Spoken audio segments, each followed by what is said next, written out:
recently. Now, besides that one photo of Epstein entering the reception at the Plaza Hotel, we can also see him in the background of another picture. That's Howard Stern on the far right, along with Robin Leach from Lifestyles of the Rich and Famous, and Epstein is behind them at the wedding, almost seeming to be photobombing them. We also... How many people can you take from your staff, and who's going to pay their salaries? And are they going to take a cut in pay? Are you going to take a cut in pay? You know something? Yeah, that's why he left, to take a cut and pay. I mean, really, Howard is not working for Sirius. Howard is partnering with, becoming almost like a partner with Sirius. He's not almost. He is a partner. Yeah, he's part of, for once in his life, he's part of the whole operation. So you own a part of Sirius Radio now. I'm not answering financial questions by you. I will talk more. And that 14,000 people can't want to cancel their subscription because I didn't go to Gary's Farther's Wake. Like any of my fans give a shit what I do. I am so pissed off at Stern, the way he's just, daring us subscribers to cancel. Well, I fucking canceled this morning. And, If you canceled, then how'd you know we were on right now? They give me 2 free months, because I know that's how these telemarketers get their bonus and stuff. So basically, Stern's got 2 more months to win me back, but I'm so pissed off. I mean, first of all, he's not taking any subscriber calls this morning, and he's just daring us to cancel, and it's one insult after it. This whole bullshit about he's fighting for us to get the merger going. No, he's not. He's doing it to pad his pockets, and how the price is going to come down once XM and Sirius merge. It's all bullshit. The 4-day weeks, the long vacations, one thing after another. He doesn't give a shit about us. People need to, wake up to this and not take this crap anymore from Stern. Well, you know what it really is? It's you missing Artie Lange. That's honestly what it is.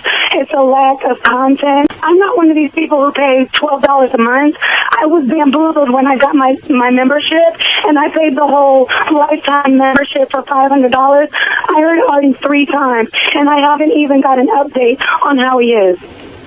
First of all, the nerve of your fucking ass to call me and tell me your fucking problem. It's not my... Fuck off. Get lost. Get off. And take your stupid subscription and cancel. Who cares, Dina? Fuck you. Fuck you, cunt. Fuck you. Do your audience a favor. Get lost. Don't do my audience. I'll do my audience whatever I want. I'll piss on this audience if I... You know what I mean? That's I did get to speak to Artie. Did you? Yeah.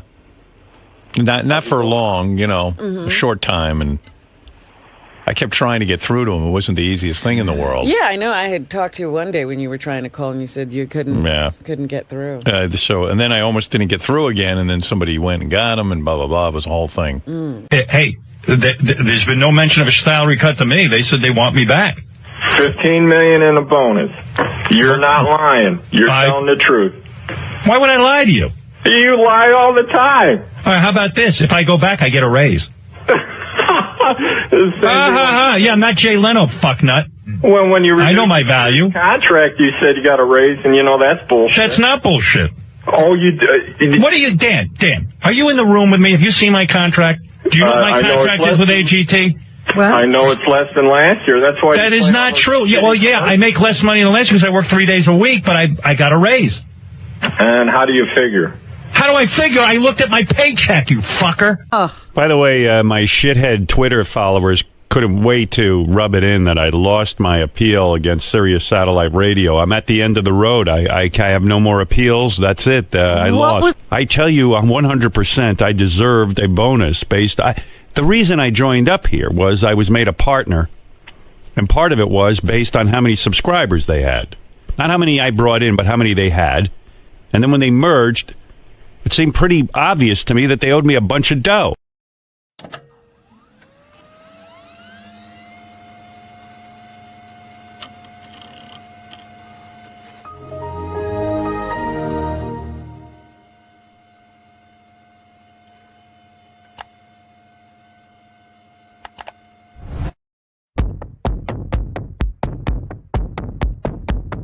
I could sit here and read live commercials and just make tons of money for the company. I could tell you the same thing over and over again. I can't be tagged as the guy who's a dick. They must be so jealous of me. I'm so successful, and they're just kind of not. You know what I mean? I feel the jealousy. That's why I don't leave my house. Don't you also sort of harbor some resentment, even though it's not logical, but you resent your baby for being in the way of your career? Because we don't want the Japs anymore, man. Because I want respect. Some people say our show was the first reality show. I don't think there's one thing I've ever said on the radio that would have been found indecent or obscene. The secret to my show is honesty, reality, that I will say the truth.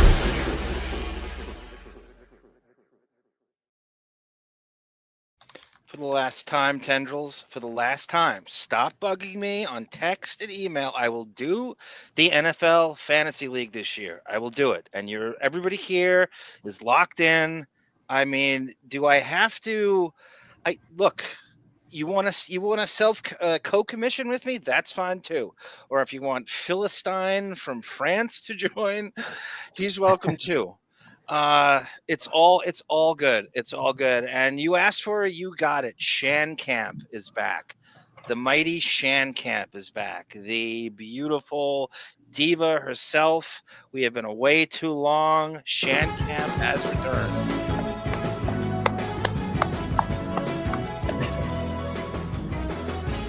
Oh yeah, we're back. Conchetta, I'll make your panties wetter. That's the John Tesh song. Welcome, everyone, to Lotus Notes 45. I want to thank Bon Jovial for getting up at an ungodly hour like an animal. Ozzy Osbourne, I think it's 7 a.m. there. We have tendrils here, and we have Johnny Meyer. So when Johnny got the news, I said, guys, just turn off your cameras. It's better for everybody. That's what most people go by. It's just easier. Johnny writes you back, no, I won't do it. Unless there's a camera, I will not do it. Johnny, I think that's a lie. This should be part of but your I let you go with it. This should be part of your sizzle reel. Guess who?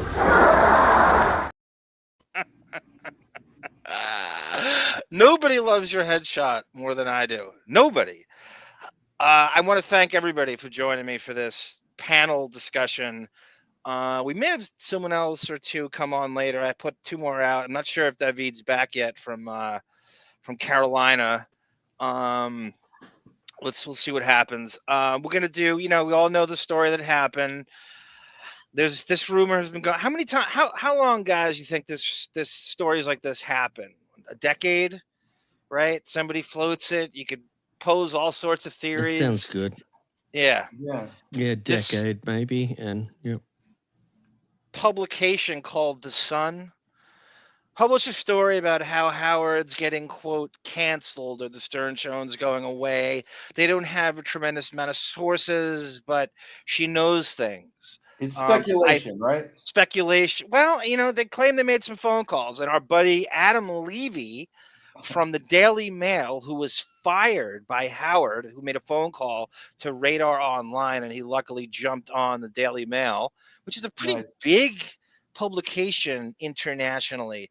And he drafted onto this article, in fact, and he's been writing Howard, quote unquote, hit pieces for over a decade. I'm actually in one on Radar Online about prank calls and stuff, and our original Dog Shed, which begat Radio Gunk, which begat Lotus Notes now. And so Adam Levy was one of the real godfathers of really hitting Howard with haymakers. And he's a Scorn Knicks fan like we are. What, Johnny? Congrats on that press. Thank you. Yeah. I put it on my IMDb just like you did. Has anybody checked Dan's papers? This is the first Dan's Papers drop. I cannot get enough Dan's Papers. I want to let everybody know we're $275 short of right now of the ARM Lexapro goal. I am now on 10 milligrams a day. I don't feel any different. I'm waiting for my Jason Kaplan, Ross Zapin confidence to kick in. Good news is I'm sleeping more, right? As if I needed to sleep more. I think it made me a little cranky with Sarah last time too. Oh, but that's for another time. It's one small man. What was that? What was that? Bit of Neil Armstrong. Small man. Am I crazy, or does that sound like Daniel Carver on the moon? A little bit. Yeah. Oh, you're crazy. You are crazy. And Whitey's on the moon. Begs the question, though: did Howard ever meet Jeffrey Epstein? Obviously, I think more than once. Yeah. I think more than once. I think through Leon Black, the crazy pedo, who's a Sirius executive, and I think Leon Black might have something to do with him going away. I think Leon Black's name's going to be dragged into the Epstein stuff. It's not a question of if they met, but like what kind of relationship they had. They obviously met. Probably in passing. He was More than probably once. introduced to him as a rich benefactor. This guy knows people. He knows things, in that scene. I don't know of Epstein and the Hamptons, though. It's weird. All the Epstein stuff that I've watched, and I've watched a ton for years, I've never heard of him in the Hamptons. He doesn't come up whenever you bring up, when you watch the documentaries on him. All the Hampton stuff, he never comes up in that. He comes up everywhere else, Palm Beach, obviously the Upper East Side and all Manhattan, but he doesn't come up with the Hamptons. That's bizarre to me. Unless I'm just I never went to the island, and Bill Clinton went there supposedly 28 times. Bob, that's such a good drop. Well, I'm allowed to give her a pardon. Is there any record of SA of underage boys? With who, Clinton? No, Epstein. That's a great question. Not that. I don't think he went that way. I'm trying. Yeah, but Howard does. I hate men, but I'm not a lesbian. You're on a roll, Vaughn. These drops, you've already done more than Fred has in the last few years. And these are all new, by the way. You're so good at these drops. It's frightening. You got Neil Armstrong. I'm impressed. Yeah, and I thought it was Daniel Carver. You want me on that wall. You need me on that wall. Nicholson, Big Jack. Yeah. I wanna. I was hip to this a few weeks ago before any of this Howard, cancel stuff had happened. I saw this article and I chose not to read it because I didn't think it was germane to what we were doing. And I let time go by, and now I'm going to revisit again because it's very close to this. Time after time, if you fall, I will catch you. John, I'll be waiting. Don't they always have an article though? Like when he's in contract negotiations, there's always an article like, is it ending? And that's just a form of one of those articles. I think. Yeah, well, this is different. This is the company losing money. I have it. Yeah, that theory. The well, they said they signed a $500 million in 2020, and it's ending, right? They don't. They speculate. 5 years in 2020. Yeah, it's something like that. We'll just say somewhere between 80 and 100. It's always in that. Inflated. I think it could be like 100 million. But this is before that. So this is Jennifer Witz. This is the woman who gets brought up, and I thought she was a fake name. She's actually an executive at Sirius. I have no idea how she's qualified to do her job. It's from the Hollywood Reporter. This is from January. This is from July 31st. A couple weeks ago, SiriusXM drop reports $33 million paid subscribers drop. They lose strength in podcasting. SiriusXM reportedly lost 33 million paid subscribers in the second quarter. We all turn into like Neil Cavuto now. We're all financial analysts when we do this. This is so out of my my pay grade. Reportedly 33 million paid subscribers in the second quarter of 2025, a decrease of approximately 68,000 from the previous quarter. However, the audio giant pointed this to an improvement over losing. They always try to spin it. 100 paid subscribers in the same period last year. Noted its fifth quarter of subscriber improvement, which attributed to meaningful improvements in the new acquisition programs as well as low churn. I got to start using churn in my financial nomenclature. SiriusXM reported revenue of $2.14 billion and a 2% decrease compared to the same period of last year, and net income of $205 million compared to $354 million a year ago. The fall in revenue is due to a $21 million reduction in subscriber revenue. According to the company, earnings per share came in at 57 cents, below analyst expectations compared to 74 cents in the second quarter of 24. The company highlights the... Go ahead, Bon. I'm sorry. Go ahead. This is significant losses. Continue. I know, huge. It is. It's amazing how they hemorrhage money and how it even stays afloat. I don't know a single company that does it like this. The company highlights. It's almost like somebody was it you, Bon, or David? It said it's like a they're laundering money or something overseas, like where it just doesn't even. The company, it was like Epstein, right? Where's the money come from? Just like Epstein, where does the money come from? Sure. It's kind of like Colbert was like, I heard, losing $40 million a year. Yeah, I know. We talked about that last week, and it's not his fault they paid him that, right? Like those stupid talk shows. Like, why does it cost that much? Because he's not like a Look at what that is, Johnny. Right? It's a stupid. It's a desk. You're talking to people. Why does it cost that much? But does the renting that theater factor into the cost? Yes, that must cost it doesn't have. Oh hell yes! It doesn't have. And They there's don't like need that damn 140 theater. people on their staff or crew. Yeah, there you go. So renting the theater must cost a few million a year. They don't need that fucking theater. When I saw Remote Control. Yeah, screw that. Yeah. 800 salaries, 200 people's salaries too. You guys don't understand how that grows. I snuck into New York. That's true. Yeah. I snuck into Manhattan at 15. Why did you need to sneak in? Because it was like now I see. It just was. You're a little it was guy. dangerous. Yeah. It was a dangerous time. Yeah, it was like the start of Batman, where the parents get murdered. Right? It's just like it actually was like that. That's Thank you. The I knew Crime you'd Alley. like that. Yeah. Crime Alley. And my friend, it was three. There was four of us. So we walked to Spanish Harlem to see Remote Control, the game show on MTV.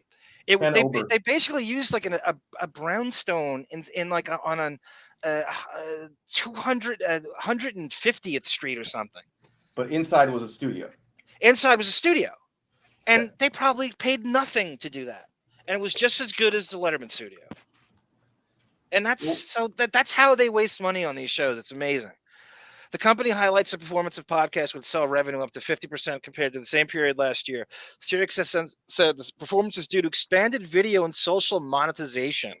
In addition to the new talent additions such as Trevor Noah, who's asking for him on these to sign a multi-year deal to launch a new podcast. This is also stupid.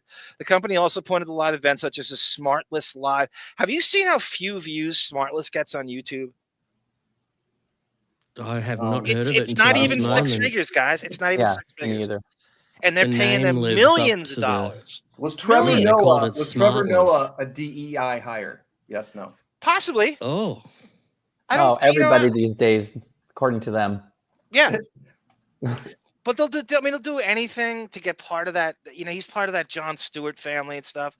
They probably asked Jon Stewart a million times to do something for them, and he's turned them down. They had to bring somebody else in who was just as liked, you know.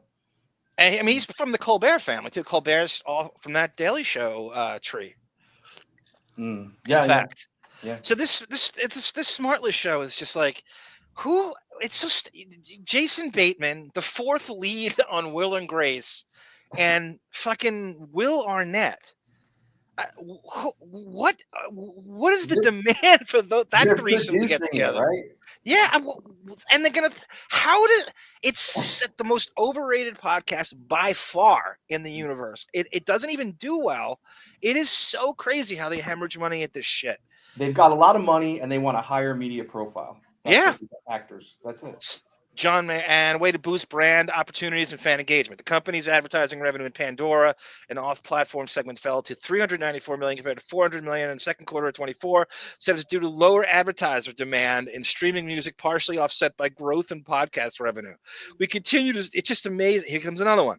We continue to see challenges in the ad market due to economic, consumer, and tariff uncertainty, ranging from budget pullbacks to dollars shifting to lower funnel channels to drive short-term sales, with categories such as retail more adversely impacting. CEO Jennifer Witt said on the earnings call. Other recent signings include Stephen A. Smith, who makes Kevin Hart look underexposed. Like, you could find this guy everywhere. Why do you need more Stephen A. Smith? He was in my cousin's wedding video 2 weeks ago. Who will host 2 weeks for SiriusXM, including a new daily sports and current. Asked about bringing a younger audience, SiriusXM, Scott Greenstein, the company's president and chief content officer, noted the audiences for podcasts such as Call Her Daddy and Smartless and the Mel Robbins podcast. Who the fuck is that? Ryan Mango, as well as. Who is Mel Robbins? Hold on 1 second. Mel Robbins is fantastic. She's one of my favorite podcasts that I watch. Oh, she's amazing. Who is this person? Really is. Tell us about them. Can I tell you my favorite Mel Robbins story real briefly? Yeah, I know. Tendrils, you boldly interrupted there. So tell us who the person is. Yeah, tell us their age, Now where I they wanna know. live. Yeah, so who's the demographic too? So she's in her mid 50s. She had a huge crash of her life, debt and almost getting divorced, all these kinds of things.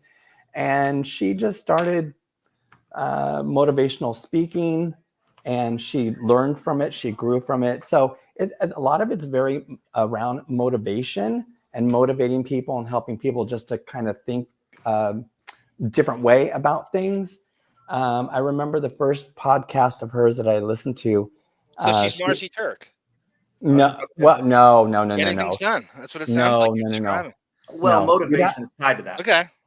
But you'd have to. It's not she's reality though. She's not gonna like sugarcoat it. She'll call shit out. Can she delete emails? Probably. We'll see about that. All right. No, but the first one I listened to, she was just talking about finding, more love in your life and just being connected to other people and this and that. And she said one of the things she started doing was looking for hearts around. I know it sounds weird, but I was stuck in a rainstorm, and I just thought to myself, well, let me look and see if I can find some hearts. I literally turned around and there was a dry cleaner, and they had a big heart on the door. Jefferson's I know it sounds corny, but it was just. Did that get you out of the rain? Did you get dry? No, but the rain stopped soon after. I'm just saying that's good then. No, that's good. She may not that's be good. familiar to a lot of people, but she is amazing. I love Mel Robbins. Color me on Mel on Robbins, board, everybody. Kendall. Yeah. Yes. To quote Casey Armstrong, I feel like I'm growing a vagina. Did you say I know. vagina? He's a bit of Prince playing bass to make us feel a little bit better here. Yes. There we go. This just for tendrils.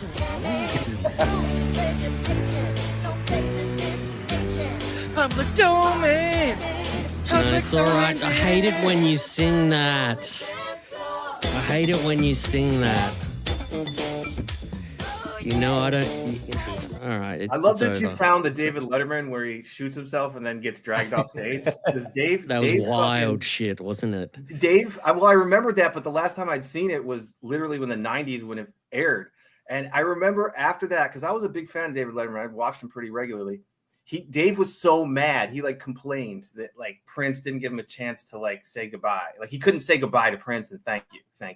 He just left the building and just was bye. He came, performed, shot himself on stage, left the building. Letterman in music is not something I think of him being synonymous with. Right. He's a very, very basic bitch connection to music. I don't even know. It's like Warren Zevon. Johnny Myers says Prince is on Letterman. He pretended to get shot. Right. Right. You couldn't put Letterman at a rock concert having a good time. I can't at all in any way, shape, or form. I remember it being shorter than this. I remember him getting dragged off a lot short because I was like, what's going on? Right. This is so goofy. It was, I mean, it's insane. It's a long time. I would love to have been in the audience because everybody would have just been turning to each other going, wow. So that's his wife, the Angel. Right? Except for last time when you showed it. And this watch, his man comes over, this dude comes over, his bodyguard, I guess. And then he comes out. Wait, what does Letterman do? Love that guy dragging him out the door. There's this shot here with that guy. I gotta drag him out. That's what I remember watching and just being like, what the fuck was that? Bon, you walked right into Tendrils' trap and you brought and let Prince hijack the show again. We did 4 parts. You walked right into the trap. Yeah, I thought I couldn't help myself. I didn't see that. I'm just kidding. I didn't see that until the Prince show because I was clubbing every day almost in the 90s. So that makes you Iggy Pop and I. That makes 3 of us. The company maintained its full 25 guidance, including approximately $8.5 billion in revenue and adjusted EBITDA of approximately $2.6 billion, free cash flow of approximately $1.5 billion. While noting the advertising environment is the biggest risk its outlook, our renewed strategy focus continued to deliver in quarter. Don't you love the executive spin? That's the part of being executive, like to spin statistics and like we renewed our strategic focus, continued to deliver this quarter. We achieved meaningful year-over-year subscriber improvements and signed exciting new content agreements, accelerated momentum in podcasting, and unlocked significant cost You efficiency. gloss over the good news and then you put a bunch of shit to it, you know? Hey, Arm? Yes. Real quick, do you know what EBITDA is? What does it stand for? No, because you work in the business. I mean, you worked at Sony, right? You know what Yeah. It's basically earnings like before taxes, before you factor all that other stuff into it. That makes sense. Earnings. It's a finance term. Income tax deduction. I guess. I don't know what A stands for. I meant you gloss over the bad news and then you add a bunch of like kind of superfluous good news. Yeah, you use euphemisms for the bad news. You could doctor. That's how you become an executive. It's like part of like political PR. science. Bullshit. PR. Obfuscating bullshit. Exactly right. We're becoming a more focused and more flexible company centered on delivering real and increasing value to our listeners and driving a long-term growth for a business. So they lost a lot of money. And guys, what JJ Thrash says here, do you think this now, because the Sun is Ben 4810 is considered trash, they do the article, right? And you say, well, Howard, if this is a plant by Howard uses Leslie Dart, who is Woody Allen's publicist. Oh, geez. And he got her for that god-awful Howard Stern Comes Again book. Woody Allen is good friends with Jeffrey Epstein. Woody Allen is very good friends with Jeffrey Epstein, right? But continue. No, that's a good connection by you, actually. And you could connect the dots all day with Howard and Epstein. So Dart had him try to spin, because the book was so lazy and so panned on Amazon, and they used her to try to get publicity for this book, which he refused to even announce until like a week before. We found it like on accident. And then like a week before, he lazily said, I got this book coming out. And you realize, it's 90% just transcripted interviews. It's the laziest thing possible. Vinny Favale did that for him as well. So Dart, if she's involved in this, it's possible they leaked the story and the Sun took the bait, but the Sun went and did their own, like adding subscribers and trying to. If this is true, if the Sun asked them, hey, well, what's Howard's subscribers? How many listeners to his show? Once and for all, you will not release these listener figures, and they gave him nothing. Well, and he goes, they go, you know what? We'll ask somebody else. And somebody else came back and said, I don't think you get, like, let's say Sabian did. And he goes, I don't see him getting more. Last I heard, he was getting 125,000 listeners at most. That book was a collection of transcriptions. Yeah. It wasn't a book that he wrote. It's impossible to even call it a book. It's a collection, right? Any it's a collection of transcriptions. Yep. Like he used to goof on all the comedians for transcripting their act and putting it on a book verbatim. Right. The only thing that could have made that book any interesting at all would be additional commentary from Howard or the person being interviewed after the fact. That's it. He gave it 5% commentary. For each chapter, he would write like 2 paragraphs. And I'm not even sure he wrote it. And I'm not even sure he did that much. Could have been AI. Could have been AI. AI is amazing now. What we could do. Bon, remember the description AI wrote for you? That was great. I should transcript. John that. wrote a couple for me, and just about. Well, John wrote one.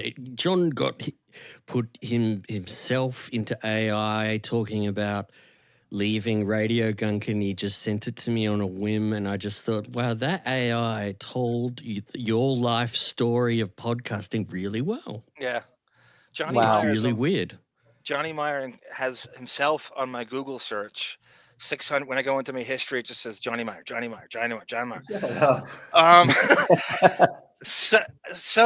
I kind of come in and I put it. They say Bon Jovial, the audio video wizard who left Radio Gunk over creative differences. That's just the sentence I remember. I mean, it's like a big paragraph. It was amazing. More press. Yes. Okay, so yeah, I think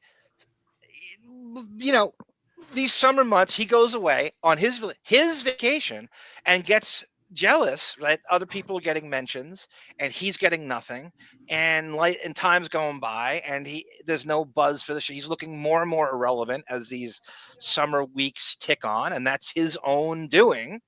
Right? Who's fucking feeling sorry for this guy on any level?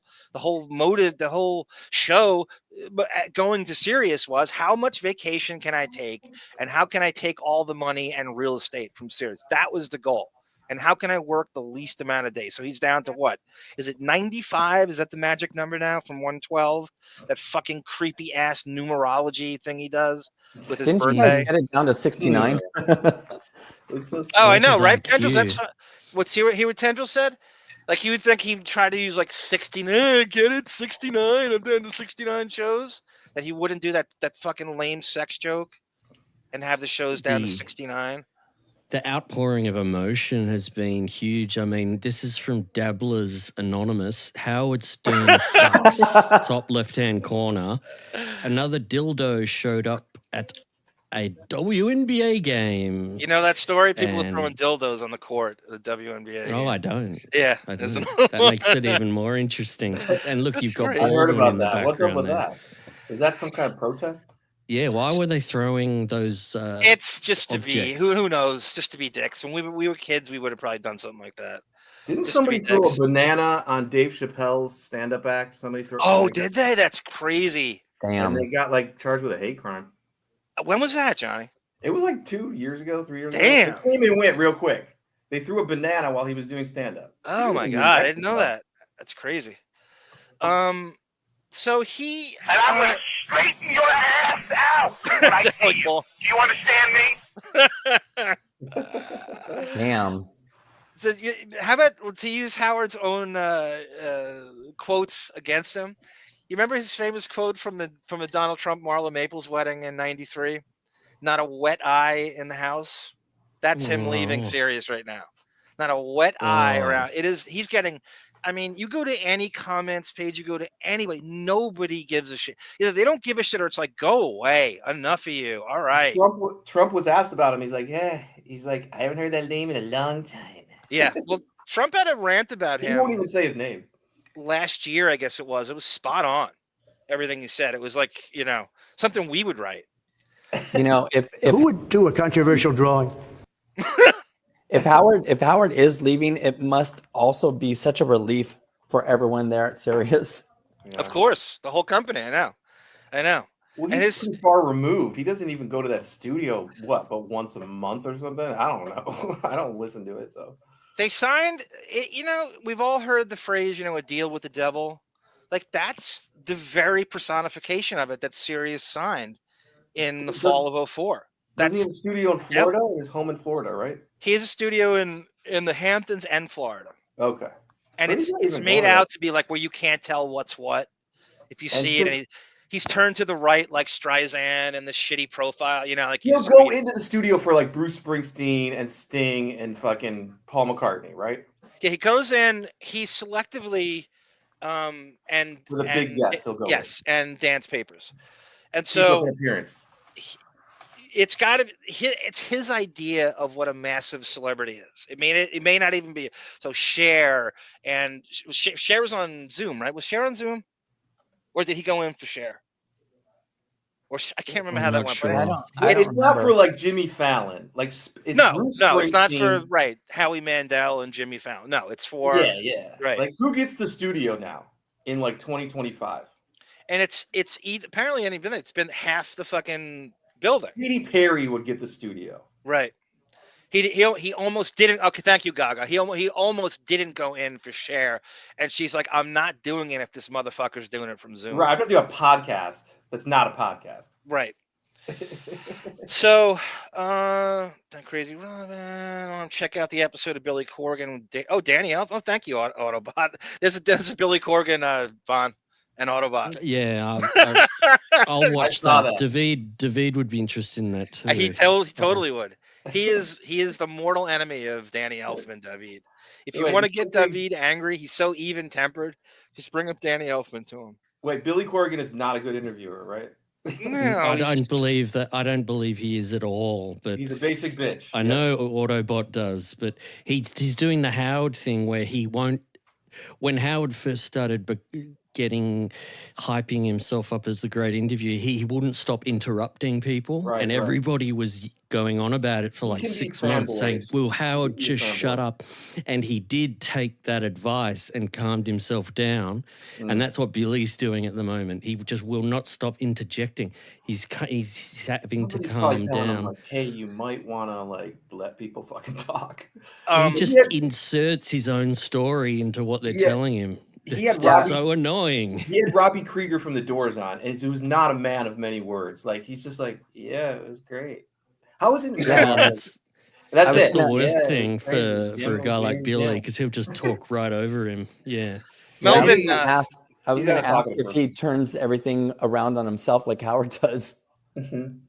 That's exactly what he does. It's awful. Melvin's got the intel. Thank you, Melvin. CBS owns the Ed Sullivan Theater in '93. The initial purchase price, $4 million. And that's when Letterman took over for CBS. And Colbert pays worldwide pants. That's a great question. If Colbert pays Letterman some kind of rent for that. That's a great question, Melvin. Nice. Thank you, Tata Toothy. Thank you, Nick. I abhor the BS speak as well. Gary Nelson, you've done it again. Welcome, sir. Loves him some tendrils. Hopefully that is John. a tendrils. Yeah. Like Letterman was unfireable because Worldwide Pants owned the show. That's how he didn't get fired. That's how he didn't get fired with all the fucking preying on interns and PAs. It was ridiculous. But you notice how Colbert did not have that setup. Like Johnny Carson informed Letterman to do that. Like it taught Letterman to do that. He did it, and then he couldn't get fired. He retired. Well, that's Howard's thing. So Howard's took so much from Letterman with 112 and owning stuff, and that was Howard would go on Letterman as a guest, and he would look at the shit that Letterman got. Well, you remember the Howard Stern radio network? He would go back to Sirius. He would go back to even terrestrial and say, "I want what Letterman has. I want the hallways cleared. I want my company to own this." And that, for Vinny Favale and stuff. And that was a major. And the "Don't Look at Me" in the hallways, all the diva shit Letterman did. That was one of the many reasons he partnered with Sirius. He wanted to be part of the whole structure. Yep, that's exactly right, Johnny. Yeah. It's really crazy too that he had to actually see somebody getting something that he wanted. He didn't even know what he wanted. That's exactly right. To ask for it. Tendrils is right. He wants everything. He wants everything. Control and money. If somebody's got a perk, he wants it. He may not need it. He's jealous of people who make less money than him. If it's Bill Maher working once a week, less than half a year, he wants that schedule. It's just whatever the lowest, how do I put this? I guess the lowest the lowest letter of the contract, right? The lowest expectation of the contract. I want the least I can do. I have no interest in the art of radio. I don't even think I don't think he's ever liked radio. I think it was the only way he could get famous. I think that he just wants to be famous, and I think that radio was the only thing that had potentially could accept him because his dad had an in as a recording engineer. And do I don't even think he likes radio. 95 days a year and get 100 million per year. That's sick. I mean, that's from what I've read. That's what I can glean. That's almost $1 million an episode. That's disgusting. But from 2020, this is what I read. I take it with a grain of salt. He had a $500 million contract, and in 2020, it was signed. So it's been 5 years. If you parse that up, that's 100 million a year. If he's doing 95 days a year, think about what he does. It's not. You can't get better deal than that. It's not work. His show is the equivalent of. You remember when you were a kid, and you would hear like your mom talking to her sister or her friend on the phone for like 2 hours, and it would just meander into nothing. It was just innocuous Yenta Long Island bullshit for like 2.5 hours. Just nothing. Gossiping about friends and kids. That's what he and Robin sound like. It would be more ambitious if he just took phone calls. If it was just like he just became like a sports radio host. He actually announced the phone number. Guys, you never noticed, Johnny, and you were a fake caller. Howard, you'd be like, how do you know the phone number? He doesn't say the number. How are these people calling it? He's the only radio host that doesn't say the phone number. They called me. Cool to say it. No, but I get what you're saying. This is Betty calling from Newark, right? Yeah, but nobody. I'm saying like all the way back to terrestrial, he never said the phone number. Like I'm saying his show's so bad now that you had to figure out the phone number. Yeah, I mean, even now, I mean, they might scroll it, but even now, like you're going, when does he?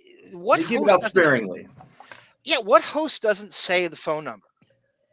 Because he thinks he thinks he's too cool to say the phone number. He doesn't need to. At this point in his career, I don't think he needs to solicit for phone calls. That's not what I'm saying. Come either way. That's not what I'm saying. I'm saying his show's so bad that he could just. It would be an improvement if he just got on there and just took phone calls the whole time and announced the number and went to this. There was no other like the way a sports radio host would do.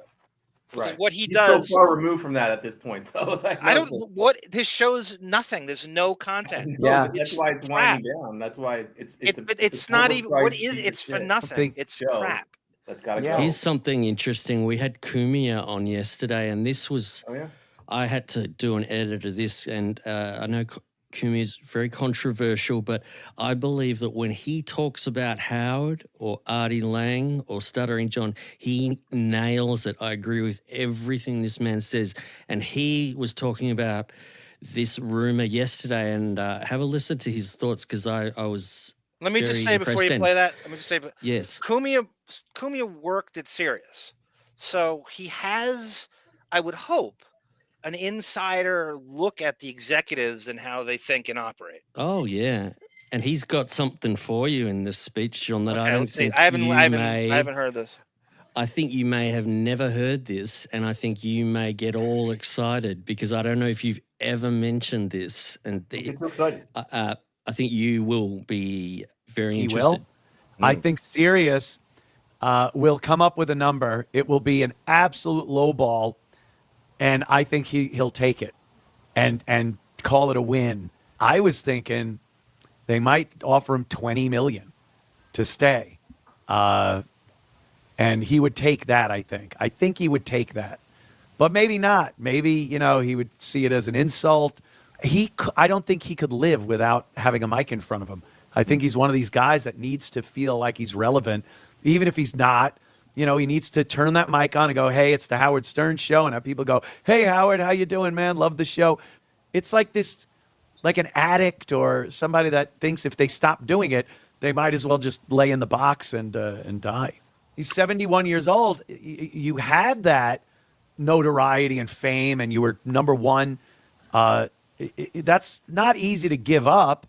And you kind of don't know what to do if you're not getting that adulation and the outlet of being able to talk to someone. Imagine him just mumbling shit to his wife all day and like that mic isn't there anymore and she's the captive audience. How long before she fucking that's another thing. Pillow over his fucking face? Yeah.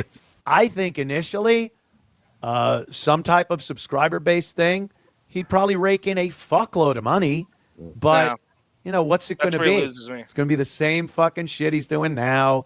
Not even because he won't have the juice that Sirius XM has. I read something that it was in one of the articles, the Daily News article. This is interesting. And I couldn't fucking believe this one. It was 125,000 listeners a day. That's what Howard gets on Sirius XM satellite radio. 125,000. You get that with anything. If things are going great with us, all the compound merger, it would be great if 40,000 people were watching right now. Yeah. 125 is not much more than 40. It's not. And look, we're both outcasts. 125,000 a day. He had 20 million people a day listening. The morning zoo type thing, that whole radio show type thing is done. It's a dinosaur. One of the big reasons is no one's going to pay. No one's going to pay for you to have 15 people on the payroll because that's your show. You, a co-host, the comedy guy, the producers, the interns, and then you're knocking shit back and forth with 15 people. The ensemble cast radio show.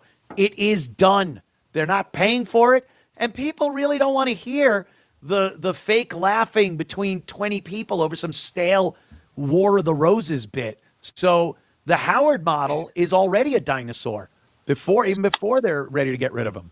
But I mean, if he's looking at social media today, he is not happy with what he's seeing. There are not a lot of people saying, "Oh, this is terrible. I listen every morning." It's every fucking post is good. Fuck him. He sucked. He sold out. He's not funny anymore. And he's right. It just, nothing is good. Everything points to, dude, fucking leave. Just leave, right? Well said. I do want to say I don't understand how Anthony doesn't have. First of all, he's really good. He's still good friends with Jim Norton, who just got fired from Sirius. They lowballed him, basically fired him. We'll say he could call Norton and say, "What are the numbers?" I think Jim and Sam know the numbers. So Anthony could clearly make a few phone calls and go, "Can you substantiate?" He took that 125 as gospel from that article. Yeah, that's alleged. Yeah. I mean, that's speculation. I bet you they keep that. Howard in his contract kept that very quiet. We've said that a million times. He will not. He in the very beginning. I don't want anybody to know. I don't want ratings. Exactly. I don't want to know. I want to be exempt from any criticism. I don't want content control. I want no accountability. And the biggest part of no accountability in radio is no ratings. We're not going to even brought. Everybody else knows what they have. Every other show I listen to knows what they have, and he does. He knows They know exactly what he has. Are you kidding me? They know exactly what he brings in, especially when his subscriber bonus was so predicated on that. They know exactly who's listening, and believe me, if it was good, they'd brag about it. Right? Totally. They'd brag about it. Here, have a look at this though. He just talks very briefly about Gary, Robin, and Artie, and then he mentions something. I thought, John, I'd be very interested if you've heard of this before. Yeah, Ben. I'd see Fred in the elevator going up in the mornings, and we'd, talk and laugh about some shit. Robin also is very nice. Gary, awesome. And Artie, please, fucking loved Artie.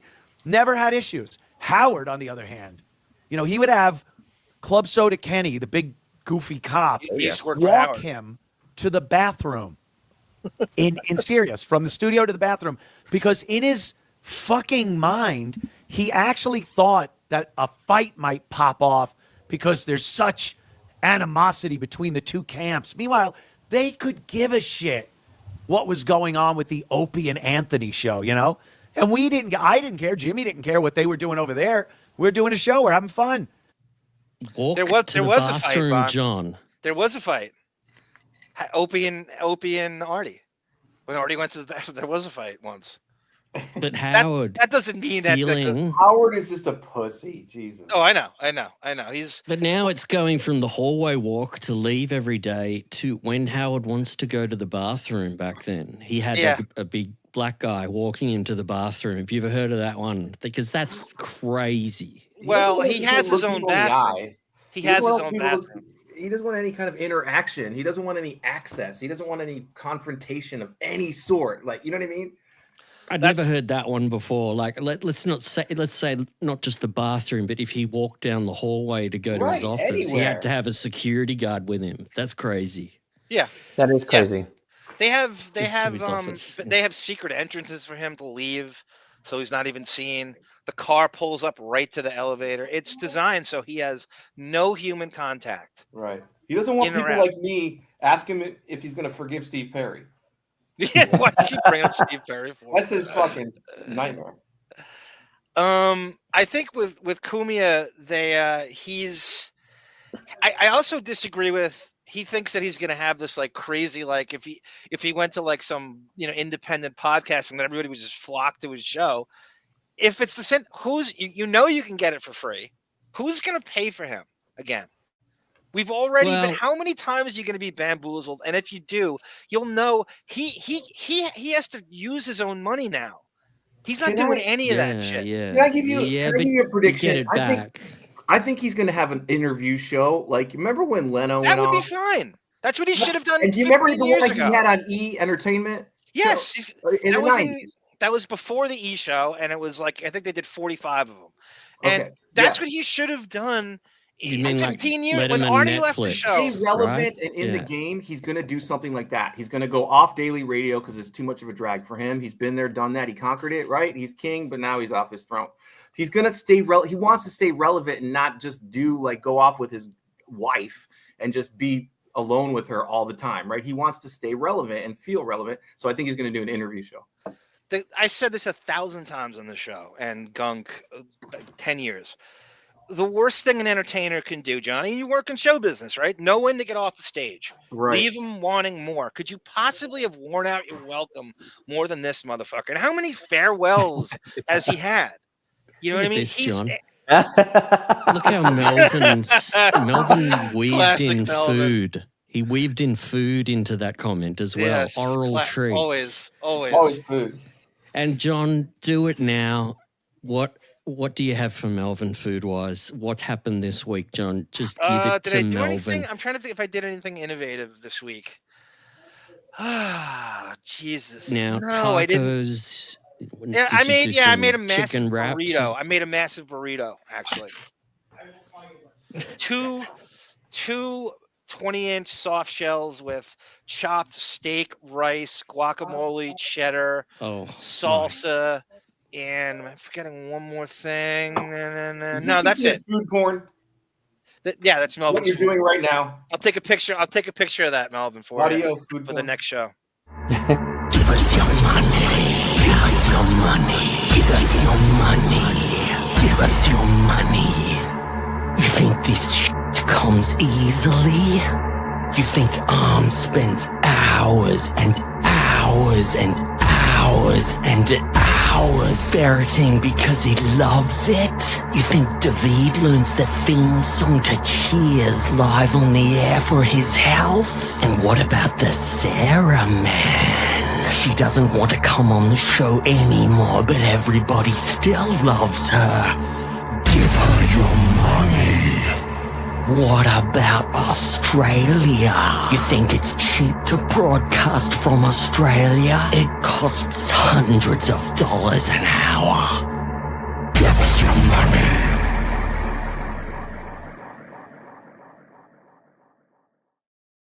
Jenkins, you son of a bitch! I'm noticing the Sarah man isn't here, which hurts. But just one more quick thing after that, Cumia. Everybody was discussing this news, and Radio Gunk discussed it, and here's a quick clip of them discussing Coolest fucking day, the most emotional day. Does he now look like he's going through chemo? Like, seriously. Holy shit. He looks a little rough. Jesus. Wow, that you know that does look like Thanks, Radio Gunk. Who are those hip millennials making fun of Lars? Wow. I didn't think that's crazy. I Who are heard those a rumor 27s? that Monique is Dave Portnoy's mother. What? Oh, that even I love it, but I can't. Biological mother. I read it. Ergo. Ergo. So I have an what ass. else? She has an ass like a bar stool, Johnny. Just you a know smirk. that? You're such a freaking gay fag asshole. Oh my God! Oh, man. The true Monique comes out. I want to thank Philly Schwarzedums. 29. I want to thank Philly 29 for being the mensch that he is. The motherfucker is one of my favorites. Thank you, Philly 29, for all you do. Why is that? You know what you did. Again, thank you, Philly 29. What did they do? Okay, they did something. Are they here in the chat? It was No, a I don't see classic them in the Philly chat. 29 benefacting dono. It was a classic. Oh, look at this. Andrew, shit. I hope Norris. she isn't chased away. Andrew, Andrew, you have Jenkins, some I hope nerve. that. You spelt her name wrong, and you're this super Sarah fan, and you put an H at the end of it. You got to know that. You got to know there's no H at the end of her name. That's why she stayed away. The misspelling of her name. the H did it. The H is such an unnecessary letter sometimes. You need it sometimes. Was that Amber Heard? What was that? No, I don't even know what it was. That sounded like Amber Heard's laugh. I swear to God, that's from the Depp tapes. I feel like I'm at the Amber Heard trial. No, thank you. No, thank you. There's sperm on the pillows. No, thank you. No, thank you. There's sperm. So right here, I have for you the woman who wrote. I know you guys are all lemon heads. You're all huge Don Lemon fans like I am. We're all lemon heads here, Evan Dando. And Don Lemon. Don Lemon had the. That's Amber. That was definitely Amber. All right, Don go, Lemon. John. Here we go. Don Lemon. John. I've never heard of this guy. You know, okay, he's in He was on CNN for years and years and years. He is a And gay who's black Jessica? man. Jessica Finn is the Okay. writer of the Sun article. If Don Lemon got Oh. HIV, would it be lemonades? Yes. Oh, He's punned nice. I'm sorry for that. That's really good. That was an inappropriate joke. I'm sorry. That's No, the I Johnny love it. Meyer who hates the Make-A-Wish Foundation. Stop it. I do not. I support them 100%. I do too. I think it's the best charity. I should have it for myself. Have you This been woman- Don't make a ferreting, wish John? kid on the show, wouldn't you? I would. Okay. I would. Okay. This woman, Jessica Finn, wrote the Sun article, which everybody has drafted on about the Howard lowballing and retiring or fired or however you want to phrase this. So Don Lemon somehow knows how these people in CNN know each other and shit. Immediately Don Lemon was a big Howard fan. He brought him up all the time. Never did the show. Never had him on the show. God forbid, right? A new guest of some kind comes on the show. I have some political, I have a political slant to Howard and his relevance after we do this. So she comes on Don Lemon's show, and Don Lemon does a political show, and yet he makes a pivot here and talks about Howard during this. This is like 2 days ago. So she comes on as soon as this hits, and all the, like the Daily Mail and all the other news outlets kind of drafted onto this. Ben 4810 calls it a trash online publication, and they all believe this, like this is gospel. So Don Lemon has her on to talk about it. So this is the writer of the article. And I am reading right now from The Sun, and Jessica Finn is that the iconic Howard Stern show on Sirius XM is set to be canceled after a stunning 20-year run. Sources exclusively told the U.S. Sun, and as I said, Jessica Finn. Jessica, what's going on? This is breaking news. Yeah, we broke it today. It's kind of, I guess, surprising but unsurprising news to a lot of his fans. I mean, the guy has been doing radio essentially since the late 70s, but really became popular in the mid 80s. He is 71 years old. This is his fourth Bon, I don't know if you want to look this up. You can if you want. You don't feel like it, that's fine too. You know, Maureen Callahan from the New York Post wrote all these crazy hit. Oh, yeah. See, I thought I heard somewhere that the Post wrote something about this, and it had to have been her. I didn't read it. I don't know if she had some like stinging weigh-in on this. Let's see if you can find it if it's her. If it's not her, we're not going to bother with it. It's just, I don't know. Just scan through it if you feel like it. Yeah, if I you got don't, it. no big deal. I'm looking at it now. New York. It's keep going. Maureen Callahan's her name. I got it. Yeah. If you she's the writer, you got to pay. Never mind. Don't worry about it. Put a VPN in and you get around that. Don't worry about it. Don't worry. It's not worth it.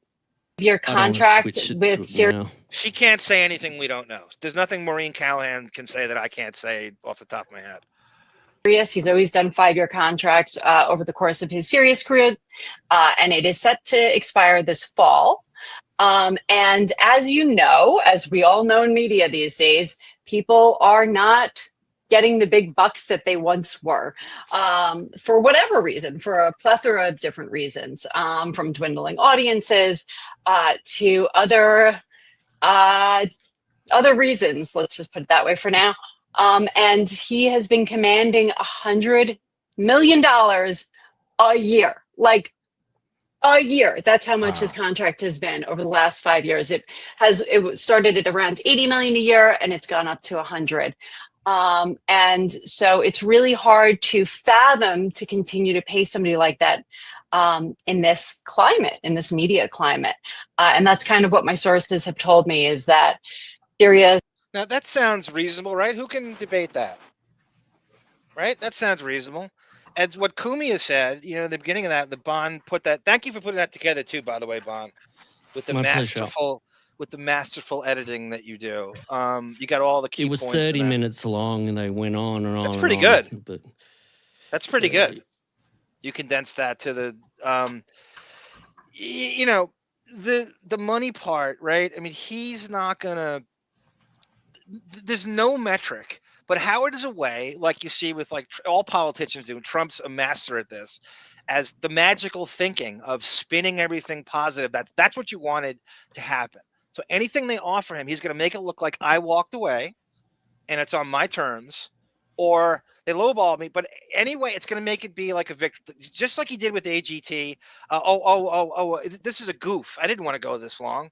They're lucky I went this long. I'm going out. So he's going to make it look like it's a win-win. No matter how this ends, he's going to make it look like it's all on his terms, and they didn't show me the door, and I was offered the same money I always got. There's not a shot in hell he's going to have some modesty or some great transparency about what really happened. You're never going to know because he's not going to tell you shit. We're just going to have he to could come back from his vacation and not say anything like Not he's say done anything. before with these kinds of things, which would be just appalling because it's gotten so much press. If he came back and just went on with this boring shit, I would be. And if this very is a leak by him and they did turn him down, he's going to do the fucking farewell tour as long as he can milk it, right up until January 1st. Quick right? question. If Cumia is right and they offer him a lowball of like $20 million without Von Duckwall, does he have the ability to convince them to raise it?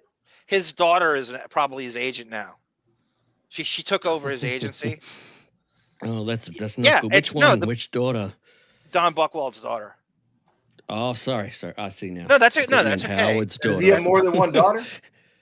Somebody did a Oh, you're talking about Emily? Okay, I didn't know you were I thinking thought of you Emily. meant Emily. Give us You should have Emily as his agent. That would be Your great. daughter's Emily, the on the agent. phone negotiating for you, and she's And saying, you are the one I am going to save, the worthy one.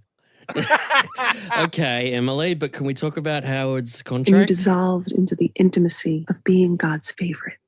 Okay, how much does Howard want for 5 more You years? are to build an ark. You know what, Devon? You kid? That sounds like David Allen getting things done, Marcy Turk speak.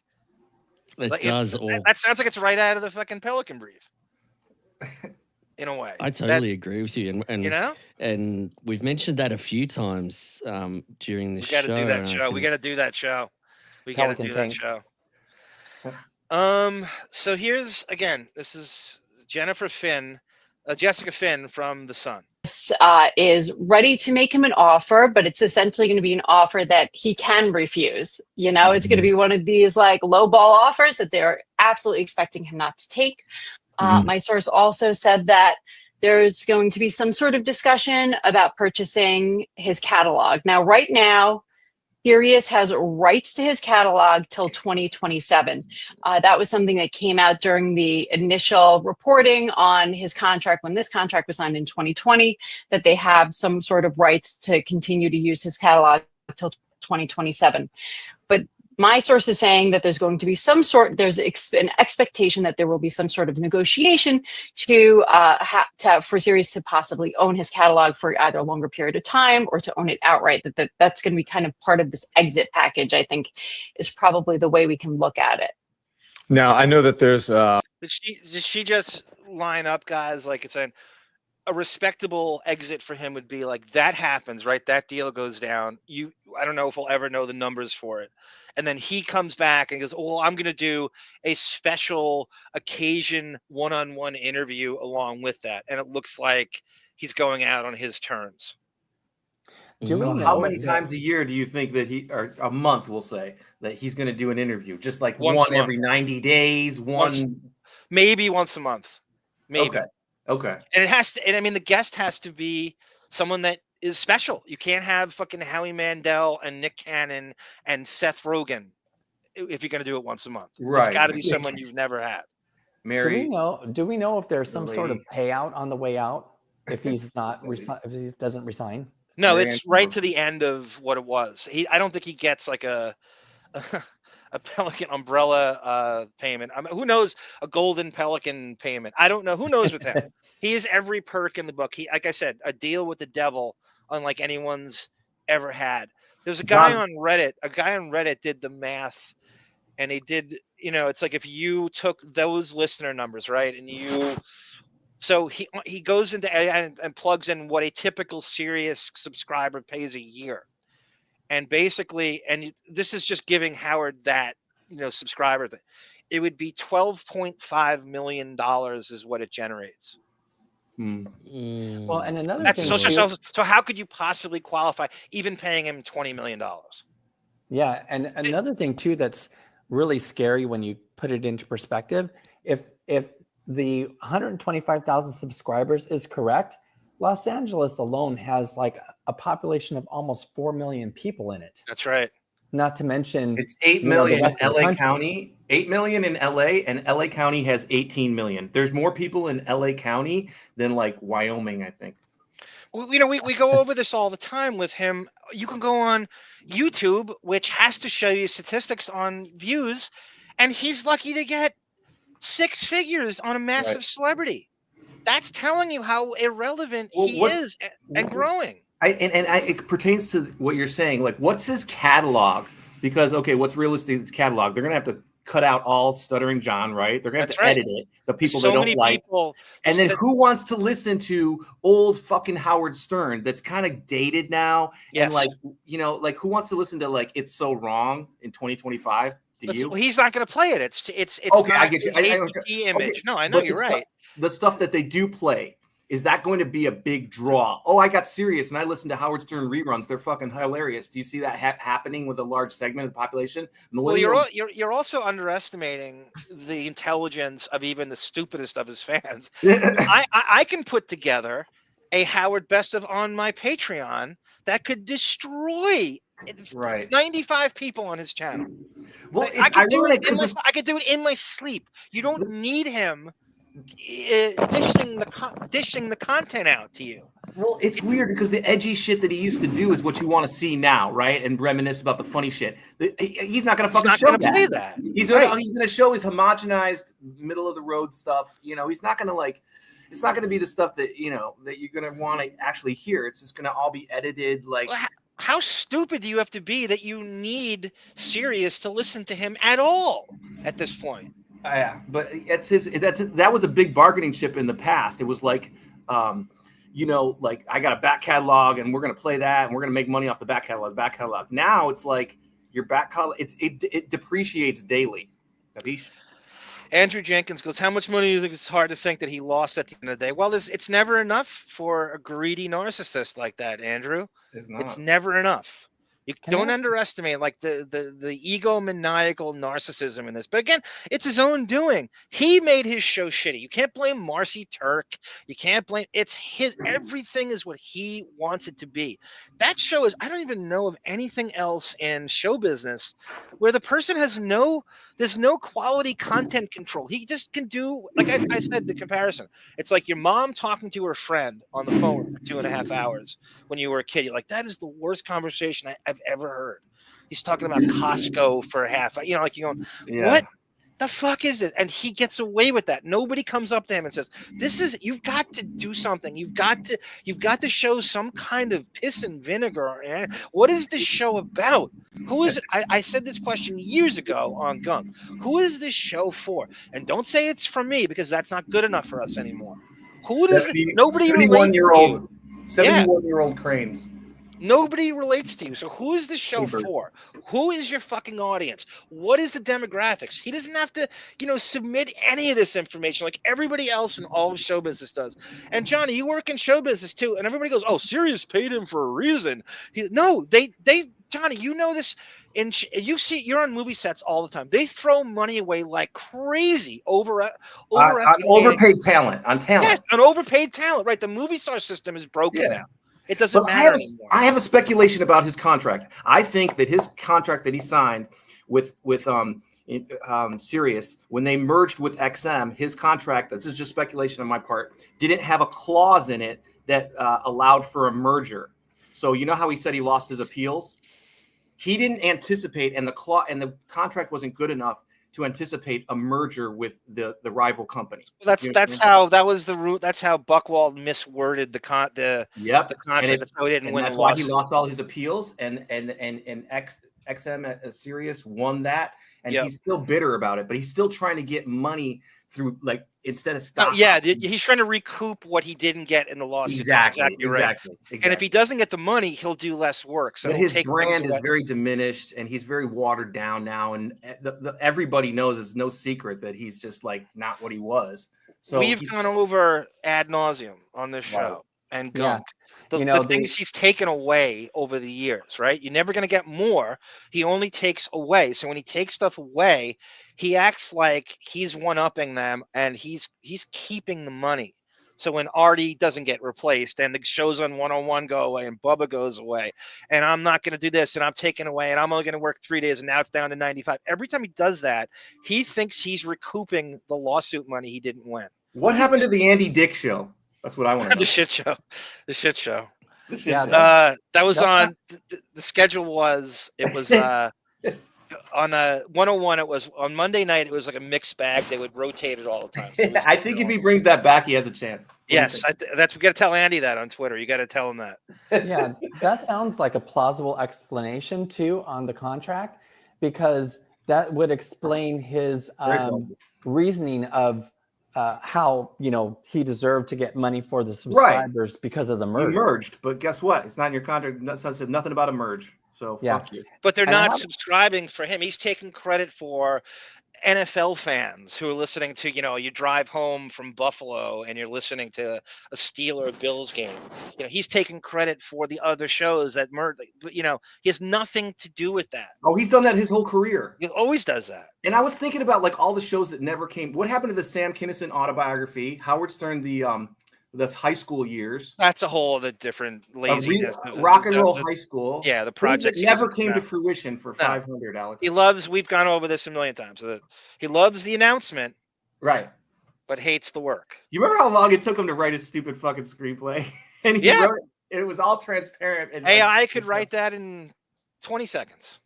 Well, he went through like a couple different writers. I have a quick question on the rights until 2027. What's the window? It doesn't include like prior to Sirius, does it? The rights for his content? What do you mean? Yeah. Is it only rights like in the Sirius years or before that? No, it's all of it. This is all of it. Yeah, serious. all of it. If I had to guess, like, when he goes off, they're allowed to play his back catalog till 2027, and then it has to be after 2027 renegotiated. That's what it sounded like. Well, the rights will revert back to Howard, I guess. They're anticipating him leaving, but they don't know when. But when he does, they have his back catalog. But like I said earlier, it depreciates daily because people don't want to. Oh, totally. Absolutely. It's topical to the day. And who wants to hear about like what happened in 2004? Do you remember when the fight with Les Moonves and Infinity CBS? Yeah. They were hoarding his archives. Right. And something happened behind the scenes. They never released, how it all went down and shit. But he all of a sudden magically he got his content, because I said on Radio Gunk a million times as his goal all along was, how does he program the two channels if he doesn't have his old content? He has to hire people. He has to put actual hosts on there, as he should have done anyway, as is what you thought you were getting in the beginning. So if he plays his shit, it qualifies his salary. But if he doesn't have edit out content, adversaries. if CBS says, no, fuck you, we're keeping it. You're not doing shit. We're not helping you out. We're keeping it. So he'd have to program those channels. He'd have to have other hosts to fill the channel. It's in his contract that he probably, and this is again speculation, that he gets to edit his adversaries out, like Stuttering John and people. Yeah, sure. Like. Well, they did on the reruns. So he has to hire people to edit that. That's not easy. Oh, that's all probably been done 5-10 years ago. It's probably all the archives. That's what the 95 re-edited. It's crazy. That's like 80% of the people in his orbit over the years is now on the red flag list. More people that hate him, that either died, that he he's in good stead with how many people who's left the show. Everything he touches dies, right? It never ends well with him. So you have to edit everybody out, right? who is it ended well with? What are you going to air then? You know, what would you air? Just him and banter with Robin and him and Artie, who's in the Screen Actors Guild, who's obsessed with money and residuals. It was a non-union show, right? But he hates that. He hates. You can hate it all fucking day. Both of them can hate it. They signed. No, let me finish, Johnny. Artie's driving around and he hears his friend calls him and says, "I heard you on Sirius today." Do you know how much that gets to him? He doesn't get shit, and there's no merger and there's no bonus. If Artie's called residuals. It's called residuals. Okay, when something is repeated, they're in radio. That was for commercial. It doesn't matter. I don't care what the rule is. Okay. In Artie's mind, I understand what you're saying. In Artie's mind, he cannot deal with the fact that he doesn't get a cent, and he's responsible for him getting his bonus. Can I say he something? Went serious. That's his fault for agreeing to it. Yeah, it's all their fault. He pissed away $900,000 a year. He pissed away $900,000 a year for how many years? He was making that a little under $1 million a year. And how long was he on the show? If you ask me, he's underpaid. Okay, he's radically underpaid. But I'm asking you for an approximate number. He was getting years, and he made a little less than $1 million per year. 900. He was getting a shade under $1 million. He's underpaid. Howard's getting $100 million. You weren't listening at a certain point. He was the most popular guy on the show. He's underpaid as far as I'm concerned on that show. Okay, but I'm trying to figure out how much he was paid, and then take half away for taxes. We'll say he was on the show for 8 years, right? Approximately $8 million. Half of that to Artie. He pissed away $4 million, Artie. Yeah, he also wasn't getting. You're not counting his stand-up gigs and the other stuff he did. No, that's not. But he wasn't getting 900 for all of those years. For the first 4 years, he would have been getting 5 or 6. Right, and then the other 4, it went up even more. But we talk about pissing money away. Hell yeah, almost $1 million a year. Okay, so he decided to. We can all speculate where it went up his nose. So he decided to make those big boy decisions on buying drugs. No, I'm not talking about how he spent it. I'm not talking about how. I know what you're saying. In comparison to how much money he brought in and how. I'm talking about what he brought in and what he deserved. I don't care how irresponsible he is. Yeah, it was 5 days a week. It's a long shift. I agree with you on that kind of money at that level. I guess it is what it is. I have a question. I have a real quick question. Back to Finn here. Howard 100, Howard 101, which is sort of the best of on the 101s. But I'm wondering if they're gonna. Obviously, they will probably play old episodes forever, and people will. John, I'll just give Chubby a props. Chubby Pickle. Thank you, Chubby. Love you, buddy. Yep. Welcome. We love you. He says, listen to them because a lot of them are evergreen and they're still really funny. But here, just for clarification, the iconic Howard Stern show and SiriusXM is set to be canceled now. And you have that in soft quotes, but it seems like he's not renewing his contract. So is it being canceled, or is he just saying, I'm stepping down? Unless you pay me $100 million, I'm not going to take anything less. That happens. That doesn't mean he's canceled. That means he's saying, I don't want to do this anymore. Yeah. I mean, I would stop short of saying he's retiring, because we don't know what's next for him. They have rights to his catalog until 2027. So it's kind of, it's like a difficult kind of wording process, because they can't come to an. Yeah. How's he football is Howard's going to make it like this is his plan all along. I'm going to let this run out. And if he does go away, and hopefully he does, God knows, that he's going to go, yeah, I just had it planned out where it's going to run out and they bought my content and this is how I'm going to go out. And I had it played this way. He doesn't want to leave without the big year of goodbye, though.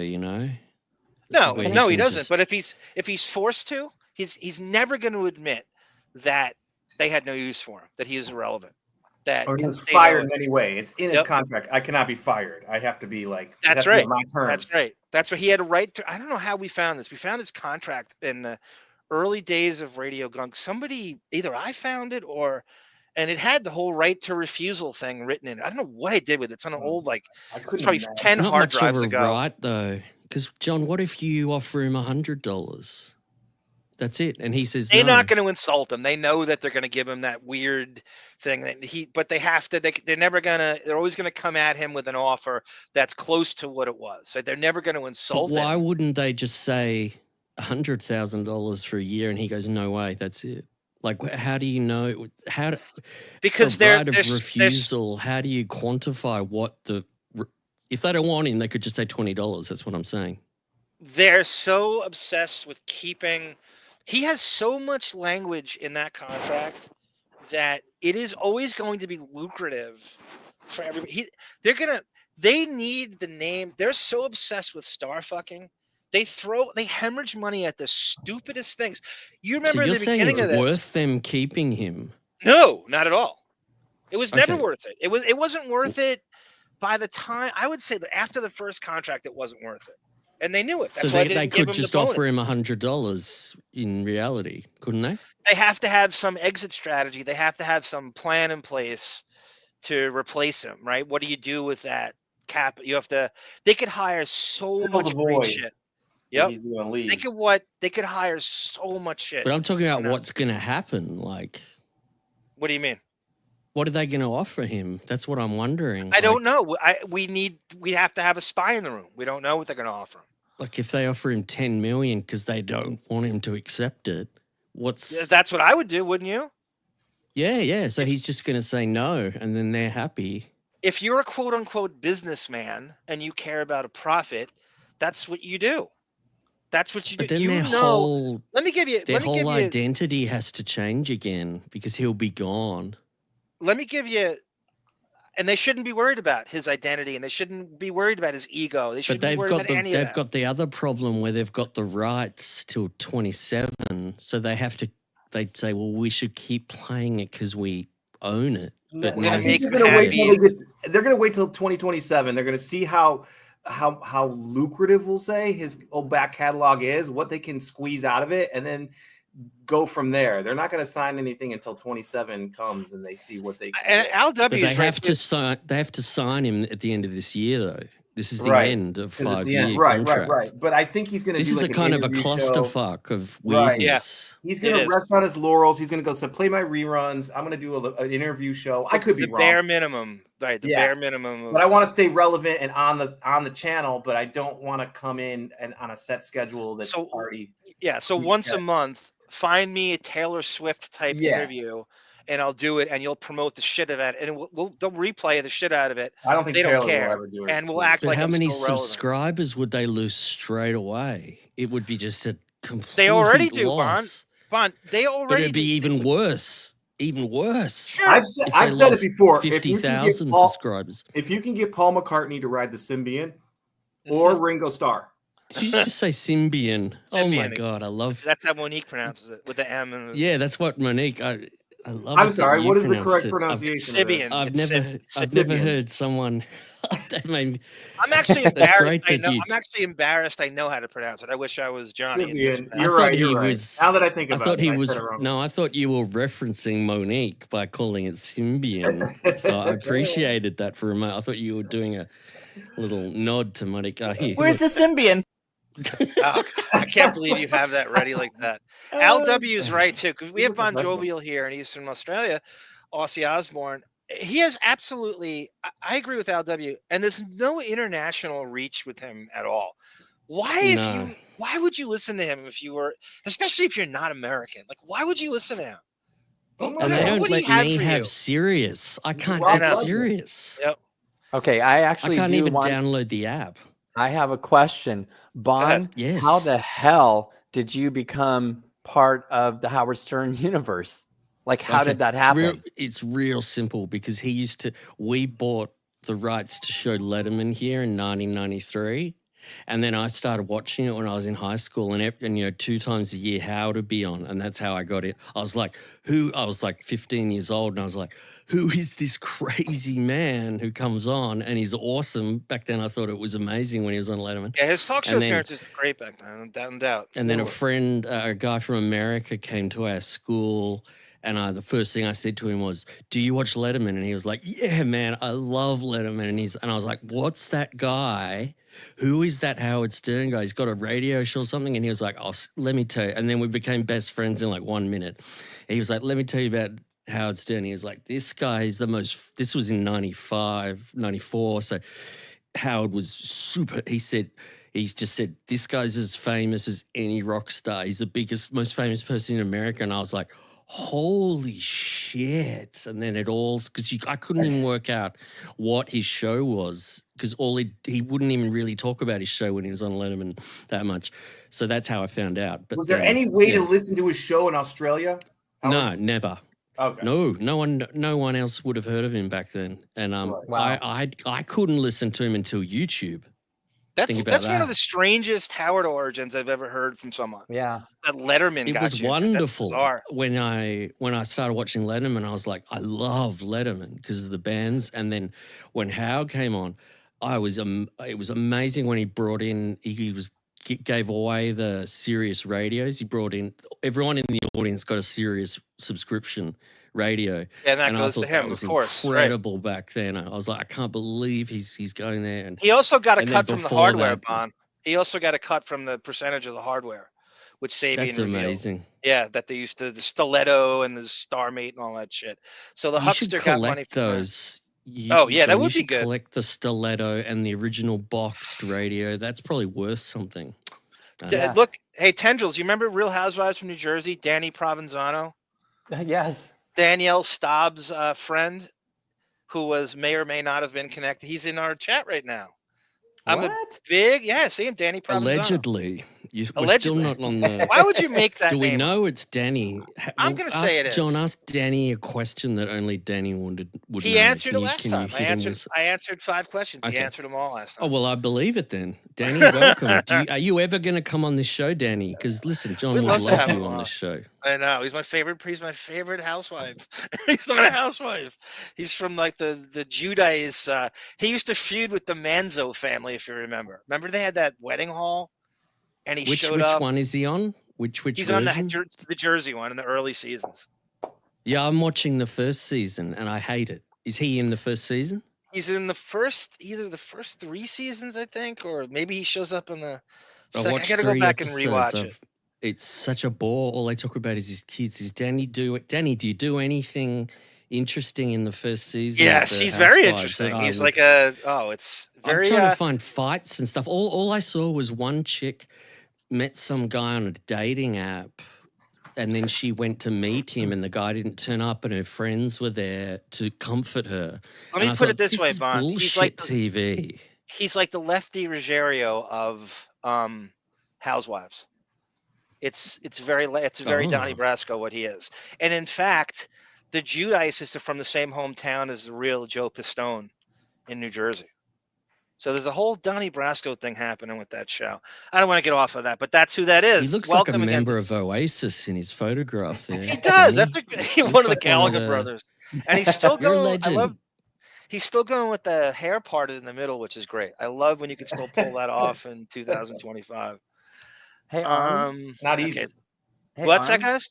I want to. If you remind me, I got a political comment about. It's not about politics. It's about Howard and politics. Right after that, when we get to that, he's the voice of the youth. Everyone says, Vinny, young person can relate to having an enlarged prostate and a fixation on being tapped by lady boys.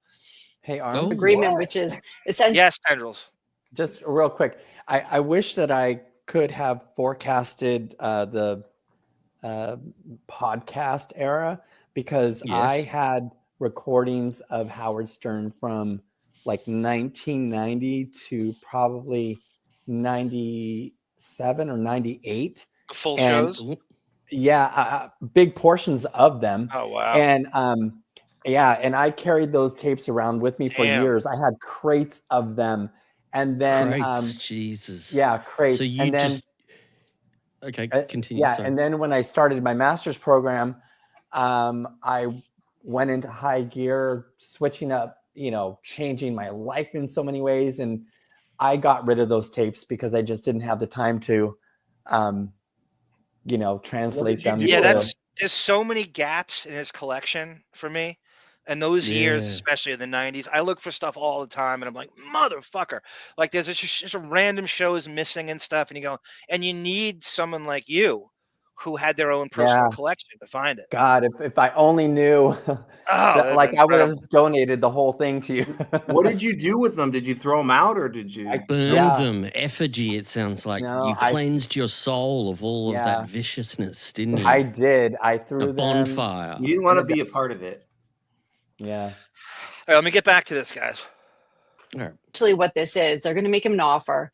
They know he's not going to take it, and so he's going to back out. So what else is it? It's really effectively canceled. Like, I'm not going to pay you what you think you deserve, and so we're not going to be able to continue to put you on the air anymore. So that's kind of, without any other real wording for, him stepping. I guess you could say he steps away, but they still have his actual catalog for another couple of years beyond this. So it's kind of a tough thing to call, and he certainly isn't necessarily retiring, because who knows what's next for him. Sirius and Stern are never going to meet on the money. He's going to want. It's no. Two Master, who knows all, has a prediction that they won't play anything pre-2010 because of Artie. That's an interesting take. It's so bad after that too. Well, let me ask a question. Let me ask a question that's related to that, because do you think that obviously Howard cutting out, old cast members is out of spite? That's obvious. But do you think he also does it so that if those that content is played, nobody can make any claims for their likeness or voice? Especially Stuttering John's lawsuit. Even though he didn't win it, it does scare him that people are going to push that further and relitigate it and try to get an appeal that he's just playing these people who he just had but they exhumed out of his life, that he's using their fucking content all the time, regardless of what the rules are. He's definitely afraid of all those things. So that's what the staff of 95 does. Bond says that, just sitting there all day, just editing out, Scott the engineer and Artie and every crazy cabbie, Chaunce, especially Chauncey, right? You remember who wouldn't sign the release? Warren Beatty. Oh, that's right. That's a wow. I have that video. I remember that, but I do. Did they show that video? Did they show him not signing? They showed Baba Booey saying he won't sign the release. But they didn't, and I don't know if they asked him on the air or whatever, but I could just see him saying that. I've seen him out and about driving. One time I saw him on PCH. How old is he now? 86? Oh, geez, I don't know. I saw him on PCH in a convertible Jaguar. And wow. I was with my friend, and he just drove right by. We were just. He recognized you.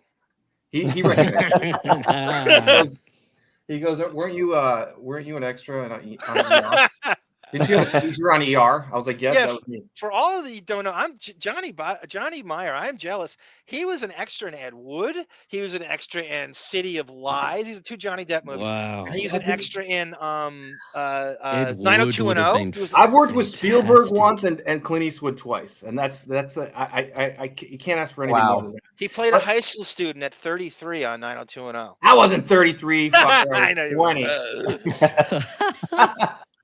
Even Gabrielle Carteris is like, who's this old guy sitting in the classroom? He's president of SAG. She won.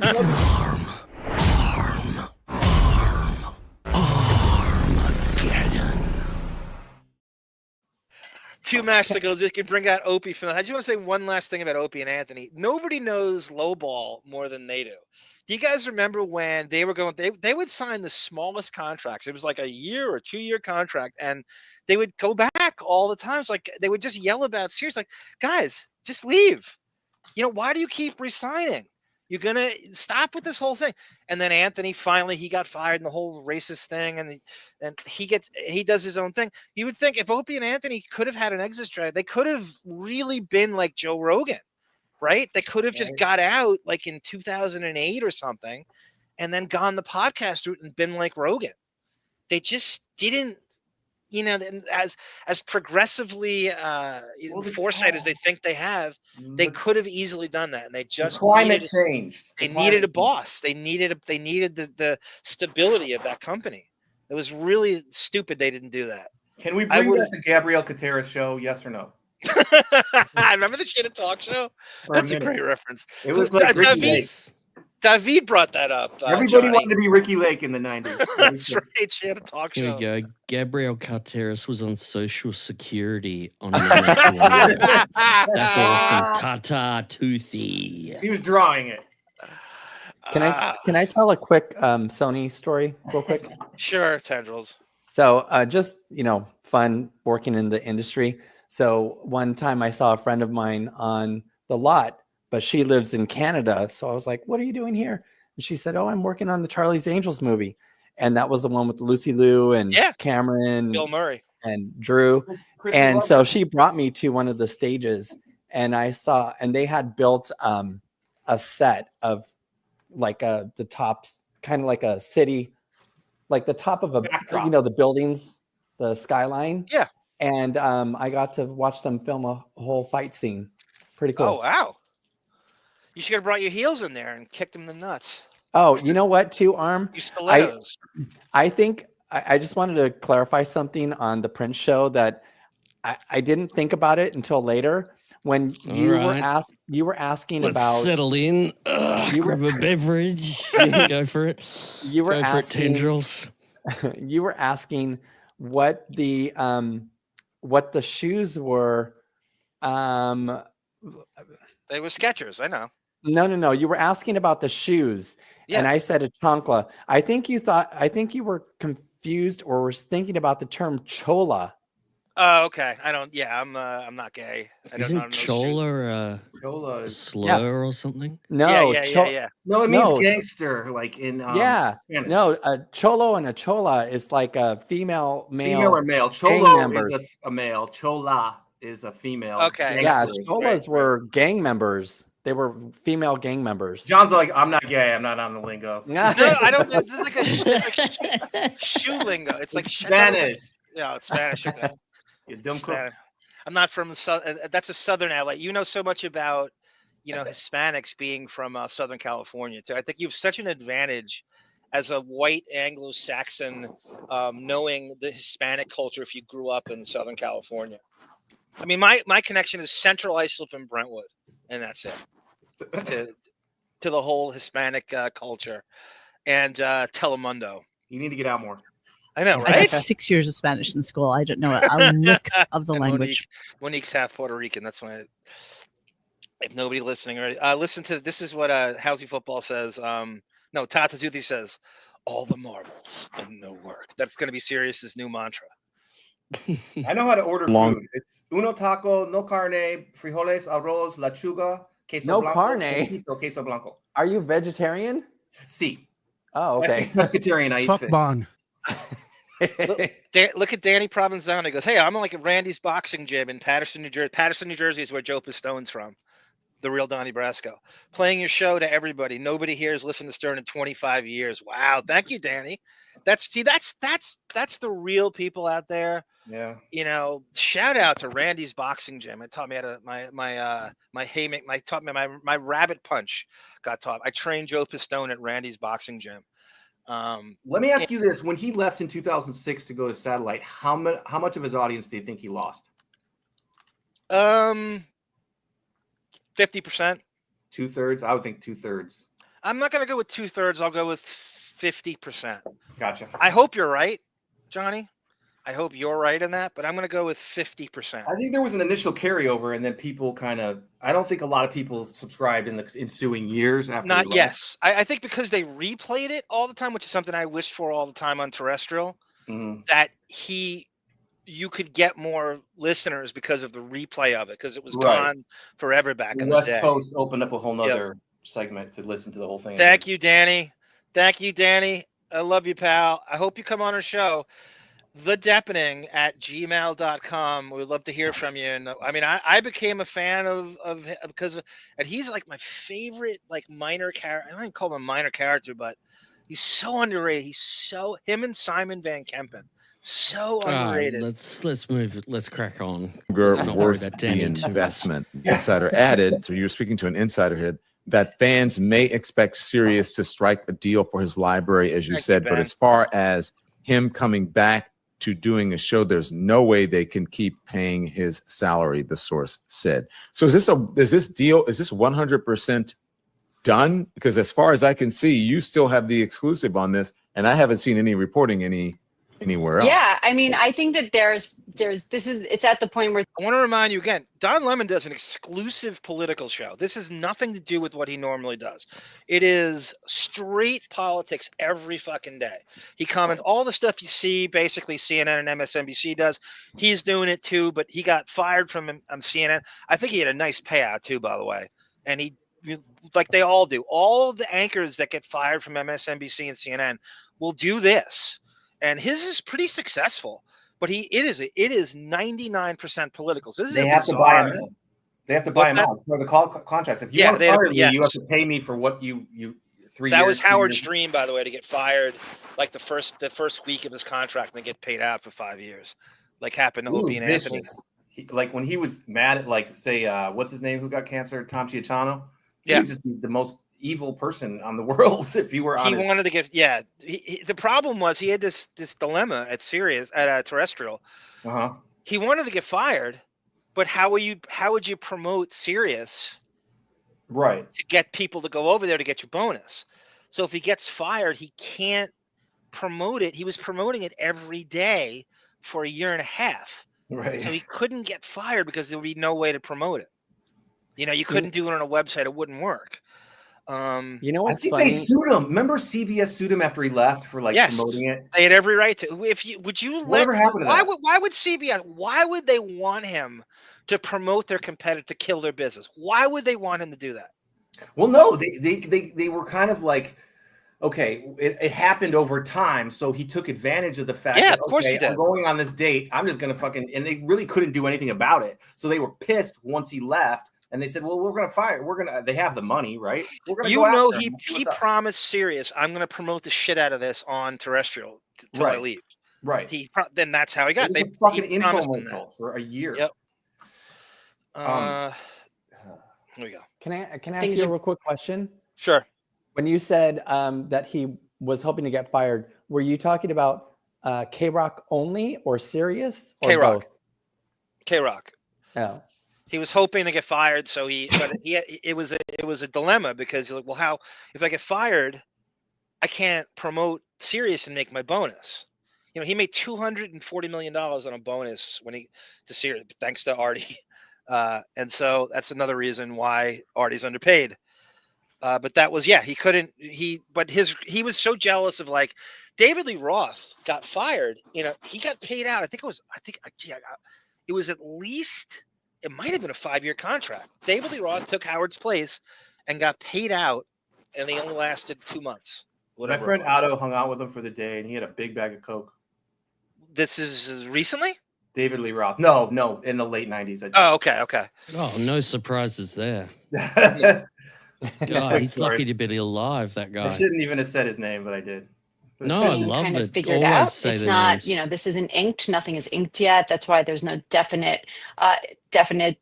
information regarding his catalog. So this is very much something that's like in the beginning of the works. So nothing has been completely set in stone, and I think that this is going to be something that we're going to see in the coming months. I would say sometime in September. I wonder how lost he is without Buchwald negotiating with him. He got his daughter or whatever he's doing now. The sorrow. Yeah. I bet he cried. Yeah, I bet he definitely cries does. regularly. Knowing this is That's going to like happen. It's like losing a security blanket. Like the Beatles. What was Epstein? They lost him, and that was the end of them, really. He has to have a lawyer who's taken Buchwald's place. I mean, He's got a whole team of lawyers, Johnny. Right. Okay. Yeah, I know. But I'm just saying, like, Don Buchwald was probably only so good with so many things as an agent and not a lawyer. So, because you need a lawyer. Whoopi Goldberg just brings a lawyer. I think he gets way too much credit. You're probably right. I think you're right. He gets way too much credit, Buchwald. I think you do. And he's dead now. Did you listen to our show that Chauncey was on? So Chauncey's been in lawsuits with Howard a few times. Right. And they had him in a fucking boardroom. He said Howard had 6 lawyers there. Of course. So, well, threatening. Speaking of lawsuits, the CBS one that when he left in 2006, was it? CBS sued him. I never found out the disposition of that. I didn't really care, but like I would guess that he settled it because that's how they got the archives. Okay. So they settled it, and he got the archives. Yeah, and he, that yeah, sounds so that, right. That sounds it right. was It was so long ago. undisclosed. Yep. Thank you, Tendrils. Everybody, please hit the like and subscribe button. I would really, and Sarah would really appreciate wherever she is. Thank you, Tendrils. Thank you. Everybody Yay. hit like and subscribe right effing now. I'm watching you. I'm Right begging you. now. Now. September or October being confirmed definitively, and to see what's going to happen with this catalog and all that by early fall. You know, it's so interesting to see this happening, Gary years Nelson. after, what Home of went Mitch down with me, Kupchak. because now I think, a lot of folks are coming around to, sort of what was being the canary in the coal mine, so to speak, and so LW is a good, I got a canary in my coal mine, Lemon, right here, pal. That was a good police song. LW is a great pointer. They had a double paywall at Sirius, right? So you had to pay another second subscription to get him. So after a while, he was losing people just off that. And might I say, before I forget, you guys see this when anybody cancels Sirius, or you get a survey in the mail or email. What's the question invariably that comes up on it? Why are you canceling? The Howard Stern show sucks and it's not on it. Because of Howard. Every time. So everybody chooses that. At what point do they use that information against him? If you're putting it on the survey, how are you not using that at this point? This has been going on for a decade and change. He's been on the surveys. The Howard Stern show takes too much time off. His show sucks now. That's on the survey. Maybe they have. They have to be. That's what sucks. We don't know anything. It's so secretive. because your source says after you saw what happened with Stephen Colbert, it's like they just can't afford to keep him going. Another source said that Stern's political leanings, there you go, are also not working in his favor. If Sirius isn't going to give Stern a good offer, I don't think that he would have anything to do with it. I don't think it would have anything to do with his ratings, the source claimed. It's more likely everything to do with the political bend here. Let's stay on this for a second. Gives him an out. It makes him look like a hero. It makes him look like a martyr, and it's not. And there is some merit to, half the country is Trump supporters, and if you're trying to be this useful idiot to the Learjet liberal left by bashing Trump all of a sudden, because you refused to do it in the beginning of Trump's first term. You refused to do it. In fact, it was so embarrassing he would avoid it all the time until Sarah Silverman shamed him, and then eventually he's, I'm getting emails from Clooney telling me how great, so I'm going to start doing. And he started to do that. And then it became safe to do it, but believe me, he's not changing anyone's opinion politically. So the thinking is he's alienating half of the country who voted for Trump by bashing Trump, which is not a bad theory, certainly. Mm-hmm. Yeah, but do you think those people are listening to him? Say again. Do you think those people are listening to him? Not anymore. There might have been at a certain, but they've trickled out, immensely. Because he's getting bashed by the Gutfelds of the world and fucking the snowflakes. Right, they're the ones. Right. And regardless of what side of the political fence you are, that has to bother them that he's alienating half of all the Trump. If half the country voted for Trump, you're alienating half that audience. They couldn't listen to him now, could they? A Trump supporter? He had a major him, conservative. Fox News used to love him into the Sirius age. They loved him. Beth was on Fox and Friends all the time because they'd have her. But now a Trump supporter can't deal with this crap, can they? No, so they're losing all those people. There was a few of them that were like, whatever. Howard's fucking a pussy. I could care less. I'm not looking to him for politics. But he was trying to make it, and it's so forced, and he has no impact at all politically, right? Whose mind is he changing? George H.W. Bush, remember the first term? Yes. And then the second term, when he was running for re-election in 2004, he was like, I can't let this guy get reelected. We have to stop this maniac. No, but before that, Johnny, he was a chicken hawk during 9/11, right? He wanted to go to war with they wanted to blow up the Middle East. Oh yeah, immediately after. And then he turned because he thought it was going to be. So he turned himself into a First Amendment martyr, and then had to do this whole John Kerry thing. But what he was really doing was, he was making himself out to, it's a witch hunt. They're trying to cancel me because I'm going to make you follow me to Sirius. They gave him This fines. is the only place that I can do my thing. Yeah, no, they gave him fines under the first George Bush administration. But that he didn't pay for any of those fines, But and he's that still promotion there to helped grow. him go to Sirius. It's not good PR though, and the fucking radio station has to pay it, and they're like 150. Well, they didn't care. They were making so much off him anyway. They didn't. You're fine here and there meant nothing to them. Right. They didn't give a he shit. bitched about it. The nonstop. fines only ever added up to 2 million or 3 million still a lot after of all money. of it. It's nothing. I know. Not for them. Well, I And don't they're know how much paying- they're how making, much were so they I'll take it paying back. him though, John? 30 At million, the time, 20 million? his maximum salary at terrestrials, I think it got up to about $40 million a year, like somewhere in the 30s, I think, is what the last like $37 million a year. So that was his last contract at terrestrial. Oh, wait, was that for everyone though, John? No, that was for him. Just That for was for him. Yeah, Well, that was for him. And you know, the fraud of that whole campaign too, because as soon as he landed on Sirius where he could do whatever he want, he had that no curse rule. What the hell? Yeah, it became. I say all the time. I like it better when they don't curse. Nobody makes cursing look worse than the reprobates on this show. I like when they had to dance around the censors and they couldn't say the F word. I could care. I wasn't looking for that. I wasn't looking for them to be more guarded, more caustic, and I could care less about cursing. You know, it didn't mean shit to me. No pun intended. What do we got here? Two Master Sal just start posting content on his YouTube channel. Two Master Interesting knows timing, all. but is it just cooking shit? Because Sal does that often. It could. I don't know if you've have a look through Two Master. Like he puts up really rank shit. I bet he has to like clear that through Howard before he can put it up.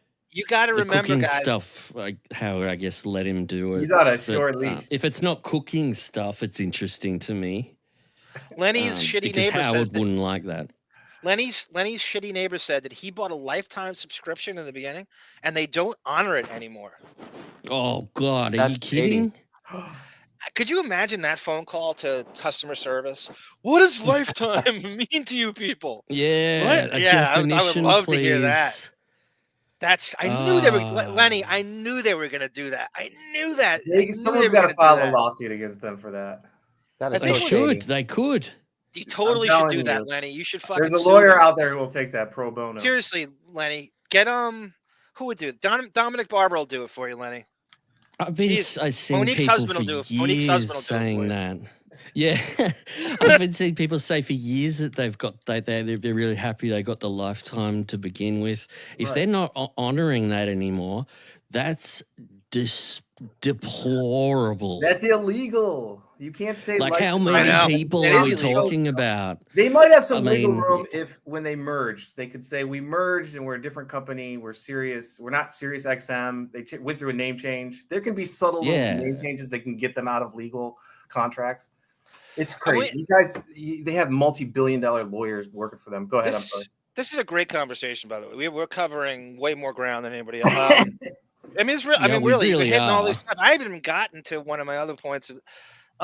Yeah, the South. I would talk about this all the time. You know, the staff. Who's more attention starved and air hoary than the Howard Stern staff, right? Especially at the beginning. They know if something is being released and they have nothing to lose anymore.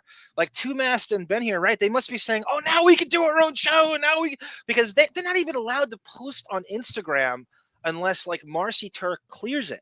Oh yeah, they have non-disclosure form. Look at all the shows that are out, all the Right. podcasts that are out there. You don't think they want Gary on the show?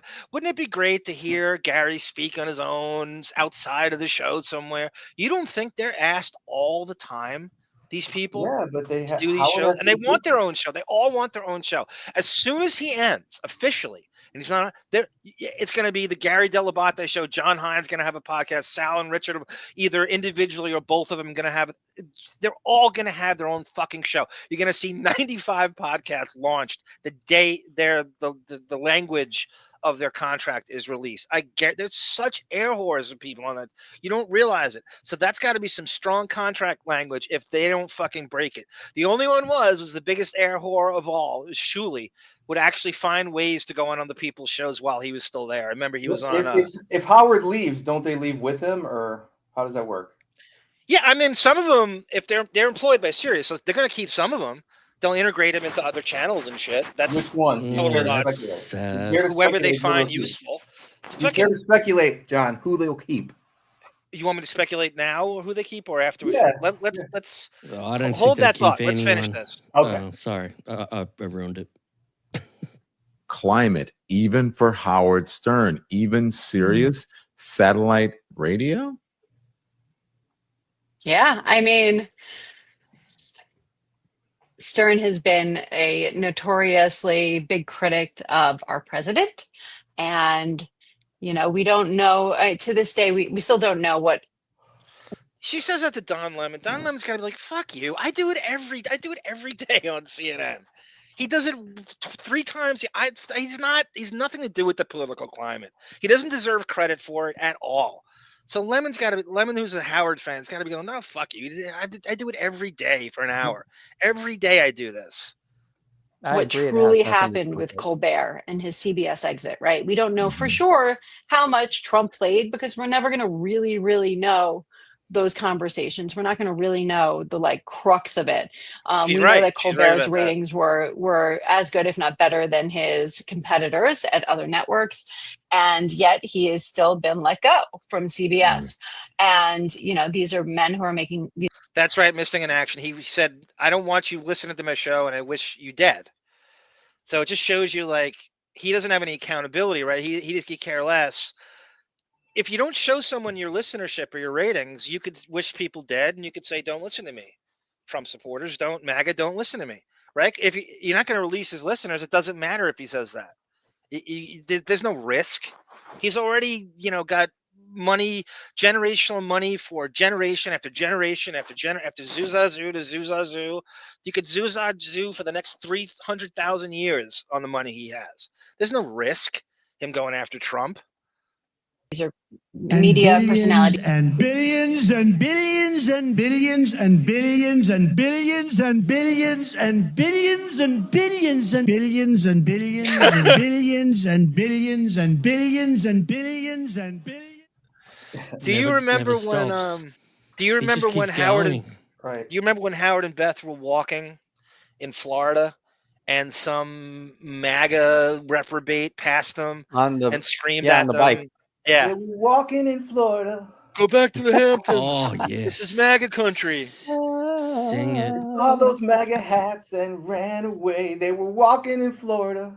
was that Cohen? John Was that loves- song "Walking to Memphis"? Yeah. Sing Oh, it, John. wow. John knows it. John knows it Turn well. on my blue suede shoes and boarded the plane. Touchdown in a land of a Memphis. Do you think you're a good singer? Tell me. In the middle of a pouring rain. Don't ask that. When I was walking in I Memphis. just fucking did. Walking in. Walking in Hamptons. Memphis. Do you really feel the way I feel? Elvis Presley in a MAGA hat.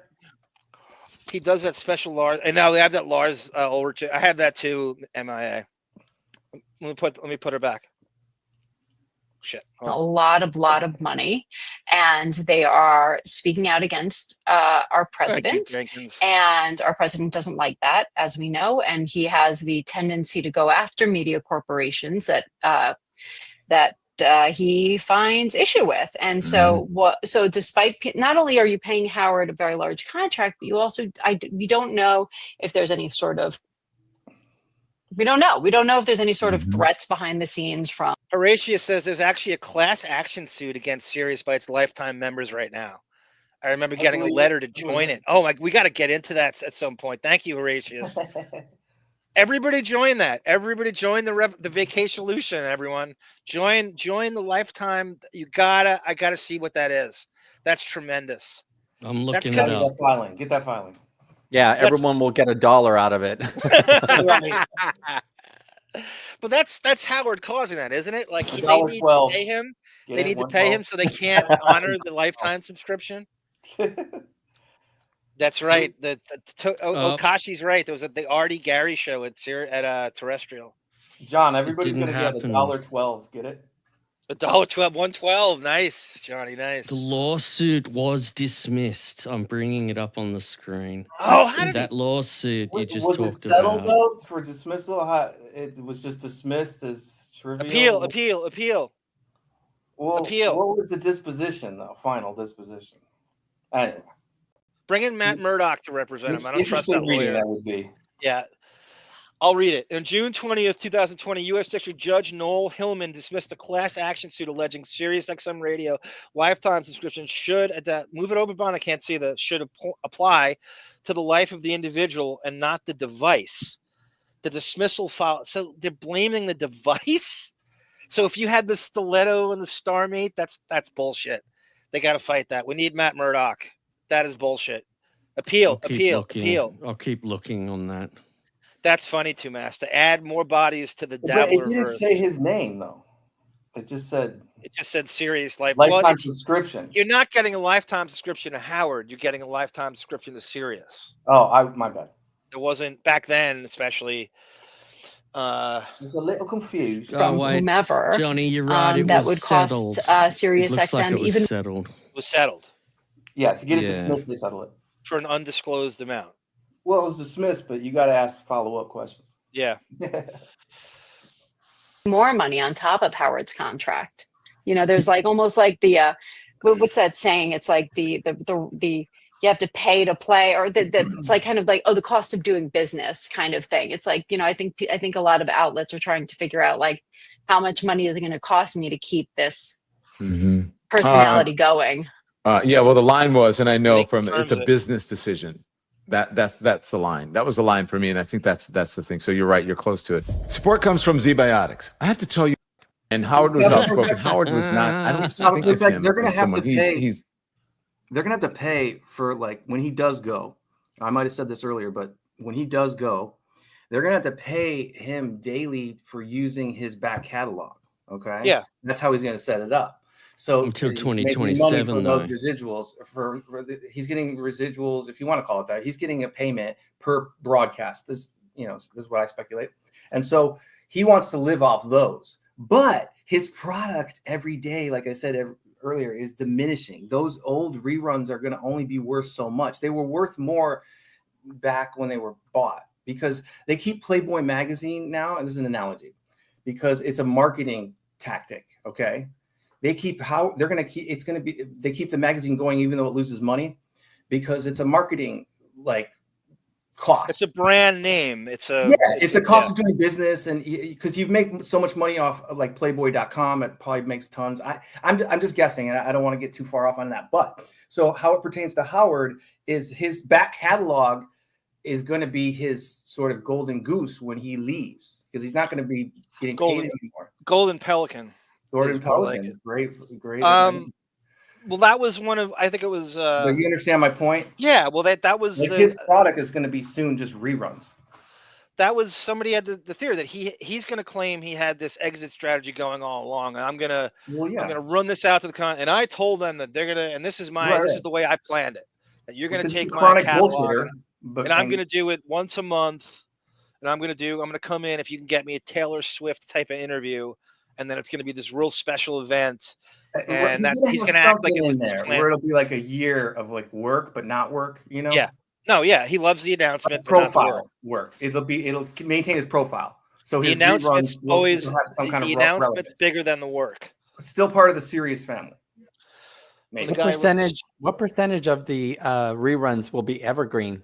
That's the question. I hate that word. God, do I hate that word so much. Evergreen. I know. What does it mean? Who create? Oh God, I hate that word. It's these fad words.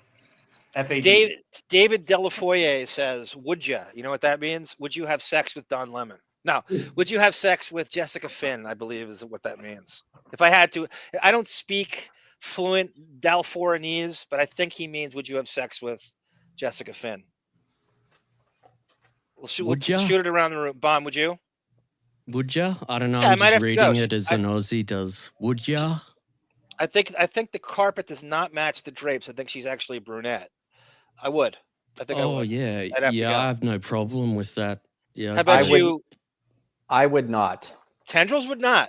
No, you guys have fun. All you. How about you, Johnny? I don't know.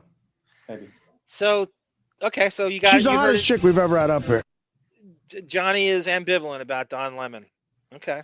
Oh no, I didn't know what you were talking. I spaced out for a second. No, I wouldn't. Okay. Fair enough. I let you know. And I hate to break it to you, but I've never had sex with a guy, or let one have one with me. But you are breaking it to me. I am so crestfallen to hear that, Johnny. That just shatters everything. Never say never, Johnny. I hate to disappoint you if you had a fantasy. Chubby Pickle says Howard's screaming in his depends over this. That's the big question, Chubby Pickle, whether Howard loves this attention or not. He wants the attention on his terms, but when they're spitting out like bad listener numbers and all the negativity, like Anthony said before, like all the comments are just utterly negative. It's like, go away. You should have retired. Your show sucks.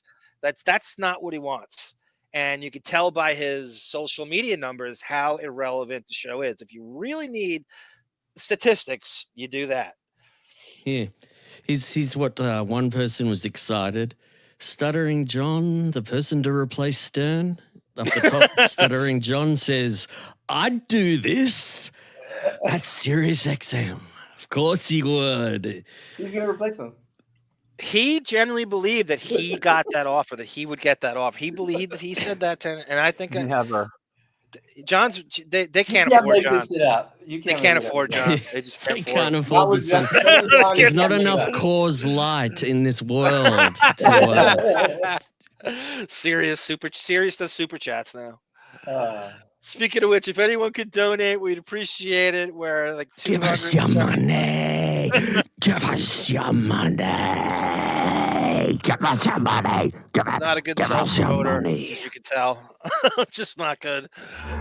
Give us your money. Give us your money. Give us your money. Give us your money. You think this shit comes easily? You think Arm spends hours and hours and hours and hours ferreting because he loves it? You think David learns the theme song to Cheers live on the air for his health? And what about the Sarah man? She doesn't want to come on the show anymore, but everybody still loves her. Give her your money. I hate the word evergreen as much as I hate the word gaslight. That's how much I hate evergreen. They're in the same. What about Australia? You think it's cheap to broadcast from Australia? It costs hundreds of dollars an hour. Give us your money. Hey, two things. First, what's missing is the Brendan Blow Me. We haven't seen that yet. Brendan's not in here right now. Where the hell has Brendan been? Yeah. And he's got to be here for me to do it. He's got to be here. The son of a bitch he is. And then the gaslight, narcissism, like all those terms. Yeah. Way super overused. I mean, working in law, it's everyone's the victim of the gaslight. Everyone's the victim of the narcissist.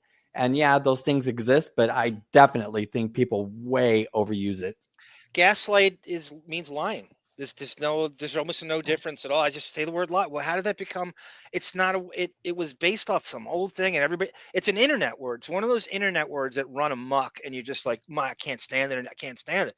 Everybody. It's a movie. We talked about this last year. It was a 1940s That's a radio movie. Word. That's such a Monique word. Yeah, no, it's definitely an old term. And gaslighting is way more than lying, though. If someone is really truly gaslighting you, it's a mind fuck, and all you have to do is watch Vanderpump Rules to see gaslighting. Literally. What do I think of what? The word literally.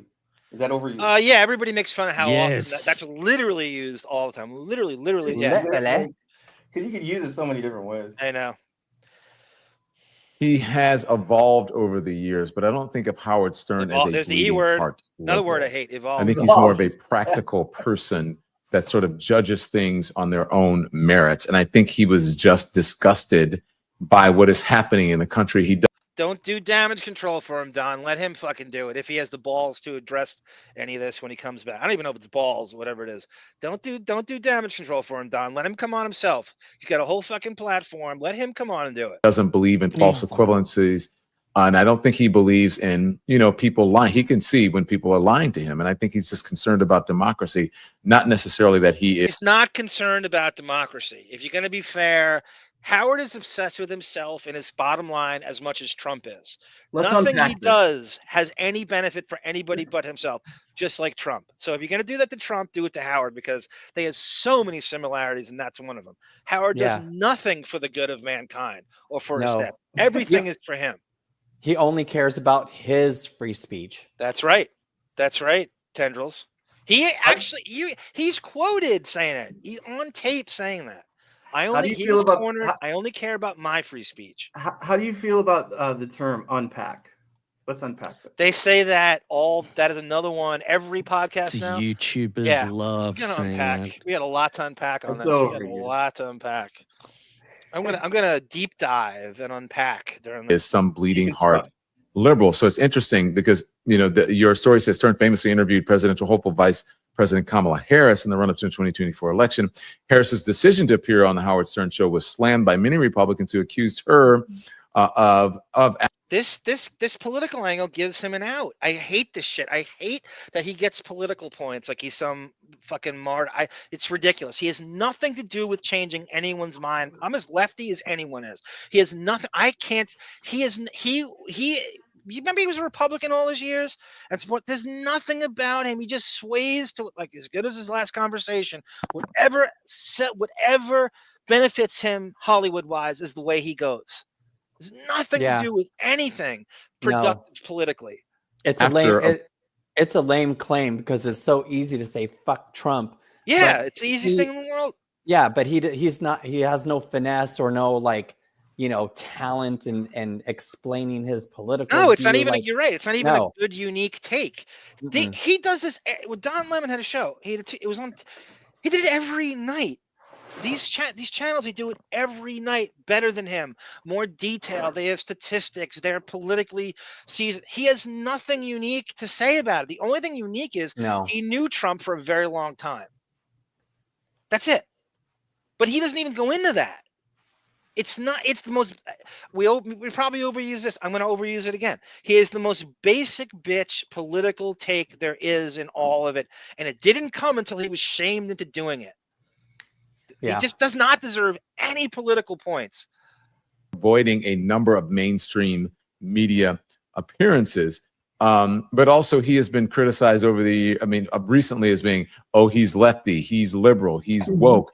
And I really don't see that. But in this climate where they're getting rid of people, even if you give just a modicum of criticism to this president, he's calling up media executives and I believe he's saying Howard's hair is only 20 years old.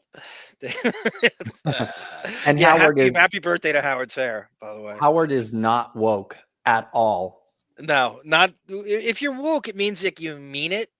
When people are woke, doesn't. A lot of times it's corny and overdone and the timing's wrong. But that person means it, at least in their heart of hearts. They're kind of just like looking out for the little guy. Howard doesn't mean it. So what Tendrils is saying is spot on. You have to, in order to be truly woke, it has to be in your heart, and you have to mean it. He means none of it. That's a great point, Tendrils. I didn't even think of that. Complaining and trying to get you fired. And how sick of woke are we, by the way? I'm not going to comment too much because I like my job, but here we are. See, she's scared. She's terrified. Doesn't want to be sued. Doesn't want to be sued. Yeah. Hey, Chubby Pickle, when's your big Chubby Comes to Australia airing? Are we a few months away? Because it shouldn't be too far, should it? Give us the lowdown. Chubby on TV. We will get clips and we will play that shit on this show. Motherfucking hell yeah. You're going to ghost him like a Gentleman Jim again. I guess that says a lot, right? Hey, listen, I don't have a YouTube channel yet, Don, so I gotta watch where I'm going here. So yeah, well, go on. She's not worried about Howard talking about her, which won't happen for 3 months if he does at all. She's worried about getting sued because he sues. I don't know how. I don't think she's aware of how litigious he is. No, And I she's don't think worried Don is. about her career if she disses He has- anyone. This is what they're all worried about, saying anything bad about Trump or this or that. It's all the way they word everything. Yeah. Because someone will take offense who's working with around them, and then they'll screw them out of jobs and all this shit. It's just that's why he reacts so violently to her saying she doesn't want to lose her job, because he knows it too. Here's what He's Howard's like Trump controlled. too, All Bob. the media are fucking controlled. Here's what Howard's like Trump too. Howard's killed many careers, and he's made phone calls. He has had his people made phone calls to Radar Online, to the Daily News, to the Post. He has killed many careers behind the scenes. What was the one he got the guy fired? Then he found out the guy got fired because of him, and then he was on the air, and Howard was saying, "Gee, I didn't want him to get fired." Was that the guy? It was the journalist from FHM. Yes, It was a journalist from the what is his name? The guy, the writer who was friends with Opie and Anthony. He was a radio kind of columnist. What is his name again? He got him fired. I had to do a whole show on that guy. I forgot his name. Wasn't that amazing? And then he actually talked about it on air, which he'd never do now if he'd got someone fired. He actually talked about it and said, I didn't play the plaintiff voice of Howard. You might be talking about Opie and Anthony when he talked to Sean Hannity about Opie and Anthony, that he was forced to admit that he had them shut up and silenced. No, this was what you were just talking about. Okay, so you're talking about, You're talking about FHM. You're talking about the guy, the writer with Beth. That bloke. Someone in the chat's probably written who it was already, because they're just, here we go. Chubby says it's coming up real soon. The TV show with Chubby driving his truck around Australia. Ladies and gentlemen, is coming soon. A couple of months. I can't wait. I'll be watching. Expand on that as much as you can. You understand. Yeah, no, I mean, it's definitely, I think, an inflection in time where people are losing their jobs, because it really is. There's a lot of fear that they're going to get sued by the president, and having to pay large salaries on top of expensive litigation. It's got to be part of the equation these days when more liberal leaning people. The difference the president isn't going to sue you, Jessica. Do not worry. Trump has sued some pretty petty people, but she's so under his radar. That's not going to happen. She's nothing taking to do herself a little bit serious. But also, too, isn't it a compliment to Trump though? In a way, she's not bashing him at all. She's giving Howard political points that have nothing to do with, like, he's not gonna. Let me say this too politically before I forget. Yeah, I'll make a speech, John. This isn't a speech. This is more statistics. Oh, I got all excited. You know how much I love. No, I mean, the maybe if you want to consider it a speech, fine. So he has on. This is what Sirius can hold against him majorly politically. So he has on during the election. He has on Kamala Harris and Biden, right? Yeah. So Kamala Harris's time is really precious. She's got to run around promoting and campaigning everywhere she goes. She wastes an hour and God knows what the whole setup was, probably way more, 2 hours on the Stern show. It does nothing. Nobody talks about it. It doesn't. She could have done a million other shows to promote it. She loses the election. She loses the popular vote, right? Her people, the whole camp, all their publicists had to come back at Sirius and go, you motherfuckers, you bamboozled us into thinking, you told us he had millions of listeners. It did nothing. None of our metrics indicate that your interview with Howard helped her at all. Not one vote, not one. We can't quantify this did anything. We wasted hours dealing with you people. You lied to us about your listeners and subscribers. We wasted time. You know how embarrassing that was for Sirius? And then Trump goes on Rogan. Yeah. Trump goes on Rogan, and they're giving Rogan every single day. They're giving Rogan credit for getting Trump elected, and that whole fucking that fucking Rogan sphere of hack fucking irritating, duplicative, fucking derivative, redundant bro comedians in the Rogan verse. They're giving credit for getting Trump elected, and Howard did nothing for Kamala. Nothing. That was is kind a of a huge speech. blow. That is a huge blow to his reach, his relevance, as anything is. Do you agree with that? Well, you know what? I honestly. That fucking song felt like that was appropriate. Then that was you got very emotional, John. No, because if they want to throw something in his face, that's what you throw in his face. Yeah, go tendrils. You're about to say something. No, I actually think that part of the calculation that Howard was a safe bet. Yeah, he's going to ask softball questions. They get the questions in advance. Kamala was supposed to go on Rogan. Rogan's not asking anything that she can't handle. Kamala's very, very underrated. She's way feistier. And she kicked the shit out of Trump in that debate. She can handle it. She went on Fox News. She just chose not to go to Texas to do it. It was a bad move. She should have done it, but she didn't go for whatever her reason was. And she decided to do something and it made Howard look so irrelevant. Like it made Rogan look like he was 100,000 times bigger than Howard is. Like not just bigger, miles bigger. And that killed them. And they know they bet on the wrong horse, that they should have switched tactics to podcasts years ago, and they still stuck to Howard, and now it's biting him in the ass like it should. I think that you can't refute that. They can, if they want to negotiate with him and they want to whittle him down to nothing, it's like you embarrassed the shit out of us with Kamala Harris. You lied to their campaign. You told her PR people that you had millions of listeners, and they tracked it and they looked at your social media numbers and they go, and somehow they were against the clock and they couldn't vet it enough, I guess.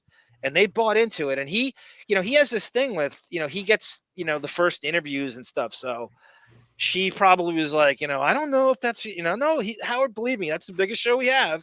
No, it's not.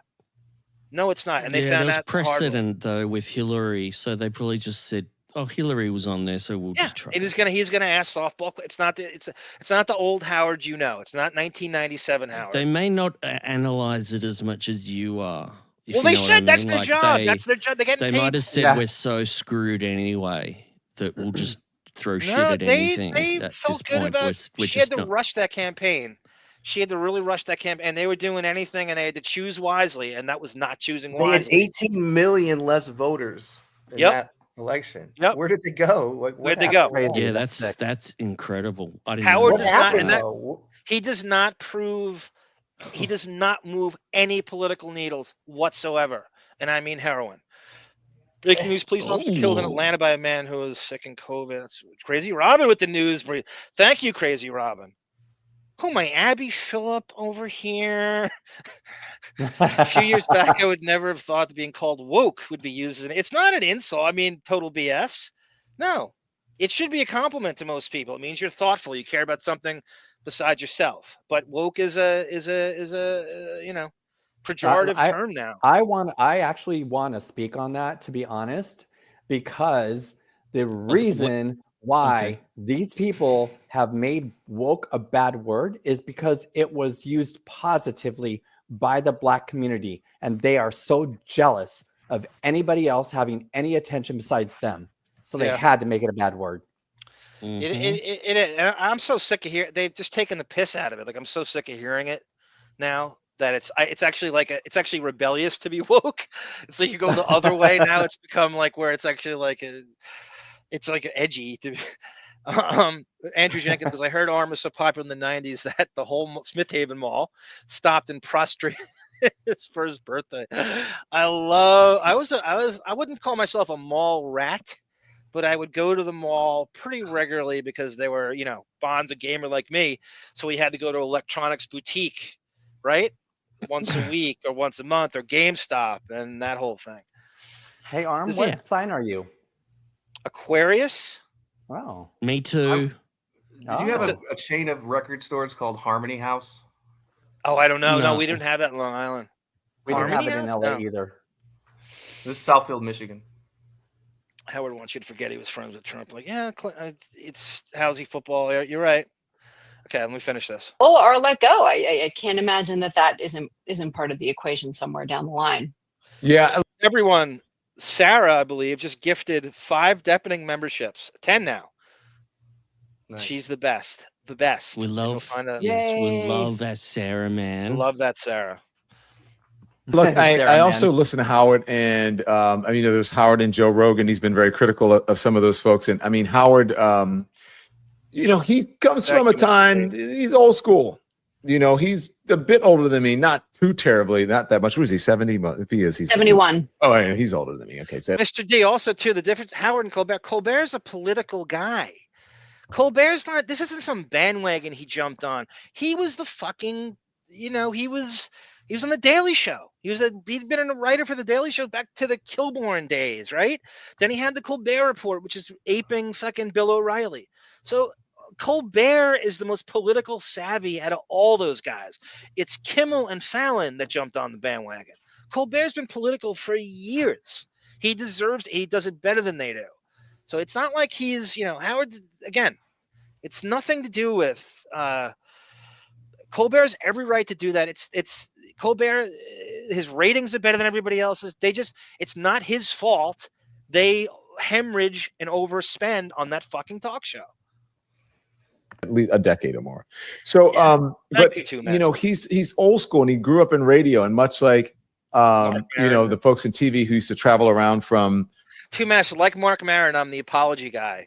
I like to piss people off and then apologize to them, and it gets attention. I'm going to be just like him, the apology guy, and don't judge me. Like Mark Maron used to have that tagline in his act: "Don't judge me," which I used to love. Small market to small market to small market, building their way up, building their resume, getting the skills. And then now you have these podcasters who come, they're not even radio people, they're not even studied, they're not even trained. So I think for Howard had, Howard doesn't feel like this is the sort of podcasting thing is real. You know what I mean? They doesn't understand, or maybe he realizes now. I haven't listened in a while. 71 because I don't drive as much, but I do have Sirius. He doesn't. He thinks that it. He's so detached. He really is, but he thinks it waters down what he does. He thinks what he does is special, but does and he he realizes it's not special. Does he even believe what he spews at this point? Like, I mean, he has to have changed his mind about podcasts. At least I think the power of magical thinking is you do believe your own bullshit to some degree. I think he's somewhere in the middle. He can't be that stupid, but the power of getting things done with Marcy and his staff, he's so insulated from the truth that he does believe his own bullshit. The whole game on that compound is that he does not get exposed to the truth, whether it's ratings or what people think of him. It's so, I don't know. I think it's a little both. He can't be that stupid.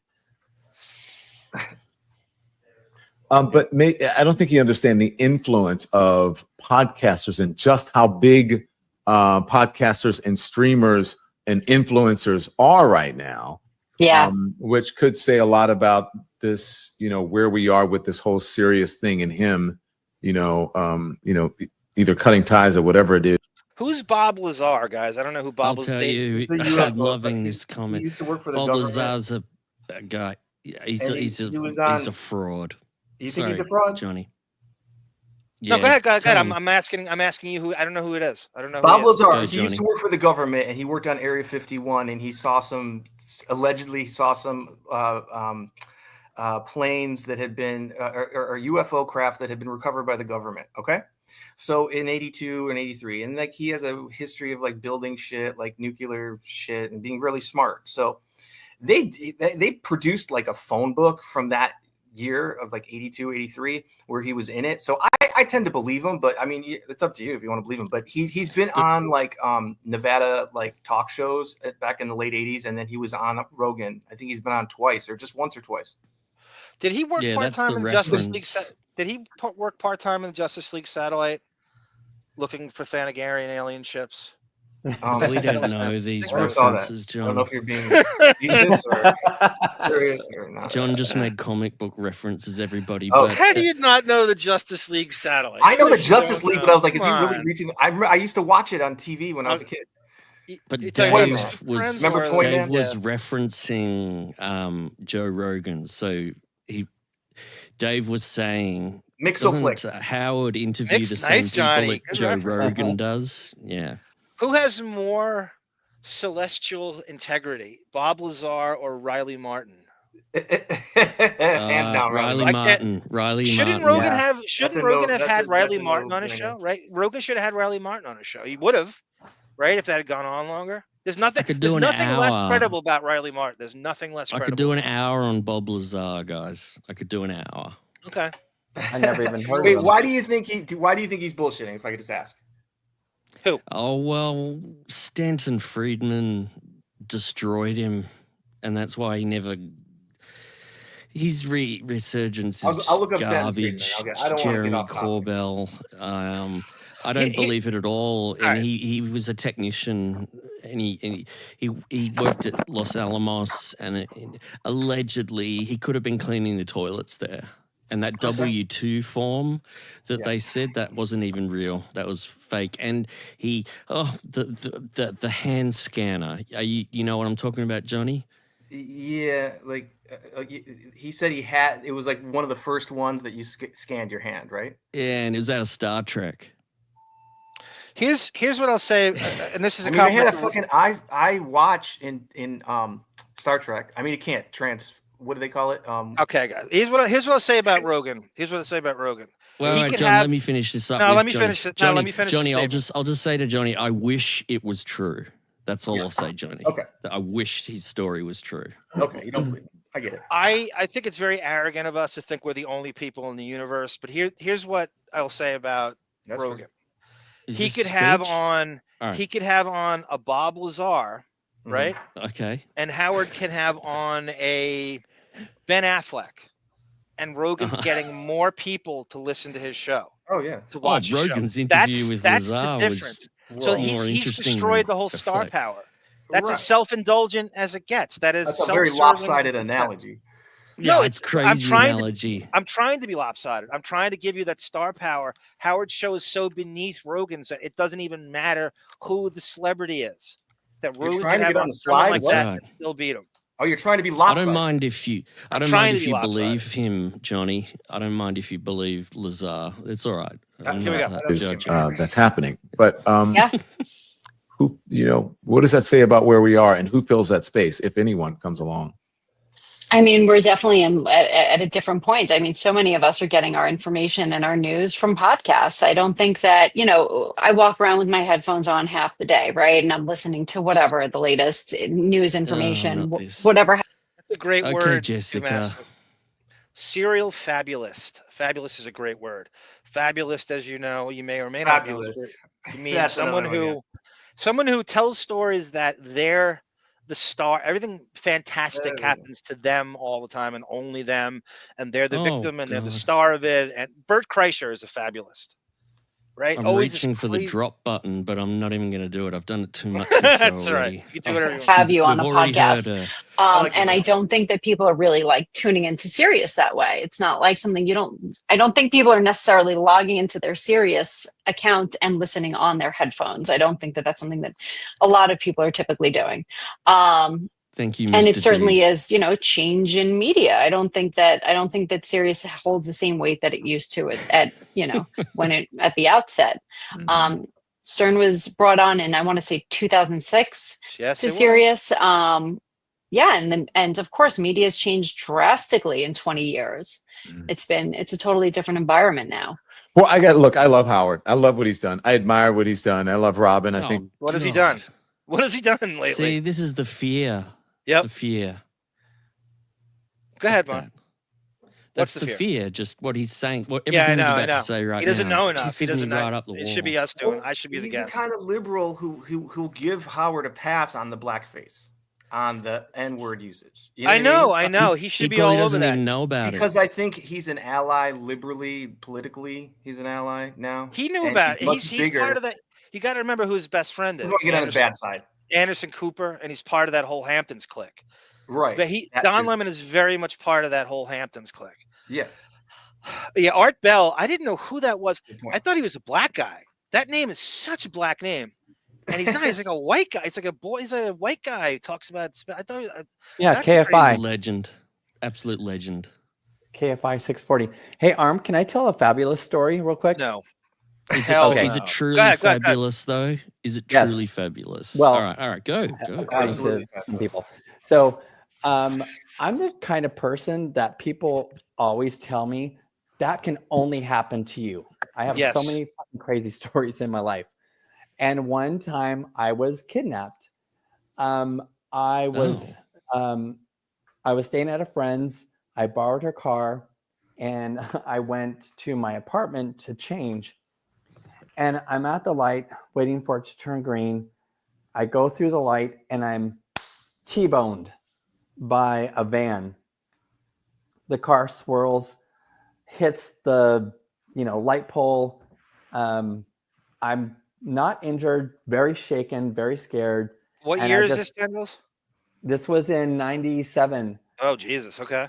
And I just seen like a bunch of people running towards me. And like when people say, like time slows down or something, it's so true because it did look like they were, I don't know, like a strobe light running or something. Yeah. So they came and they said, "Are you okay?" And I said, "Am I bleeding? I don't feel, I'm not in pain or anything." And I look and I see the van like screeching to a stop. So I go over to the van and I noticed that there was a young child inside. And I was like, "Oh my God, is your baby okay?" And he said, "Yeah, I think so." And so I said, "Well, let's exchange information." So I sit in the passenger seat and the doors open. All of a sudden, and we're writing down insurance and all that stuff. All of a sudden, the van takes off and with me in it. And I'm like, "What the hell?" I'm like, "What the hell?" And the guy's like, "I can't have the cops. I cannot have the cops involved." And I turn and I look and I see the cops are arriving to the scene of the accident. So I'm scared and I'm like, "Okay, you know what? I don't care what you do. Just drop me off. Just let me out. Drop me off." He's like, "I have to make sure I'm far away." So he drove probably, this was when I was living in Long Beach. So he drove probably about 5 or 6 miles away from the scene of the crash and dropped me off by the beach. Wow. So I get on a payphone and I call my friends and I'm like, yeah, this is where cell phones change everything. Like stories. Seriously, Yeah. like you get like old movies and TV shows. You're going, we do it all the time. Like, oh God, if they had a cell phone, that changes the whole plot. yeah. So I went to a cell phone. I called my friends and I said, "I have bad news. I was involved in an accident." And they're like, "Oh my God, are you okay?" I said, "Yes." And they said, "Where did it happen?" And I said, "Redondo and 7th Street." And so they're like, "We're going to go there right now." I'm like, "No, I'm not there." They're like, "What do you mean you're not there?" So they come and they pick me up and they take me back to the scene of the accident. And I walk up to the police and tell them that I was involved. They put me in handcuffs because they believed it was staged. Like Holy staged. shit. Yeah, staged for like insurance or something. You were People scared. do You that. said I staged a kidnapping, and I'm. Yeah, they thought it was staged. So they put me in the back of the cruiser and I'm handcuffed and I'm like crying because I'm like so traumatized. And yes, perfect music. And then my friend eventually talked the cop down and said, if my friend tried to plan this for like 10 years, they never would be able to pull this off. Yeah, that was your plan. That's the LAPD, like just so cynical about everything. Like like everybody's got a scam, everybody's an ambulance chaser. That's crazy. Some people would hear that story and call me a fabulous, but it's true. And I get that all the time. This That's can one only happen story. to you. What you didn't tell them is the van drove you to Sony, and that's how you got hired. And thank you, Melvin, as well. Oh, Melvin. What did the same Holy thing happened shit, to me? tendrils. This whole That's a episode crazy took story. a dark I believe every turn. word of it. Too much detail. Yeah, I believe it more than I believe Bob Lazar. Or and one time we had a Christmas party and the contest was like 2 truths and a lie, and I made it all the way to the end because no one believed I was actually kidnapped. Yeah, no, it's that's, and your friends had to talk the cop out of it and the negotiation of it all, and I could see that.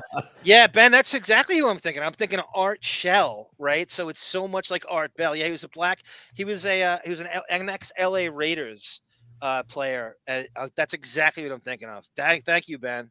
There's no doubt about it. That's what I'm thinking of. Thanks, Ben. Only someone in your audience would know that.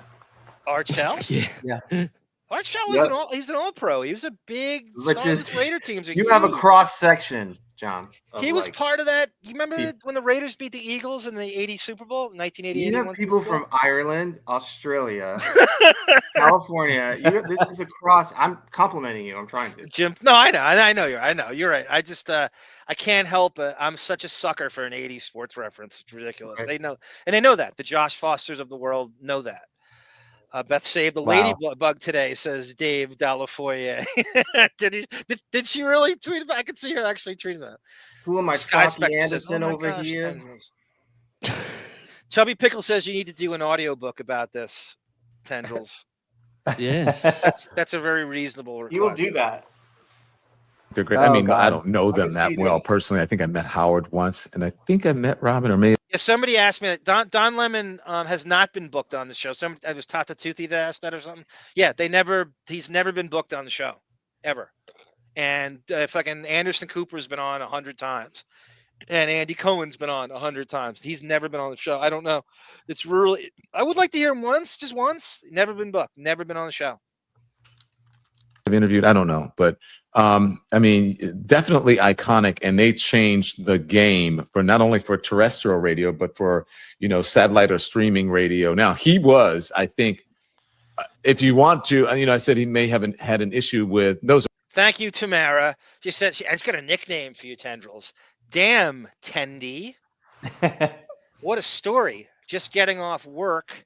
And that year is when I completed my 6th degree. I had my 6th diploma.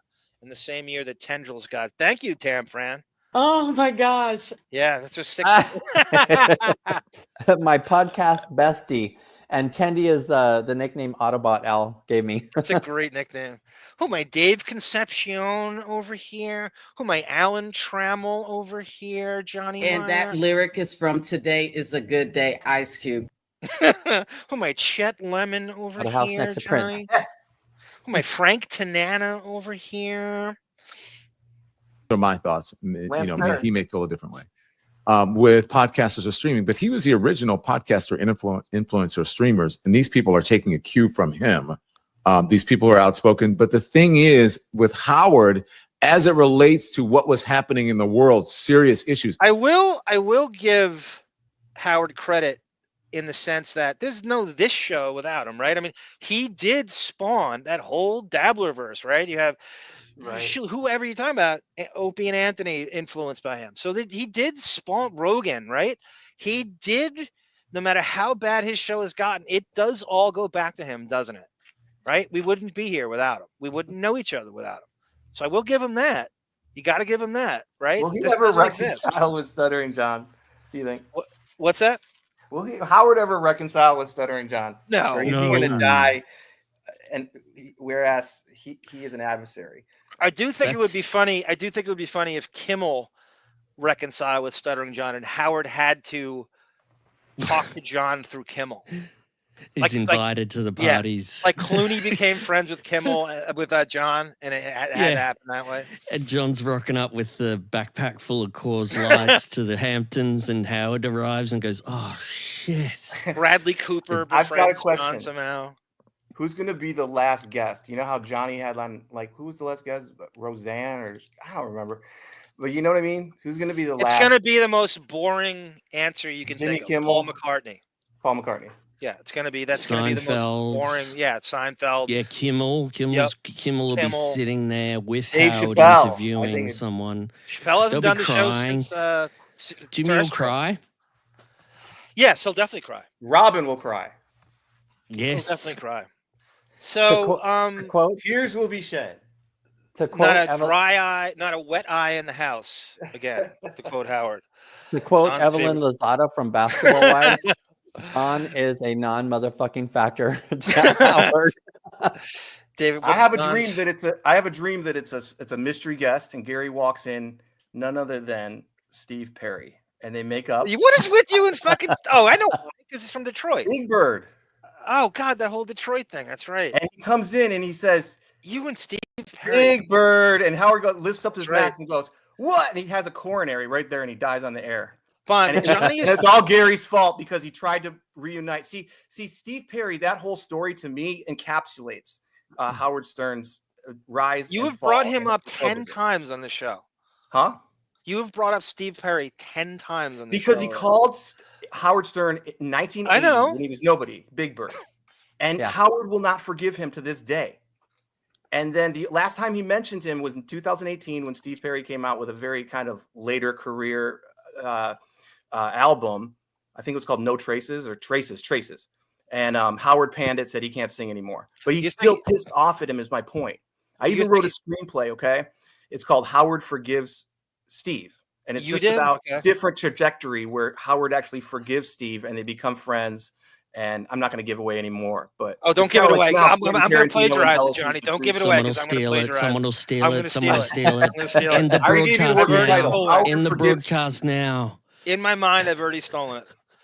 Howard Forgives Steve. You can put the parts together in your head. But like, you know how Quentin Tarantino embellishes history. It's going to be like that in the vein of different trajectory, if you will. I think you're thinking of Dan Petrie's screenplay, or it could have been Jack Morris. I'm not sure which.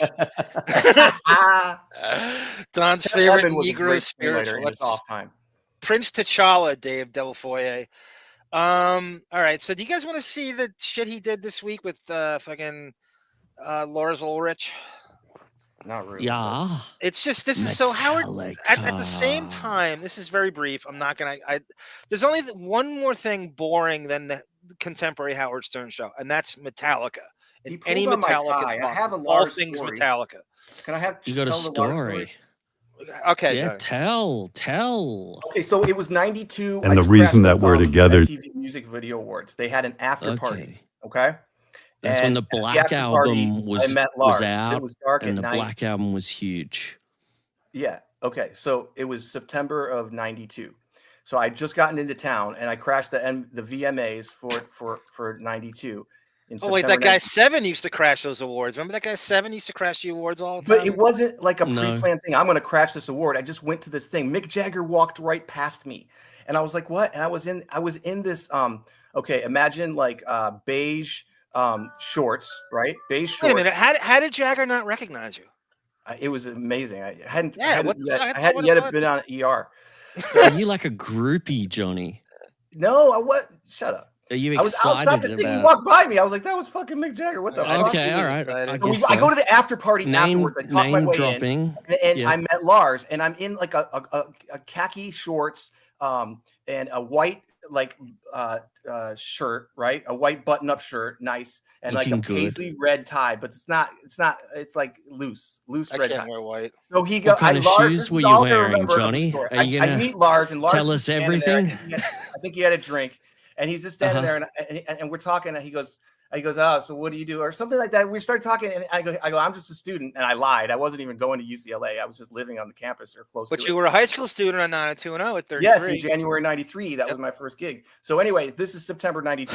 So I know months and years of shit that's gone down in my life. I don't know if it's related to what's her name, Mary Lou Henner, but it's sort of to that. Mary Lou Henner's little trick. I heard that was bullshit. But anyway, what is this evening shade over here?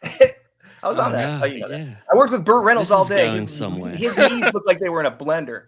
Anyway, so Lars says, "Oh, you're just a student," and he like not mockingly, but condescendingly goes, "Oh, you're just a student, huh?" And he pulled on my tie a little bit. Okay. And then I was like, "What a dick!" And I just didn't. I was going to say he pulled on your dick. Oh no! Is that the story? Bastardized it. Which you got to remember this, Johnny. I do. I admire I anyone. want to hear more from tendrils. I can't believe I'm saying this. Ooh, my Lance Parrish over here with that, catching that.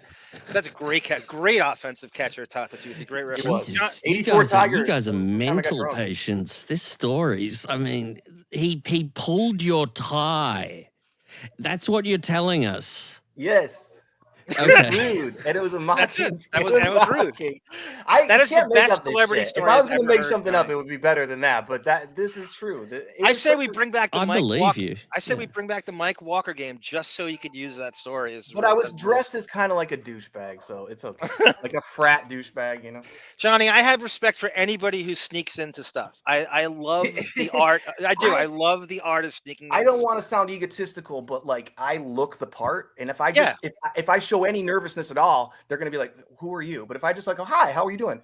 You know, I'm Johnny, and introduce myself, they're just like, "Oh, hi," and they look at me like I'm not crazy. I could plausibly be there, ostensibly.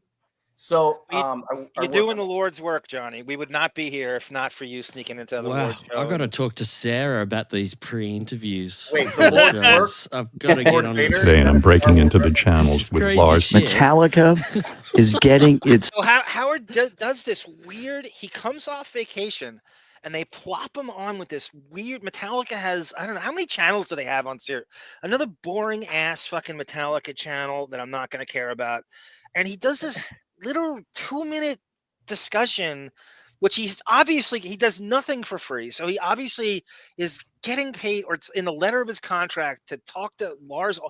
Metallica's on for a show that's on like 90 times a year. It seems like Metallica's on like every other week. Are they going to play just couldn't Metallica? be more sick of them. Or are they going to play related type music?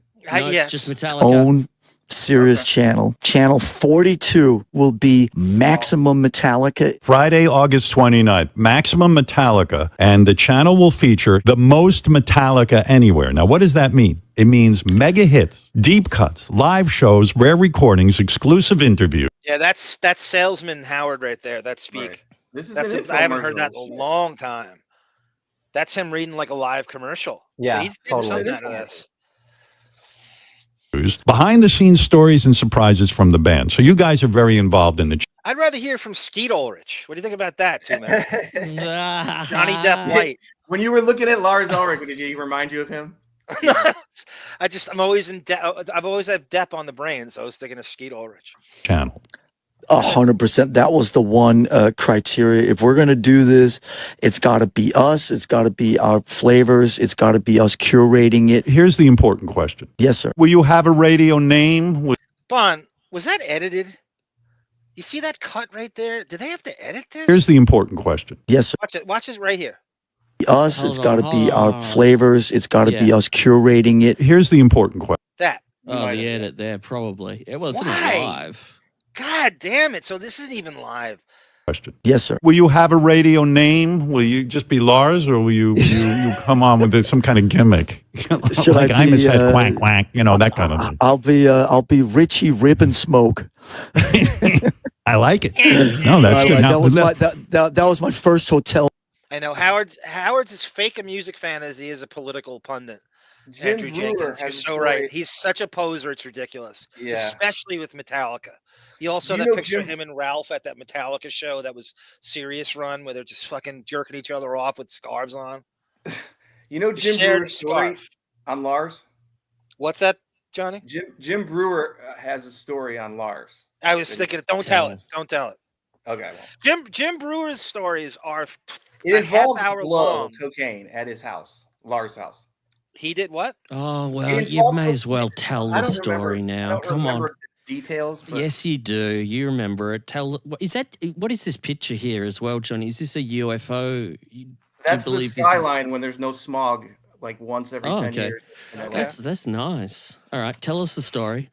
Okay, so Jim Brewer is telling a story about Lars, and he's hanging out with them, and they're at his house, and there's a big bowl of cocaine.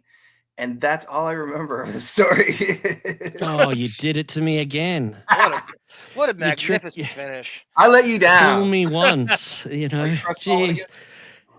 You finished like Warren Beatty with Cialis, Johnny. Name on the ride the Lightning tour was Richie Ribbon Smoke. Now let's talk a little business. Yes. For the month of September, Maximum Metallica will be free to any car with a Sirius XM. He doesn't do anything for free. He's getting some stipend. Radio, even without How's a that? subscription. You've liberated that? it. And now, this is the second part of the big announcement, which really blows my mind. And I have to ask you how you're going to pull. Oh, I can't stand his voice. I can't stand that fucking Darth Kermit projection on the. Oh God, the modulate. I can't stand Darth his voice. Kermit. I can't stand his voice. I don't Is that know a how. Disney character? Yeah, Darth Kermit. Off. To celebrate the new channel, That's right. SiriusXM will host a live performance by Metallica at Stephen Talkhouse, sponsored by Hertz Rental. Bon, if you could look up where's Stephen Talk? Is that in the Hamptons? Stephen Talkhouse. What the fuck is I'll that? look it up. Darth Kermit could be like an irreverent comic book hero. That could be the name of this show. Darth Kermit. There's so many ways you can There's go. Like something naming there. this. Yep. Stephen Talkhouse. I can't even pronounce where it's at, and if I do, you'll all laugh at me. No, that's okay. Amaganeset. Amagaset. Oh yeah, I know that dude. Where Fred lives. I mean, I don't know him, but That's I've seen his Hamptons, shit. Bon. You got it. Thank you. That's the Hamptons. That's where like Lorne Michaels lives. That's part of the Hamptons kind of circle, and thank you very much. I knew it. Multi-million-dollar home. He'll be there, and it's all goes right to him. Goes right to fucking him. That's just what I think of with the Hamptons, right? Metallica, they fit right in. I always think that. I always think of Metallica with the Hamptons. So metal. Very nice. We've all been punked. Nice. Thursday, August 28th. It's not going to be acoustic. It's going to be full blast, It's full gonna be loud. volume, full throttle. I think somehow inadvertently everybody in Amagansett will be able to hear. If Metallica was playing in my backyard, I'd close the blinds. I seriously would. Because we were all thinking it would be acoustic, Lars. Yeah, I know. It's we think of Fucking you. hell, he's an idiot.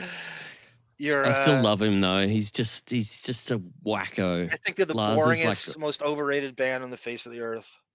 Oh, they used to be fantastic, I man. don't care about them Justice at for all. All, the Black I've never Album. got into them. I don't either. I don't like them either. It's not that I don't Oh, like them. I they're- think they're overrated and boring. my Well, then brain he pulled my shuts tie, off. and I'm definitely not into him now.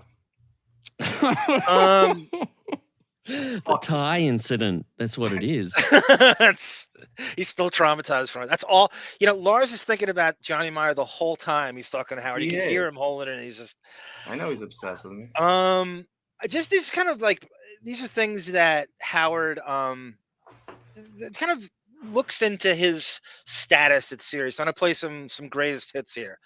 This is Dan, the lawyer from Illinois, breaking Howard's balls about taking a salary cut. And it really mirrors what he's going to go through now. This is one of the best drillings or trolling of him, maybe in caller history. This is Dan, the Illini fan. I did say to the producers, I think Sharon's excellent, and that Howie, Sharon, and I have excellent chemistry, and I would, if I'm coming back, I would like to work with them. I mean, well, you want to go with somebody attractive. Yeah, my second question, how much of a salary cut you going to take if you do come back, since the ratings are 20% lower than last year, and you're primarily responsible for the dip in ratings? Well, number one, they said to me that they felt that the show was revitalized because of me. Well, then why did the ratings? Well, there was a couple of reasons, and everyone was upset about it. Bond, this guy is such a Mr. Skin accent. He's got that Chicago. You could almost do the same thing with Mr. Skin. Why are the ratings going down? About them, that first of all these shows are getting a hit. They're taking a big hit.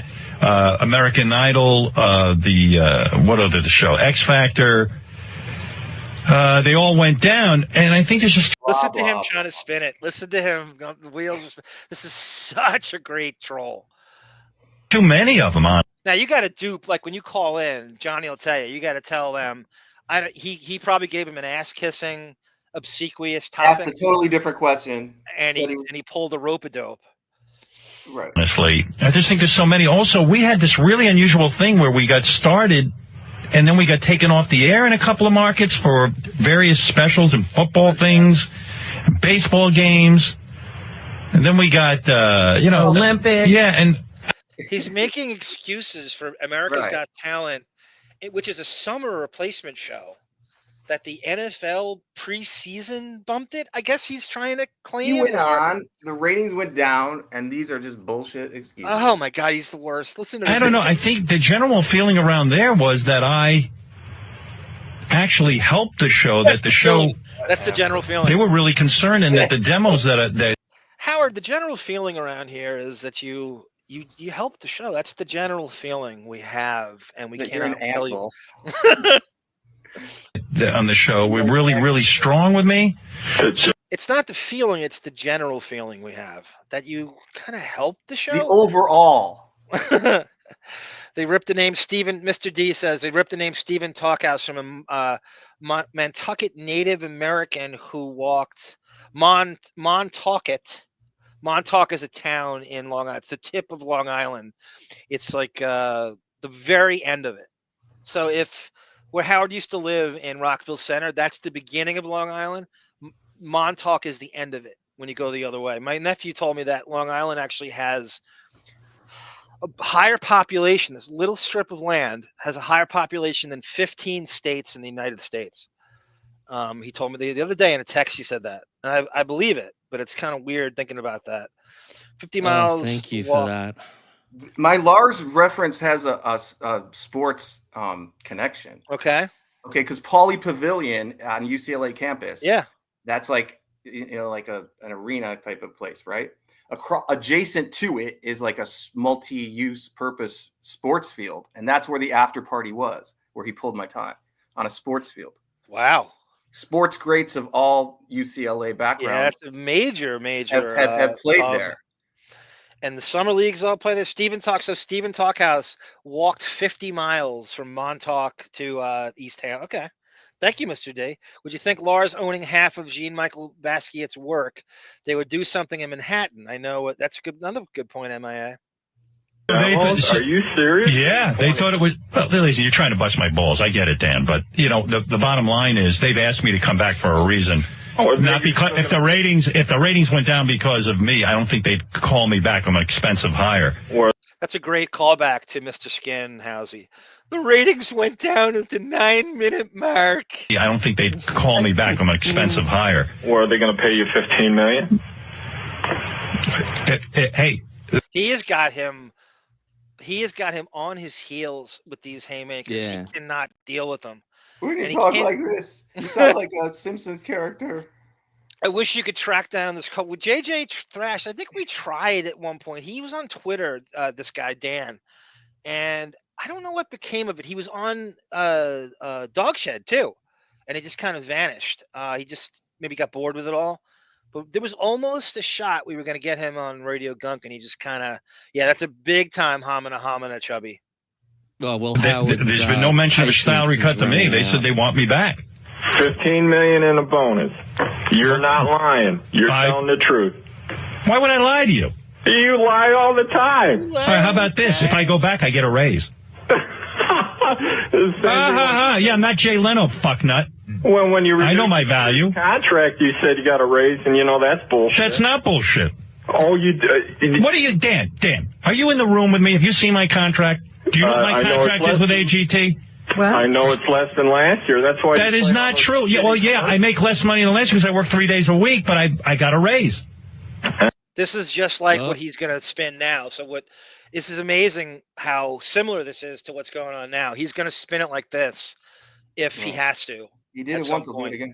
I'm only doing this and I'm getting this. I win because I'm only coming in once a month to interview Taylor Swift, and he's going to do just like this. And how do you figure?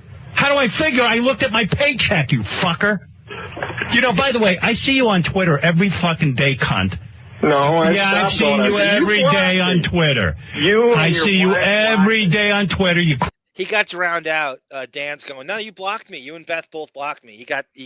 Howard kind of stepped on it, but you could hear him in the background going, no, you and Beth both blocked me. Criticize my wife about my wife's an egomaniac and she's ugly. I hear all your fucking criticism. Here's the bottom line for you, Dan, when you're sitting there pulling your pud. I'm the most successful broadcaster in the history of broadcasting. Then why'd you steal your act from Steve Dahl? Oh, right. Okay. That's good. That's why I'm the king of all media and this fucking guy isn't working. Oh wow, god damn it. He is He's eviscerating him. ungrateful as fuck. Just to give you a little bit very quickly, Steve Dahl is a radio kind of like cult legend. He's out of the Midwest. He's out of Chicago. You might have heard him when you were in Detroit, Johnny, when you lived in Detroit. The name sounds I don't know if familiar, you but made- like I think I did now that I think of it, but and he is an innovator. And Howard worked in Detroit in the early 80s in the Billy Sims era of the Lions. And he basically stole Steve Dahl's. He could get a show and he would go home and listen to Steve Dahl and take things from him. And he thought back then, oh, no one's going to know I'm stealing from this guy in Chicago. So when I go to New York, I'm going to take his shit. No one's going to know who Steve Dahl is because he's not syndicated there. And he would do this. We have a cherry pick. problem. Our problem is that I've tried to find full Steve Dahl shows on archive.org. I can't even find clips. It's not of easy. This guy, Yeah, and it well, pisses me off. 1980, there's another Steve involved. Do you know who the other Steve is? Laquidera? Oh no. Steve Perry. Oh, Charles Laquidera. Oh, no. God damn. If you bring up Steve Perry. Because I stole my act from him. Oh, You claim everybody stole from you. Yeah, they did. The fact is, when you were in Detroit, you heard about Steve Dahl, and that's where you got your. Yeah, that's the first time. He's spot on. God damn it. He's nailed him down here. This is so great. I forgot how good this Right, is. you heard about Steve Dahl, and that's where you got your. Yeah, that's the first time I heard about Steve Dahl. Because they brought me in and they told me there was a guy in Detroit about him. And then, by the way, Steve's a town. They brought him in and they told him there was a guy in Detroit about him. That's what he just said. That Yeah, makes no sense. he's getting. He's got so much control over this conversation, but he can't even hold it together. It's so weird. He can because just he fade ambushed this him. guy out. He can't deal with spontaneous discussion. He can't deal with it. It's too. He He needs should to have just know everything to hang written out. up. He should just go like he does with, like he's done with. God, it's so Hansi. He just said, "Oh, fuck you," and hung up on him when he's talking about Marcy. It's fascinating to hear him stumble. He got though. him He because stumbles hard. Dan got him into a discussion where he looks horrible if he dumps him. And he got him so rattled that sometimes you get so rattled that you forget that you can cut him off. You know what I mean? He just doesn't even know where he is right now. He's that punch drunk from this. It's so great. The guy. But this idea that you want to float that I'm a failure on TV, that I'm a failure on radio, that I had to get my act from somebody. It's absurd. You were great on radio. And David had a great point last show. If you remember, I don't know if you guys remember this. He said that Howard has alienated every single network because he's failed on all of them, right? You have the CBS Saturday Night Show, absolutely bombed. You have him destroying AGT, tanking the ratings that they'd replace him with Simon Cowell. And then, what am I forgetting? ABC, he had this horrible thing with, remember fucking Lloyd Braun? And they were going to do a one-on-one show with him, and they dumped that. So he's just alienated every single, there's nobody left for him to peddle his huckster bullshit to anymore in terms of networks. Then, I see. Oh, yeah. Fuck off, cunt face. God, that's hysterical. Yeah, fuck off. your program. Oh, yeah, I changed my whole program. I didn't know how to do radio. Oh, and thank God for you pointing out all my failures in life. That's why I'm sitting here making more money than anyone in the business, because I'm a failure. I'll give you that. You make. Yeah, I'm with Dan 100% on all this. And what Dan says, you just think when you're at a loss, you just use a C word, right? But then you go, oh, I make more money than them. I've stopped caring about money so many years ago. If that was the metric, you know how many horrible athletes have been overpaid over the years? It means nothing to me in show business or sports. I could give a shit how much money you make if that's what. I don't care. I'm a consumer. I want to be entertained. I don't care how much money you make. I don't get a cut. I don't give a fuck. I'm not complimenting you on bilking the company. I don't care about any of that shit. Money is not my metric for success in this. I don't care. I'm a consumer. I don't get a cut of it. I don't care how much money you have. Thank you, One in the business, because I'm a failure. I'll give you that. You make more money. Yeah, okay, so figure out why that is, because I suck and the ratings are down and I blow. You're such a cunt. It's almost like you're a con man. You just fooled the company into signing a deal with the devil for you. Your agent got you this crazy. I'm not impressed. Give me a cut. I'll be impressed. You do, Dan, by the way. Me? Yeah. I'm an attorney. Yeah, sure you are. I sure am. Yeah, where? What's your name? He's definitely an attorney, judging by his. I mean, you could see him in a courtroom, right? Well, Driving you want a somebody cut, crazy. right? How about like a Home Depot gift card? Will that do? That's fine. Okay. His eyes are darting back and forth, says how he's like he's fucking Al Toon in 1988. By the way, Al Toon was number 88, in fact. Old Jets wide receiver that Bon Jovial knows quite well. He never doesn't bring him up. What's your full name? Oh, you pussy fuck.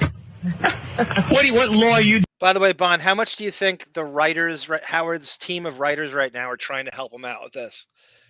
Oh, they're all how are we waving gonna- through the window, waving their arms around. Stop. Ask him his Hang last up. They're name. doing. Ask him his last name. That'll get him. Right. Ask him what his last name is. Isn't that like doxing, basically? Or Yeah, he wants to. Yeah, well, he's he's trying just, to. You're a coward. You can't give your real. Well, then ask him his full name when you got him on the air. That you didn't say now no. we know where Stuttering John got it from. Doing? What ambulance are you chasing?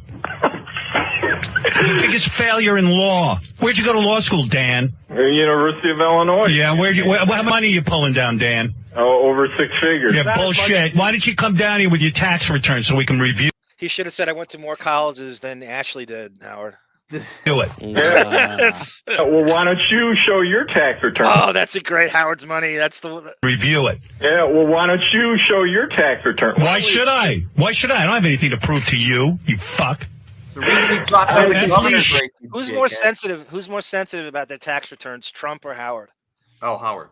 I think Howard's more terrified than Trump ever was about I showing. think Trump toss knows it's up. an eventuality, but Howard knows that as a private citizen, he can keep that, Yep. private. So, like, yeah. Remember, he dropped out of the governor's race because he would have to show his taxes. Well, that was bullshit because It was a PR stunt. Well, the story goes on that. When you do that, all you got to do is check a box that says I make over $100,000 a year. So everybody knew he made over that. What he Right. really did was he lied about his address, which is a felony. And Mm. so he made up an address in Mineola, Long Island. And if you do that, And as a no politician, connection to that address because he would have been it's a prosecuted. felony, and he would have gotten arrested. And so that's why he dropped out. That came out later. Shithead. Just got a. Howard. Yeah, we've all. What, Bon? I just got a Steve Dahl episode from the early 1980s, so I'm just gonna have a little. I mean, listen we don't to have it. to listen to it. It's No, probably I'm doesn't just hold going up to go anymore. now. I'm just very excited. I'm listening to you as well. Continue. Okay, But I got Thanks. it. I got one. Andrew Jenkins is right. Like, it's like Dan has insider information as well. I mean, if you work in law, you can poke around a lot with documents and shit and find stuff out that civilians can't. He definitely probably can do it more than we can. I remember Monique said her husband had shit about all these settled lawsuits Howard had with interns and shit that he made him go away. All heard about Dan. I imagine we've all heard about your law. What kind of law do you practice, Dan? I bet you're top in your field. I practice tax law. You do, and I bet you got incredible clients who are all clamoring for your expertise. You Well, why fucking loser. Why do you do your accounting with Crowe Chizek? I can't With figure who? Holy shit. So he has his accounting for Crowe. Bon, if you're Crowe Chizek, apparently he just spit out Howard's tax firm. Does Howard Crowe confirm it? Chizek. Holy shit. I didn't pick that up the first time. Wow, this is an insane conversation. There was a rumor I read the other day from Michael Wolf, said that one of the rumors is that Epstein helped Trump cheat on his taxes, and that was one of the uses he had for him. And I bet you Howard's in the same vein. I bet there are With who? Crowe Chizek. Isn't that your accounting firm that does your tax? What is Crowe Chizek? It must be an accounting firm, but not. What is Crowe? He knows That does your taxes, you and Rob. What is that? You're cracking yourself up. You're a comedian. There is no way this guy's a lawyer. And are you afraid to give your name? I'm the Illini fan. What is it again? The Illini fan. So upset. I'm just. So I don't know. I don't explain. The Illini is the nickname of the Illinois college team. Yeah. In Division I. Crowe Chizek is apparently. I think this guy knows shit, And I think it's a Buchwald accounting firm, a Buchwald approved accounting firm. Pointing out facts. You haven't pointed out one fact. Number one, I did not take a pay cut. Number two, I get a raise if I go back to America's Got Talent. How do you like that? And what's your definition of a pay cut? When you make less money than you used to for the amount of hours you work. So how much do you make per hour, by the way? What do you imagine it to be, Dan? What do you think? A lot less than your first series contract. Okay, well, whatever. You must know something I don't. And if American Got Talent is asking you back, they ain't paying you $15 million. All right, I'll tell you what, Dan. How much money you think you got in the bank right now? Well, I guess I cut it there. It all boils down to that. Yeah, what a phenomenal call. That might be the best phone call ever. That's his lowest common denominator. That's the gold standard. I mean, he knows he makes no pun intended. And the guy doesn't care about it. Here's another greatest hits. This is a female caller from Texas who just cannot stand the fact that Artie is not being talked about his exit. So this is right after Artie's fired and attempts suicide. And she calls in. Her name is Dina. You've probably heard some of this. This is a phenomenal call, and it gets under his skin like crazy. He's trying to wipe Artie out of existence. He knows he's not going to ask him back, and Howard's going to. In his mind, the first thing Howard thinks about is me, money. I'm going to take Artie's salary and pocket it and not replace him. So here's Dina forcing Howard's hand. Not threatening. It's not threatening at all. Dina, go ahead. And I'm playing this not just because Howard's rattled. I'm playing this of how the show goes downhill. I'm playing what becomes of it, how you lose. He's taking away things, and how he's the only times he's held accountable for it. Houston, Texas. Hello. Hi, Dina. Howard, seriously, you have to stop. It's ridiculous with the American Idol. I mean, I know they get a huge following, but I have to believe that most of that is teenage. Okay, so what she's talking about is before America's Got Talent, Howard is obsessed with these fucking network game shows and talent shows. American Idol and shit. Specifically.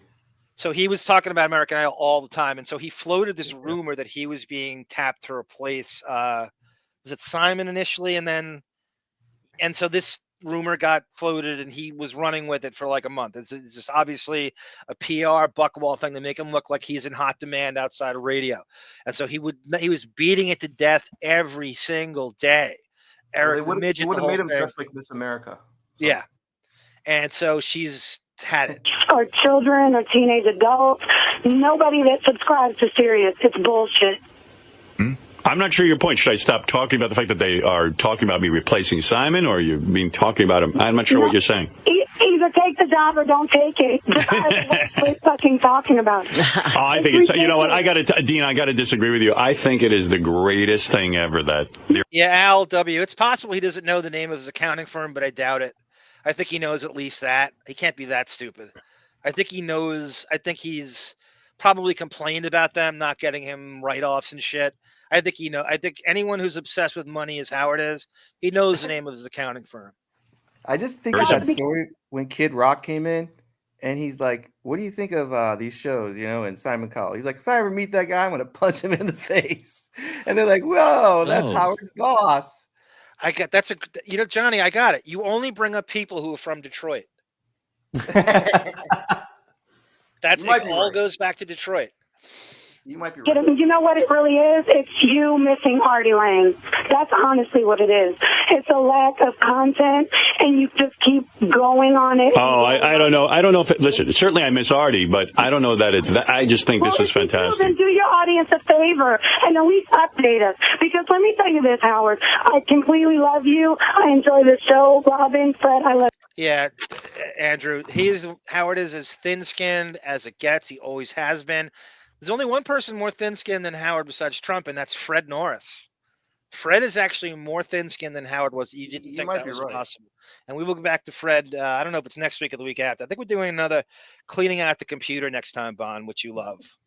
Yes, I love it. I love it. One of my favorite clips. Yeah, you and David seem to want that, so we'll do that. One of the clips I have is Steve Brandano alluding that he's dating Howard's daughter, Deborah. From 2008. God, no. Yeah, I found that finally. Do you remember when Oh. people would go to King Norris shows and then they would be like complaining and he'd get so mad? Yeah. Wouldn't that be great to troll him at a fucking King Norris show? Oh my god, That would be so, and then record it. That would be. I Oh, wouldn't let do me it for like a let- long period of time, but just maybe a 30-second troll, just something. You know how people are trying me to tell you troll something. Stuttering John all the time? God, they should do that to Fred. Let me tell you a story. I'm listening to the 2017. I know you're not going to believe me, but I am. I believe you. I'm listening to the 2017, all of the episodes of Radio Gunk, because there's some classic stuff with Benjamin and you, John, that I Right. need to clip. So I'm listening to every episode, and I just yesterday listened to Monique saying that she got a call in 2017 from Grillo saying he's going to see Fred Norris play tonight. Do you Oh, want to that's right. come? They were hanging out. Right. And Monique had dinner plans, and so she didn't go. And she was saying, "Gee, I wish I could have gone because I could have got to meet Fred." And I'm just listening to that now, going, Wasn't meant to "Are be. you kidding? What dinner if you're just having? Unless it was a really important dinner, I'd be like, hell yeah." Right. Maybe Yeah. she's. Well, I just remember he gets so mad because he would offer to give these people who criticized his show their money back, and he would Yeah. just get so pissed off, and it was so entertaining that was the only standout moment I remember about Fred. That's I mean, tremendous. That's. do you remember how tremendous. mad he would get though? At these Yeah, he's people? the most thin. I've But he never was seen being anyone more trolled, and thin. it was like the kind of trolling you can't get away from because they're coming to your show. It's hard to believe he works on the show. It's hard to believe that he has no self-awareness. Well, it's of under how the thin if you Cindy go to a is. King Norris show, it's under the auspice that you are a true fan. But some people Yeah. just go to drink and yell shit. No, Hey, I'm Arm? surprised you don't hear more of it. Yeah, Tendrils. Hey, two things. So first, I want to give a big shout out to Johnny Bye Bye because Oh, I love Johnny Um, Baba. He's provided with so much material, like books and shit, and he's great. He owes me a Paul Barisi book. Go ahead. Yeah, he Sorry. posted a thread on Radio Gunk, and it basically was all of the past episodes from 2015. He has through- all the Oh, yeah, archives. that's where Yeah, I'm- that's how he got it. That's right. where I'm yeah, listening through to them from. 2022. Yeah, and I binge listened through all those years, and so I just want to give a big shout out to Johnny Bye Bye. Yeah, that was huge. Oh man, That was I huge. He couldn't had all believe those it. saved. I'd been asking for that on shows. Like, I hypothetically said, wouldn't it be amazing if somebody had just downloaded every episode and they had them on an old hard drive or something?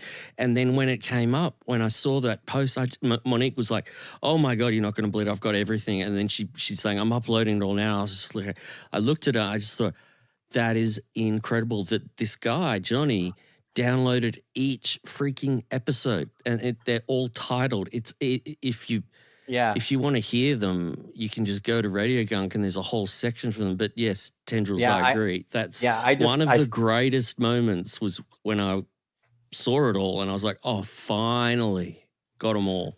But that's a lesson. That's a lesson for everybody. You know how fragile hard drives are, right? You can't trust. It was our buddy Boff. He's like, I hate to break it to you, Arm, but you got to save this shit on 10 different hard drives. He goes, it just breaks so And easily. the new ones, John, which I don't know if you've heard of, called SSDs, right? And they're not mechanical. They have no moving parts. Oh God, I'm fucking with you by saying that. Well, no, I you should mean- get an SD drive You're right. as well, SSD, because that's like a flash drive kind of thing where so many things that won't. There's no spinning platter inside of it. You're right. You know our hard drives, John, where you turn Yep. on, it goes. That sound, I know, it's the worst sound in the world. And it goes. Tick, tick, tick, tick, tick. Yep.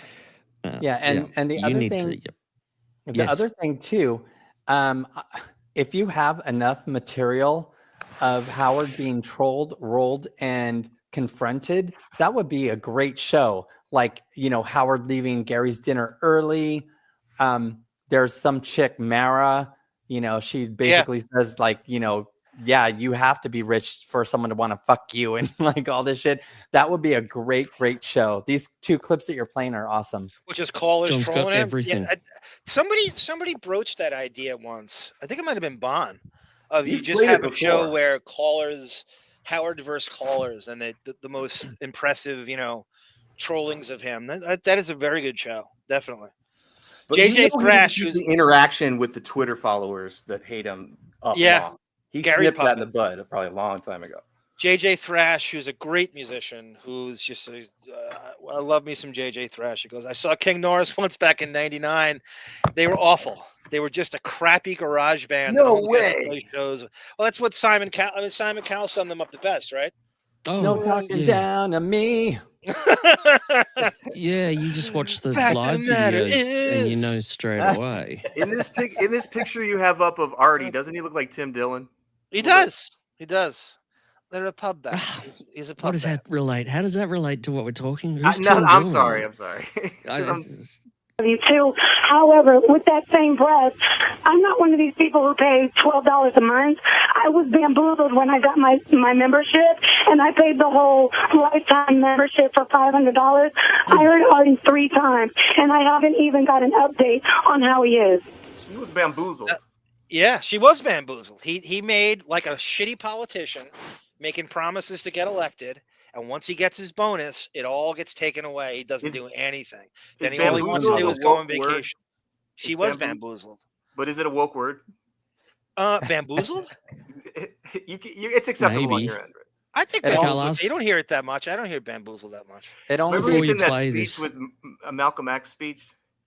Does he say what? Malcolm X says bamboozled in his In speech? Plymouth Rock speech. No, he would never have said Oh, okay. bamboozled. Yes, he did. No. He, You know You mean what? the Spike Lee you want movie? to fucking bet? You want to bet? All right, get off this. First of all, the nerve of your fucking ass to call me and tell me your fucking problem. Oh my God. Fuck off. Get lost. Get off. And take your stupid subscription and cancel. Who cares, Dina?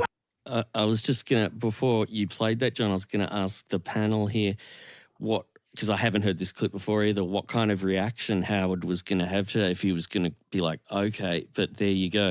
Fuck you. Straight Fuck to you, 1,000. cunt. Fuck you. Do your audience a favor. Get Fuck you. lost. Don't do my audience. I'll do my audience whatever I want. I'll piss on this audience if I Douche. You don't know anything about my audience. Fuck I'm not you. the only one that wants to know what is going on with Artie. That's so call up like a human being. So call up like a shut up, you filthy animal. Listen to me. If you want an update on Artie, say Howard. Can you give me an update on Artie? No, that's And what makes you think I have an update on Artie, you witch?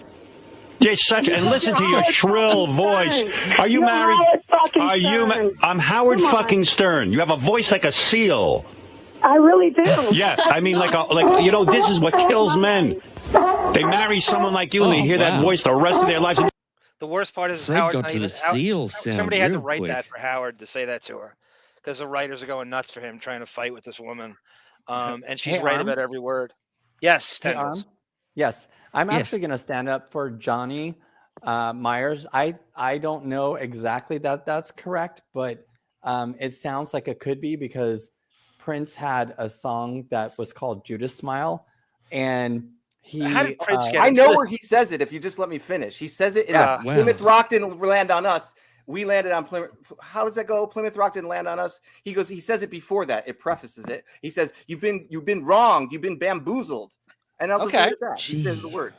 Okay. Yeah, You and in guys, this, you guys are fascinating. You know that. Yeah. You two And- are like a Prince dynamic and Steve duo on the. The Prince and Steve Perry shows.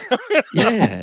People go, well, why but can't you listen, stay married? listen. Simply, it's her voice. It irritates me. I didn't know when I married her she sounded this bad. I was pussy struck. And some people would say emaciated bodies like Beth isn't what turns them on. Beth has the most perfect body in the world. You dream of having a body like Beth's. Beth's body's so perfect she was a bikini model, you fucknut. How dare you criticize my wife's body? You don't have to tear me down. I'm tearing you down. Your voice is obnoxious. You have an obnoxious way about you. If you think that talking about American Idol is boring, so go listen to something else and cancel your subscription. No, you're not. You're no fan of mine. I'm no fan of yours. I don't care. Cancel. I want you to cancel. I don't want you listening in this private club anymore. This is why I left terrestrial radio. I want to be able to get... Is there a way I can look up her name, Dina, and cancel her subscription? her. Like, in other words, cancel it, not even give her the option to listen. I want to know if I have... I think he does have the power to do that. I think he does. I think he can actually do that. I think they would do that for him. Oh, And he can. He needs all he can get. She hit all the right notes. it'd You be bring hard. up Artie. You bring up his money. You bring up that he can't take. That was a fantastic call. Fantastic. Did What's that, Johnny? Bob? I think Johnny ran. He got pissed off. Did he? I think he got pissed off about No. bamboozled. Do you think tendrils? Oh, I don't know. Is he not on anymore? Would anybody He's gone. has anyone I ever think- gotten angry over the word bamboozled? I mean, is that worth any kind of rancor in your life or stress in your life? The word yes. Yes. I want to come back to these lyrics. Yes, Prince. Oh, because- no. No. It's just real quick. No more So- Prince, please. Just real quick. What's the song? I'll bring up the lyrics on the screen. What song is it? It's called Judas Smile. It's just real Judas. quick. You were talking about like the Here conscious. we go, John. John, remove your video. We're done with your video. We're going to Prince. You don't have to. Just Please Stop. finish this. It doesn't matter. Finish this. This is the last I'm mentioning Prince or Steve Perry ever on the show. Just finish Prince again. Yeah, Johnny went too far with the Perry. That was getting excruciating. No, the only he likes reason- pushing your buttons. The only Here we go, reason the why Prince I lyrics. think Johnny is correct is because Prince went into this whole like conscious messaging and like you talked about, social all that stuff, and he uses that word bamboozled, hoodwinked, and took. Oh, I can't and I'm sure it comes believe from like I'll go, just move on. Play the next clip. No, It's fine. There it is. John, you've been bamboozled, hoodwinked by tendril. It's If any you way thought to you bring Prince could up. How put dare me you. down and not get a page in my book, you've been bamboozled, hoodwinked, took. Oh, gee, thanks, Apple Music. Trying to ball, you will fall. John, you should do this in your voice, your Feeny voice. John's in a foul mood right now. I'm getting this off the screen. You want? I'll do This one is what it lyric. takes to get John pissed off, I'll do one guys. lyric This as is- I'll do one lyric as Marlon Brando, and not another word about fucking Prince or Steve Perry again for the rest of the show. Oh, if But you're gonna Johnny do Depp, in of course, has to Brando, pass. I'm putting it back Oh, on put the it up. screen. You know, Move on. Can't Keep get going. Doesn't matter. hold on. I thought he was going to do it as he's going to do it as Tendrils, Brando. we did Here 3 you go. Prince shows that were 4 hours each. Yes, Johnny's back. but- Johnny, did you bail Johnny because we? No, I because thought of you kicked me bamboozled? off. I thought No, you we kicked didn't. me off. I don't do that. No one would kick you off. No, I thought you fucking went bought a- because I I thought bought a you. I Chrome- I imagine bought you a Chrome- fuming there, sitting I there bought a going, "It's fucking Aussies telling me that bamboozled isn't part of politics." All right, let me finish. Let me get this. Let me just purge myself of all things Prince and Steve Perry. Brando. I will never bring up the name. You've been bamboozled, hoodwinked, took. If you took that, you thought you put me down. Get my page in my book. You've been bamboozled, hoodwinked, took. Trying to ball, you will fall, and never get a second look. There you go. Wonderful. Should I leave it up, John? Or No. No, take it down. John's gonna have a My Morris aneurysm. gang over here. That's okay. That's okay. Look, Are you I got all right, that on Johnny? the brain. Do you- You proved Johnny, your do you have Prince something fandom. you You and wanna Bon say? Jovial. You and Bon Jovial well, made I me thought we a were- Prince fan. I Don't thought ruin we it. were- Johnny's got refer- speech time for Johnny. Hold on, here, Johnny. Black screen. Johnny, what's up? What's up, bro? I put there's black tape over it. It was actually Denzel Washington's character when he played Malcolm X. That's when he used bamboozled, and then that's it. We can move on. I don't want to Yes, piss move John on, off. move on. It's all good. What's I say? You and Bon Steven. Jovial made me more of a Prince fan. I became 50% more of a Prince fan. Please don't ruin it. Please Now you're a don't hater. spoil it. How did I have any involvement in that? I Here we never go. meant to cause you Forced any lyric. sorrow, John. What was it going to? Okay, so I this never- is I never meant him to cause any alluding pain. to stakes and partnerships at Sirius, as brought on first by our friend Chaunce Hayden, and when he first announces his signing. Listen to this. Question. Yes. There's a lot of concern in the hallway. I noticed it the second you made your announcement.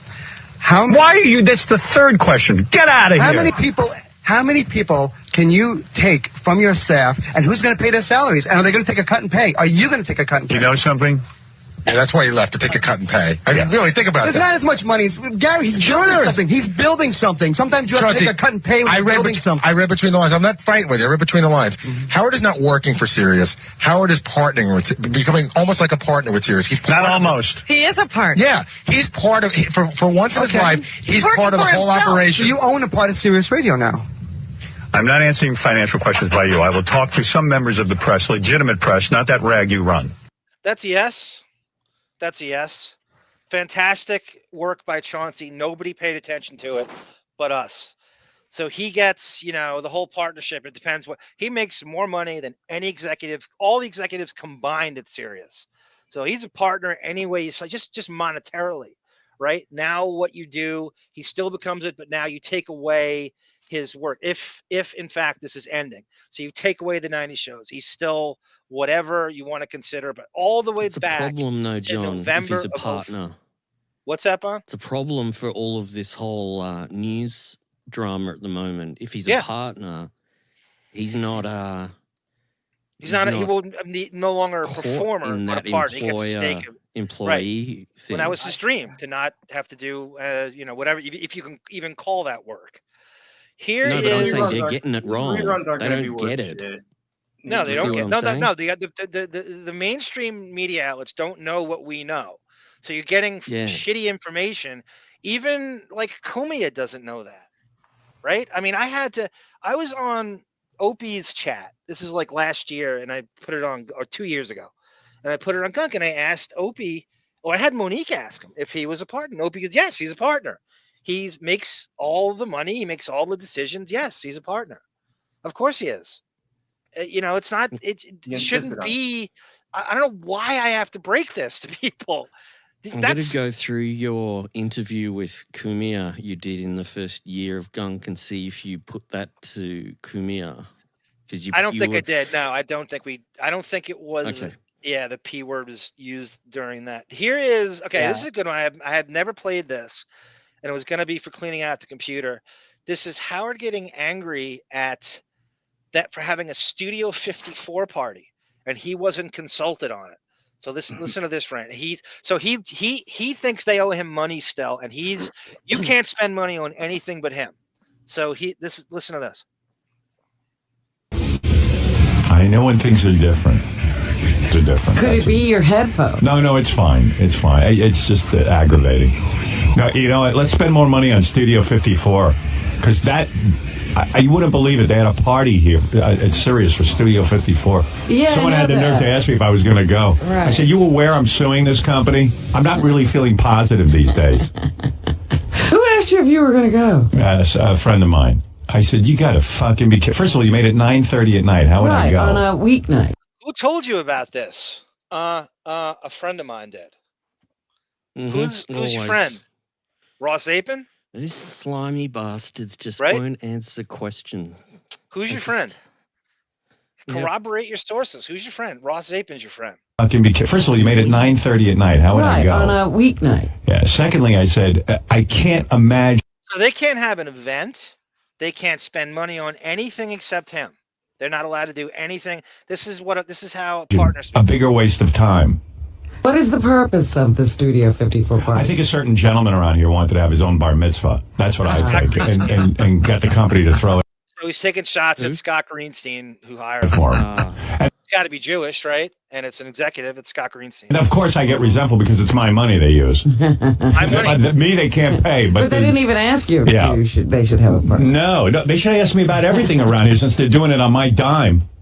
My dime. Somebody. The big guest at the Studio 54 party, someone told me, was the former doorman who, everyone was. Studio 54? Yeah, that was the big excitement. Tim McGraw. Right. Yeah. Who ended up there, but the last I heard was that I thought that Keith Richards might be coming. Gary wanted to go to that thing in a fucking heartbeat. Gary was Ross, afraid to go yeah. there because of because of Ross. Gary would go to that thing in a heartbeat if Howard allowed it. And Madonna. Well, But I don't know if they made it. well, when my wife, after I told this certain someone, my wife would not be coming. They called her anyway, and then enticed her by saying a lot of big celebrities. And Beth would go there in a heartbeat if Howard didn't disallow it, even before Gary would. That's her dream, is to go to clubs like that. She wishes she went to Studio 54. I feel bad for Beth Why? because she's like expecting she's going to do all this great stuff, and she's just got to be homebound doing nothing. No, I know what you're saying, and there's an That's element to not that. a- I think she does. I think she does this thing to her friends and in her head, and she's like, "Oh my God, these Sterns! His fucking mother's 99 years old. She's still going. Howard's gonna live till he's like 105. He gets a colonoscopy every 3 days. He's never gonna die. I'm never gonna be able to take this money." She thought, he'd be on his last days by now. Yeah. And this is not what she signed up for. Now she's at a point now where now she's 53. Now she's like, this is she needs to have bad health news on him. And there's nobody more of a neurotic fucking, hypochondriac health nut. Both Howard's parents are going to make it to like 100. And she's going, I have 30 more years of this asshole. Right. I might die before she might die before he does. There's no way she's looking forward to his retirement. There's Not no at way. all. Not, There's but no- but when he works, it's not work. He's home anyway, and is that even? Oh, yeah, that's right. He just walks Good, I mean, upstairs the last couple after. years. What does that It's even so mean? Fucked up. It's COVID.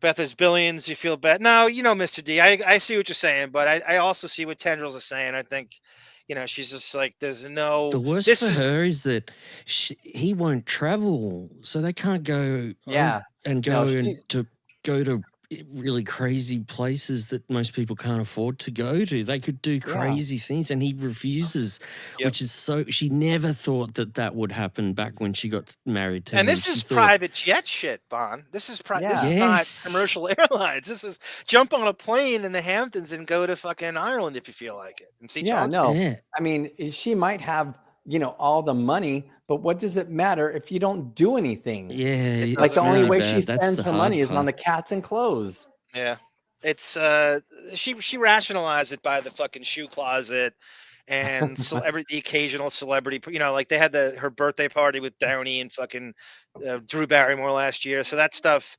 Every time she but doesn't it's get to do months something, of nothing, John. It's What's that? pretty fucked up. She Yeah. must go berserk in her mind. if she was allowed to her own devices to do whatever she felt like, it would be really interesting. If I were her, wouldn't you just make excuses to go into Manhattan and just stay at the fucking penthouse all the time? Just make Yeah. up shit. Just make up. I gotta. Oh shit! Look, since we've been talking about podcasts, if she did a podcast, I would pay. Oh my to God. watch that. You know she wants to do. You know she wants to do it with like Katie Lee Shit, that Joel would be and Jill amazing. Martin. That would be Yeah, so he won't allow it. unintentionally funny won't and allow it. weird. She could do an hour a week, and I would pay to watch it. She I wanted to think be it on would Housewives so of New York, weird. Bon. She totally qualifies for that show. That show All her is friends so are bad. doing, yeah. Yep. All that stuff. She wants all of it. She gets She to doesn't do want about one- 5% of what she thought she was going to do. But But that's it would what be you the signed up beginning for. of the end. It would be the beginning of reality TV for her. That would be the beginning of the end of the relationship because they want you Yeah. to share intimacies and No, and that's why he won't allow it. He Right. will not. He wouldn't even let Seinfeld pick him up at his fucking. Everyone knows Yeah. you live at the Millennium Towers on West 67th and Columbus. He wouldn't even let Seinfeld pull up She there. would be great on these housewives shows. You know how she gets She's all perfect, Bond. wound Perfect. up and concerned. And today I'm feeling worried about this cat, and she'd tell all these stories Yep. and It's the emotional. Hamptons back to Manhattan. She fits right the Yeah. fuck in with that whole crew. Did you? But I wouldn't Sarah, be like, I wouldn't be playing clips on here laughing at her all the time. I'd just be like, it's just crazy watching her. I wouldn't be like, oh, she's such a nutcase. I'd just be like, this is so fascinating. It's like watching, this alien life form existing. You know what the ironic part is, Bon? Howard would Yeah. shit on those shows like they're all beneath him. They're way bigger than his show is now. Are you kidding me? That Bravoverse is he is not. They are way more popular than his show is now. He would act like, oh, the Real Housewives, that's beneath me. I can't. No, they're way big. I bet you the cast members on those shows have way more Twitter followers and Instagram than he does. I guarantee it.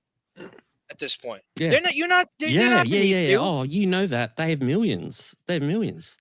Andy Cohen is part of his problem too. Cohen. Andy Cohen is thought of like he's going to take his thing. He should take it. He's ambitious. He is the Bravoverse alone is more interesting than this fucking show at this point.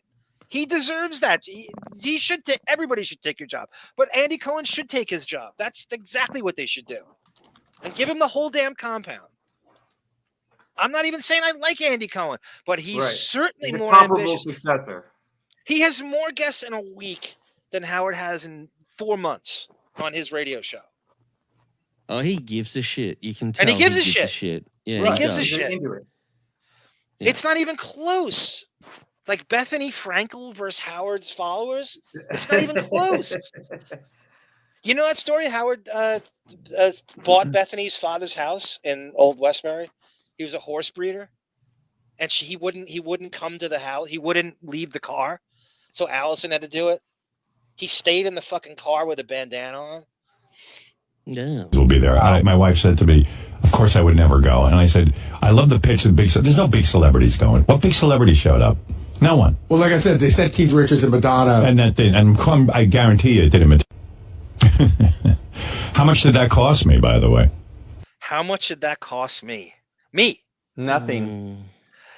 Tata Toothy goes, with that schnoz, she can't even see suffocating him with a pillow. You can't get the pillow around it. That's so funny. I love a good suffocation joke, and I love a good pillow biter joke. In terms of gay sex, I don't know why. I'm a sucker for a pillow biting joke. I don't know why. The thought of a homosexual man biting a pillow because he got anal sex is the strangest thing. How that even became a thing is so bizarre. Yeah, it's because of the pain. I don't know what they really should. What tendrils? It's because of the pain. Yeah, the pain. But you have some. And they all do it. bottoms They all these do days. it. Pillow biting. You have professional bottoms these days that can withstand it. They should have to answer to me. First of all, I've got tons of that fucking stock. And it's like, look, Tons of that fucking stock. and it's like, look, they should come to me before they plan anything about whether it's a colossal waste of time. I don't know how much it cost, but what I can tell you is I saw an enormous amount of man hours being put into it. It was the project. Sorry if I'm bitter. It was an elitist fucking club that guys like me were left out of. Your show is an elitist fucking show. How many fucking times have you had on your old friends? When's the last time you talked to Dee Snider? They're elitist? Nobody's more elitist than you are. Studio 54 is elitist? He let go of Dee Snider a long time ago. Oh my, Steve Rebel over here?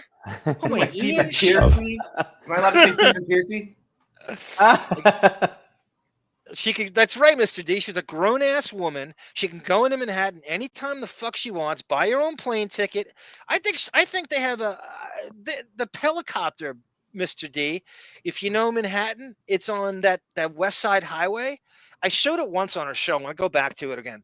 You get on that chopper, and that takes them to the Hamptons. You could do that whenever you fucking feel like it. That's exactly right. You know how easy they have it. The common man doesn't give a flying fuck about Studio 54. None of us were getting laid. None of us got any coke. None of us got any bullshit over there. Waste their time on that. God, this company has enough things to be getting done as far as... That Justin Theroux wedding, Rupert Pumpkin, is crazy. He blows off. I know, Ron. It's just, and I could care less about Ron. But the real reason he didn't go to Ron's wedding is he didn't want to confront all the staffers that he had fired and hate his guts now. I mean, the whole half the wedding is like Howard TV, right? He can't. Did he go to Don Lemon's wedding? He did not go to Don Lemon's wedding. I think I played some of that. It was Alec Baldwin that trial had just wrapped up. He just killed Helena Hutchins. And he had the audacity to just go to Don Lemon's wedding like 2 days after the trial. Like, hey, guess who? Guess who? It was like Bill O'Reilly, I think, went to yes, it was. But I thought John, I was did you going to get see anybody? Howard go. He was hiding in the Hamptons. I remember at the time there was some story to it. Guess who?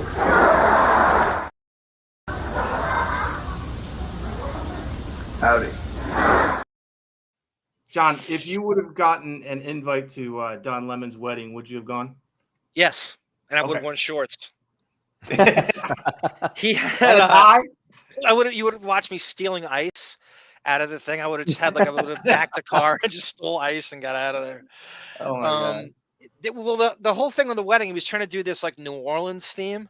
So people were wearing like weird like Cajun shit towards it. I would go and dress like Gambit. I'd have the trench coat on and the fucking staff and everything. I'm concerned. Good for them. Good Lord. Is anybody watching anything around here or beside me? The only thing that anyone should concentrate on is and keeping me happy. Get us 0. How many more subscribers do I have today from the Studio 54 night? Do I need to remind you that I have a major issue on the table with this company? While we're at it, I'm not even sure you should be doing. You got a compliment from Mr. D, guys. This has been a top 5 Deppening episode. Salute. Nice. Thank you, Mr. D. That's very generous of you. And great job in the chat. Everybody, great job in the chat. We are $270 short of my Lexapro goal. If anyone feels the need, I am not a great self-promoter, but I love mental health. We're wrapping it up soon, guys. Thank you for hanging, everybody. It's been a great job. It's been a great discussion. We have talked about. I have a couple of talking points written down. Did I get to all of it? Leon Black and Epstein. Howard's afraid that Leon Black, the pedophile executive from Sirius, is going to get brought up. He wants to hit the ejector seat. Adam Levy, I brought that up. Rogan, I brought up. Kamala Harris, I brought up. Political Shield Letterman. Yes, I brought up all my stupid talking points. Do you think a big nightmare of Howard's is someone like Stuttering John, like a modern day, coming up to him and being like, have you seen these? By the way, like someone like ambushing him with an interview. That's his biggest nightmare, I think. I'm surprised John hasn't pulled that off. Johnny, Well, actually, that's funny. Wasn't there a fan that got arrested? He broke into Howard's property and then had a Stuttering John sign, and then they called the cop. He got arrested in Nassau. Like they took him to jail in Mineola, Nassau County, where Howard's fake address was. Wasn't that a real story? I don't remember it, but somebody trolled Howard for John on his property.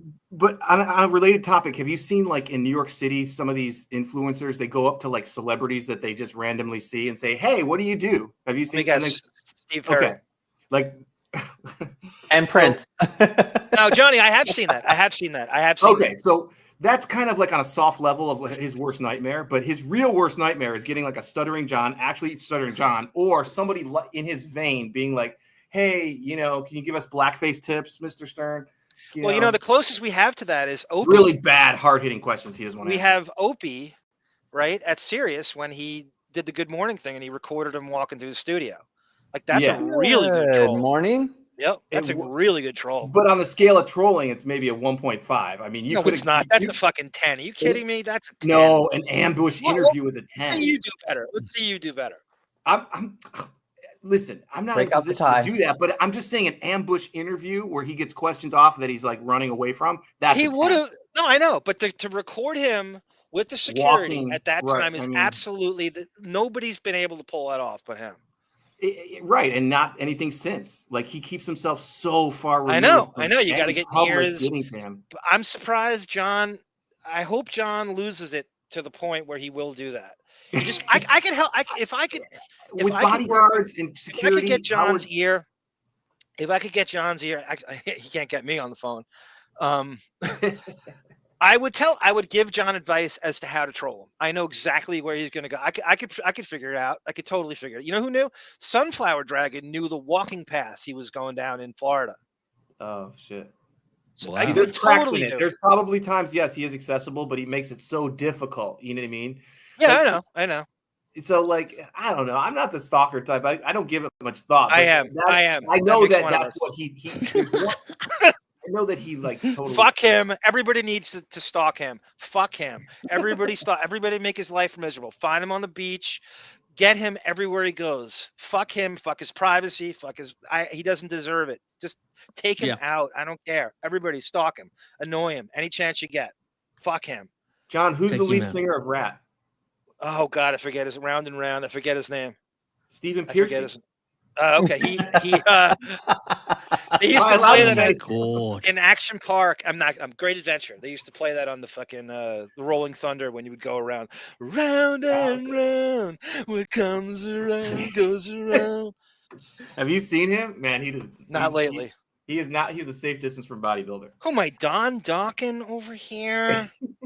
Who am I? Crowe Chizek? It sounds like somebody needed a personal party, maybe for morale.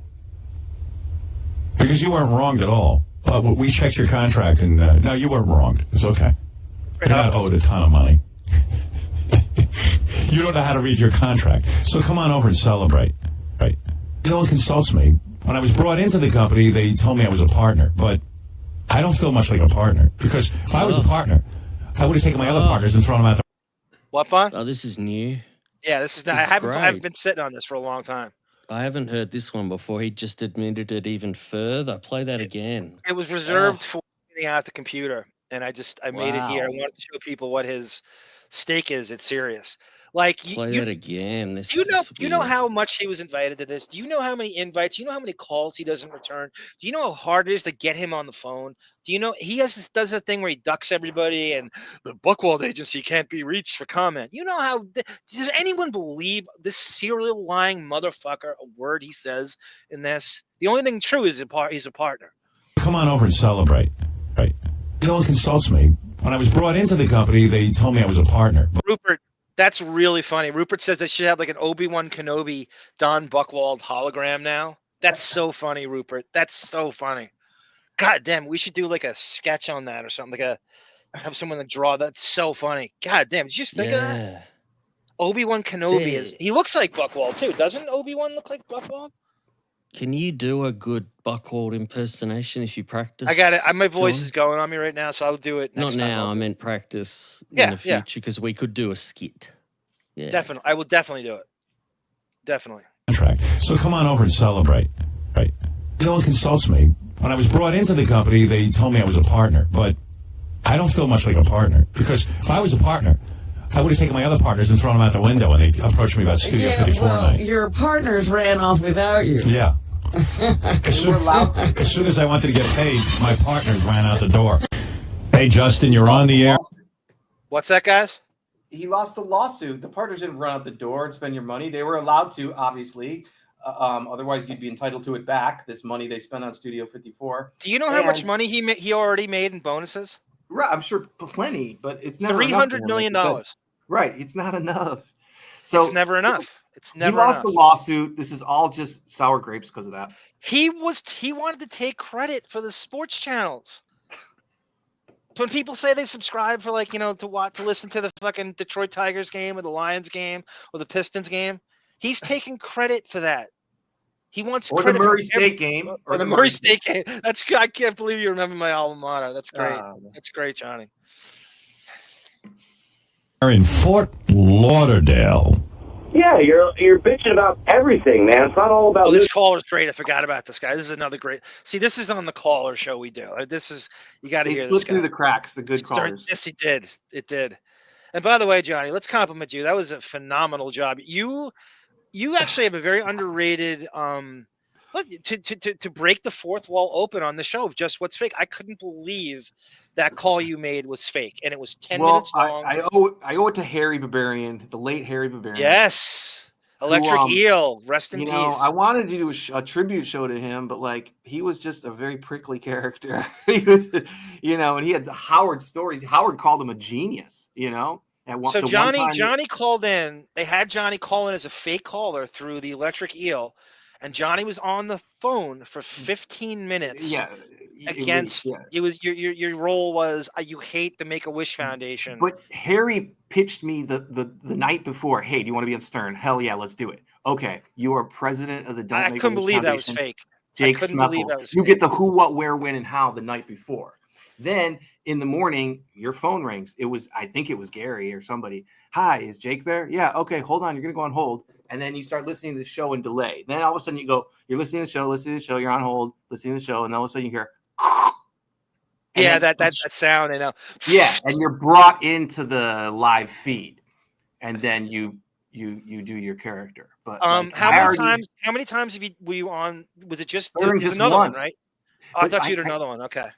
They gave me the number that was hard to find, but not impossible, to the direct line, right? You still had to pay long distance charges. It was the K-Rock line. So it was 212. 25 fucking years ago. So yeah, but they would call you when you were booked for the show. I know it is 212-922-9233. Yeah, it was a 212 number, if I believe. Yeah, you're right. So anyway, I would call in, and one time I called in, I go, dude, your fucking nose is bigger than your dick. And I was laughing and just, it's so funny. And then I played you that one that I did. So I would call it, I get paid. I only got paid for Jake Smeffels, the character. I gave you that call, right? I made a copy of it, right? Have it? Yeah, we played it in you had me on in May of 2023, and it's your second highest rated show. Do you still have the call that I gave you?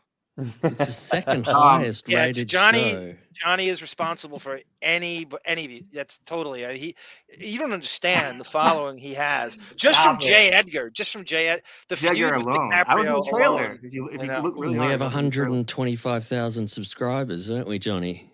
I'm up to 126,000. Sternocchio. I'm big. Okay, let me just finish this. Everything, man. It's not all about new subscribers. They're just trying to put on a product. No, right? It is about new subscribers. Let me tell you, Justin, you don't know this business. If you ever say anything around here about anything, they say, how many subscribers will it get us? Listen, the company You won't tell you yours. Now you want to know. Now you has a bottom line. I'm here for my health. I'm here because I bring in subscribers. There seems like there's a lot of people around here who are here that don't bring in any subscribers. No, but it's just something different that they're offering. It's something unusual. I mean, what's the offering to who? Dude, for the past 4 years, you've been crying. How does it help? Yeah, I was online. I saw it online. Oh, you did? All right. Well, there you go. Okay, so it worked. I'm wrong. Justin. All right. You know better. How long was Sirius and XM running side by side before the merger? 2 years? Yes. Okay, don't you think those XM subscribers would have jumped ship to Sirius to hear you? I mean, I love you, but come on, dude. You got a nice contract. Let it go. This is great. He's going, you greedy. I like that they're doing something different. Hey, this is a great caller. Let go that I'm not being paid on my contract. Are you fucking high? Well, you're trying to claim all these subscribers from XM, but the fact is, asshole, get it through your thick fucking head. And believe me, I hope you're not on the jury. Because first of all, there would be no fucking Sirius XM without us coming over here. Sirius would have been gone. It's the fact that our company is strong and we had millions of subscribers and we were passing XM, forced them to the table. You fucking jackass. All right, fuck off, asswipe. What do you think, I'm playing a fucking game here with you this morning? You cunt. Sit home. It's the same reaction every time someone's got him, right? The C word. He's such a fucking Neanderthal. Yeah. He's such a low IQ Neanderthal. He sounds ridiculous, too. It doesn't sound like... It does sound ridiculous. The guy's very even-tempered. He's got great points. And you know Johnny better than anybody does, right? They did merge because of him, though, right? You'd agree with that, There's what a he whole said bunch there, of though. stuff. It was sports. But do you He see just how takes credit different- for everything. When it's a staged fake call, you can tell his demeanor is totally different. When it's like a kind of a wild card call that he doesn't know where it's going. No, of course. And he can't dump him because he looks worse if he dumps him. Right. He's got Johnny. Would they have merged without him? Yes. 100%. The merge was happening with or Do you think without they would Howard. have? They would have found Yes. other ways. They would have went the podcast route. They would have found there's so many things out there now. He just can't stop taking credit for everything. You know how he is. Right. Johnny, you know what a disadvantage you're at being a phone caller. Like the host can lower your volume. You can talk over. You're never on an even playing field. When you're a caller. Indirectly, he's paying me, so he knows he's not going to be quick to hang up on me.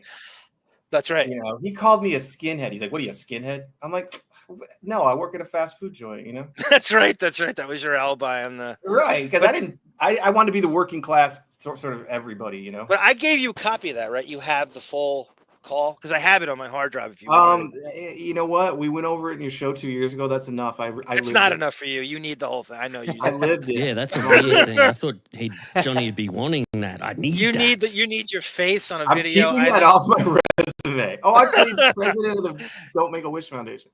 Let him die was the slogan. John, send it to me though, because I want to hear it. Send it It's to great. me. It's like the best acting. It is. He played it when John interviewed me in May of 23. An interview. He Yes, played it the was. whole call, Yes. but he chopped it up a little bit for commentary. Johnny thinks that everybody's listening to the show like over and over, and that's fine. They should. It is Philip Seymour Hoffman level acting. It's such a good. You think it's when I heard that, it makes you just think, oh shit, that could mean every caller's fake. Like it's so authentic, but it makes you doubt the entire show. That you didn't. Most people, 99% more than that, don't realize that they just were starving for content. That a caller, let's create a controversial caller, and it's not meant to be fake. They're not letting you in on it at all.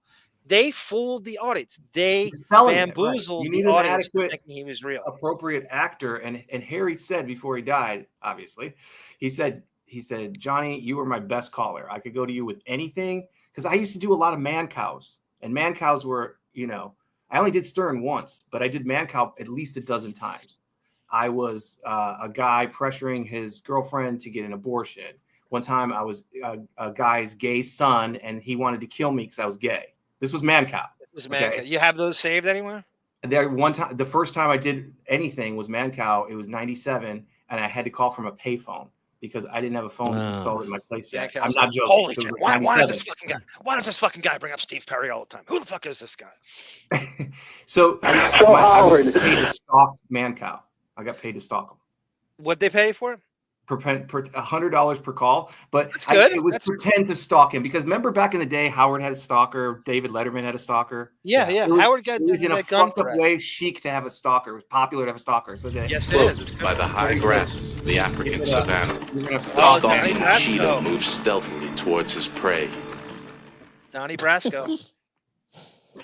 Stalking. I tried there. The Larry Sanders Show did a stalking episode making fun of that, Johnny. I think it was like every superstar needs a stalker, and then they did a whole Larry Sanders goof on that. Well, it went through my mind. I'm like, am I going to get in trouble for this? But like, they're paying me to do it, so I absolutely that's fun as hell. That's total. I do that. But Harry got in trouble because he said one of his characters was he was saying that he was poisoning cats, and the fucking media took it seriously. It was like this guy.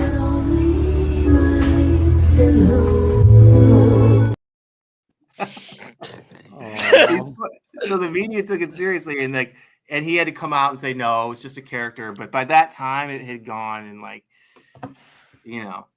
our next tendrils. Do you want to give us something about Prince quickly? Just Johnny's had a bit of airtime there. I want to stay in John's arms, good graces.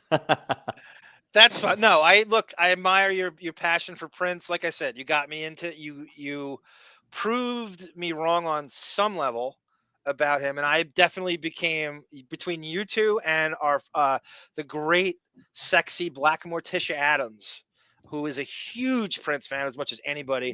That made me busting. I am a fan. He played 17 instruments. I mean, you got to ruin it. Just don't ruin it. Hey, Arm. Keep busting. Yes. You can say yes or no to this. Oh. I do have a Prince-related story. I was looking on the internet and I heard that you lost your appeal. I want to know what's the next move. By the way, my shithead Twitter followers couldn't wait to rub it in that I lost my appeal against Sirius Satellite Radio. I'm at the end of the road. Yeah, this is great with Howard too, guys. When you hire Howard, right, he's going to shit on the company. He's going to sue you. He's going to take all your money. He's going to not appreciate. He's going to do the least amount of work possible and piss off all your. That's a great hire, right? That's a great promotion for a future platform to get. He's going to sue you as soon as he feels wrong and you're not paying him the entire money of the company. He's going to sue you. That's great. I have no more appeals. That's it. I lost. What was the ruling? Do they say anything? I didn't read it. I'm sick over it. I'm just sick over it.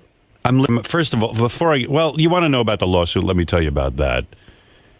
I filed an appeal, and believe me, if you think it's cheap to file an appeal, it isn't. That's how serious I am about it. And of course, I tell you, I'm 100%. I deserved a bonus based. The reason I joined up here was I was made a partner. Here we go again. Appeals are like $25,000. I know, only rich. It's amazing how just all the courts just work in favor of the rich, right? Yeah, and only 2% are granted. That's what I heard in California. One of the great strategies, and Depp did this. You you outspend someone, right? And you just exhaust. If you're going against somebody in court, they can't compete with you financially, and you just exhaust them with appeals, right? It's a horrible system we have. The partner thing is so obvious. Yep. It's And part of it was based on how many subscribers they had. Not how many I brought in, but how many they had. And then when they merged, it seemed pretty obvious to me that they owed me a bunch of dough. Well, the two different times I went to court and I got thrown right out on my. You can't do any worse. They don't even. They say consider an argument. How great would to be sit in on that deposition if they could. Everything I can't stand. I'm not going to do it again with the cameras in the courtroom. It should be universal now. I don't give a fuck what's federal. I don't care about the jury. Put them in another room. Every goddamn thing should be filmed. And if it's not, and you don't want to show it live, show it later. Release the shit later. If not, get the audio like the fucking Supreme Court does. They have audio. At least get us that. This is bullshit. I want to see all of this now. I don't care about your privacy. I want to see it. I want to be entertained. If the Depp trial can be filmed, everything can be filmed. But there's some essay victims that maybe shouldn't be. Fuck them. Televised. Crazy Robin's right. Crazy Robin. Crazy Robin's right. Wouldn't you want to know Howard and Beth, how much they lived apart during COVID, how that really went down? Because there's no way she stayed there the whole. There's no way she stayed there the whole time. Yeah, her no. The language was ambiguous. I'm sorry, Tendrils. What was that? Her no. Him yes. Yes. Do they have separate bedrooms? Of course, they have 15 bedrooms and separate kitchens. And separate kitchens, right? We found that out from John. Or the language wasn't clear. The language, and I personally think that the judges couldn't comprehend me making all that money based on what they make. It's the only fucking thing I can figure out because. So they fucking weren't going to pay you. Good. That's how I would be if I was a judge. Like, you're not getting. I'd say it right to his face. You don't deserve that. You're a what? I heard the show this week. You're not getting shit. Fuck you. That's what I would say to him. I don't hold it again. And Mr. D's right. The internet and social networking effectively ended. Yeah, it did. And he just he refused to roll with the new. He just so arrogant. He thought that he had it all figured out. It doesn't spell out if there is a merger and there are more, but it's based on how many subscribers Sirius has, or whatever you want to call it, Sirius XM. You wonder, that's crazy, Robin. That's a great point. You wonder if Beth had this major opportunity, if she would drop him, if she got some crazy, ridiculous offer, some freakish thing happens, right? Would she just fucking drop him? If she had some crazy. No, I think a part of it too. She's a beard. No, I think a part of it as well. I think she's like, you know what? I'll come to her defense. I think she's somewhat traumatized and easily like manipulated by someone like him. I don't know. Yeah. She doesn't deserve your sympathy, but I know what you mean. I think she, like Crazy Robin said up there, she asked for this shit. This is what gold diggers do. This is what they get. That's why you go to the Mercer Kitchen and these Soho hotels looking for these guys. She met him before. The whole story with fucking John Popper and Letterman and stuff when they lied about the fucking timeline and stuff. No, yeah, I understand what you're saying, Tendrils. Yeah. And I see your point, but I think she is a beard and he is gay. And this is part of, the scam. And she agreed to she knows the letter of the contract. She probably is under some fucking 112 contract as a professional beard is what she is. I'd be a good friend to her because I would make her. I would make her break all the rules. She would love you. And speaking of love, I love you. Speaking of love, I love you all in the chat. Thank you, everyone, for a great show. This Bond, you didn't think we were going to fill the time, did you? Well, no. Until when you said you were going to do ferreting. I'll just show everybody something. There's one cool thing that Howard is getting a lot of attention for to this day, and it's my Summit Revolution remastered video. Look at the views that I've highlighted there. That's 138,000. and 1,800 comments. So Bon, you made this full HD, right? You raised the volume. Yeah, well, it's the one we played on Gunk. Yeah, right. So I put it up on mine, and probably 30,000 of those views are just this year. We should add our own moments to it, Bon. We should add footage to it. We should do deleted scenes. See if we could add to it. Wow. It's 59 minutes and there it is, right? 58:27. Okay, yeah. But he's popular in this regard. Yes. People loved. I get comments. There's comments coming, a couple every day. People comment in the comments section, just shocked. That's a lot of comments, man. That's almost 2,000 comments. That's crazy. Oh, yeah. That's the kind of shit you get on channels with millions of subscribers. Yeah, people lose their minds. If I scroll through, you actually beat the subscriber count. I know, Chubbies are how do they keep money? Yeah, you're right. I know. Yeah, 125,000. Yeah, awesome. So, yeah, I might in future shows I might just clip a bunch of comments as they come up, because people just if I go down, do you guys have anything you want to promote on the way out? Look at this. This is a 58-minute. A year ago, this is a 58-minute version of Harold telling his staff on how to say WNBC. Imagine if what was that guy's name on Howard Stern. I'm a big L Ass Wipo fan. Whatever. L Ass Wipo. And it's got a superhero picture. I know. Imagine if 1987 Howard Stern saw what 2000 Howard Stern did. The guy became everything he mocked because deep down he wanted to be mainstream along. I love how he thinks he single-handedly reached Billy Corgan's career. If anyone shows, see, it just goes on and on. And if I go to I'll go to the recent ones. I bet you there's one from I don't know, 2 hours ago. 1 day ago, there you go. I listened to Stephen Tony's account subscription about a year ago. I just let go of the show. I mean, I was quit listening, trying to have everyone share his beliefs or else you're fired. That's a great one. So Johnny and Tendrils, I want you to go on this comments and write about Prince and Steve Perry tonight. There you go. So this is tremendous. I got to read this. I got to get in this. There's one you go. God, I fucking love fuck you, gay Howard. Enjoy me cancelled. This is absolutely embarrassing. God damn it. That. The Boys in the Hamptons video is a good one too. This is absolutely embarrassing.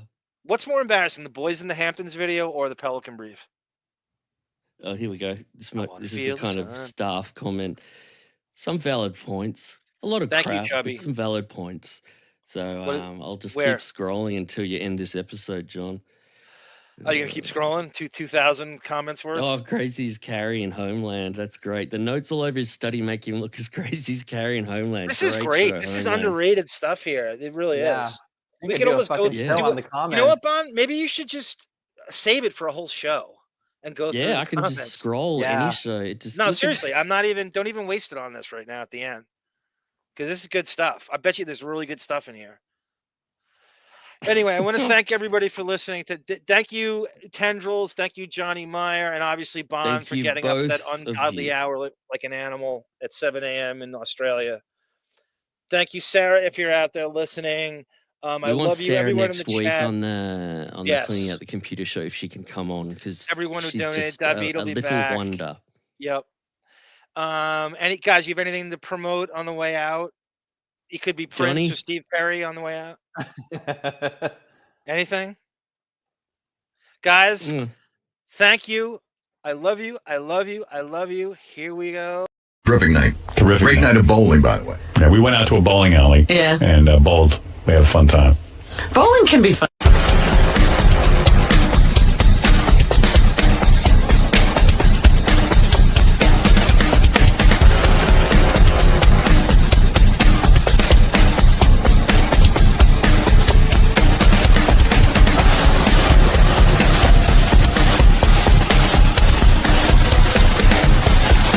We can also see him in the background of another picture. That's Howard Stern on the far right, along with Robin Leach from Lifestyles of the Rich and Famous, and Epstein is behind them at the wedding, almost seeming to be photobombing them.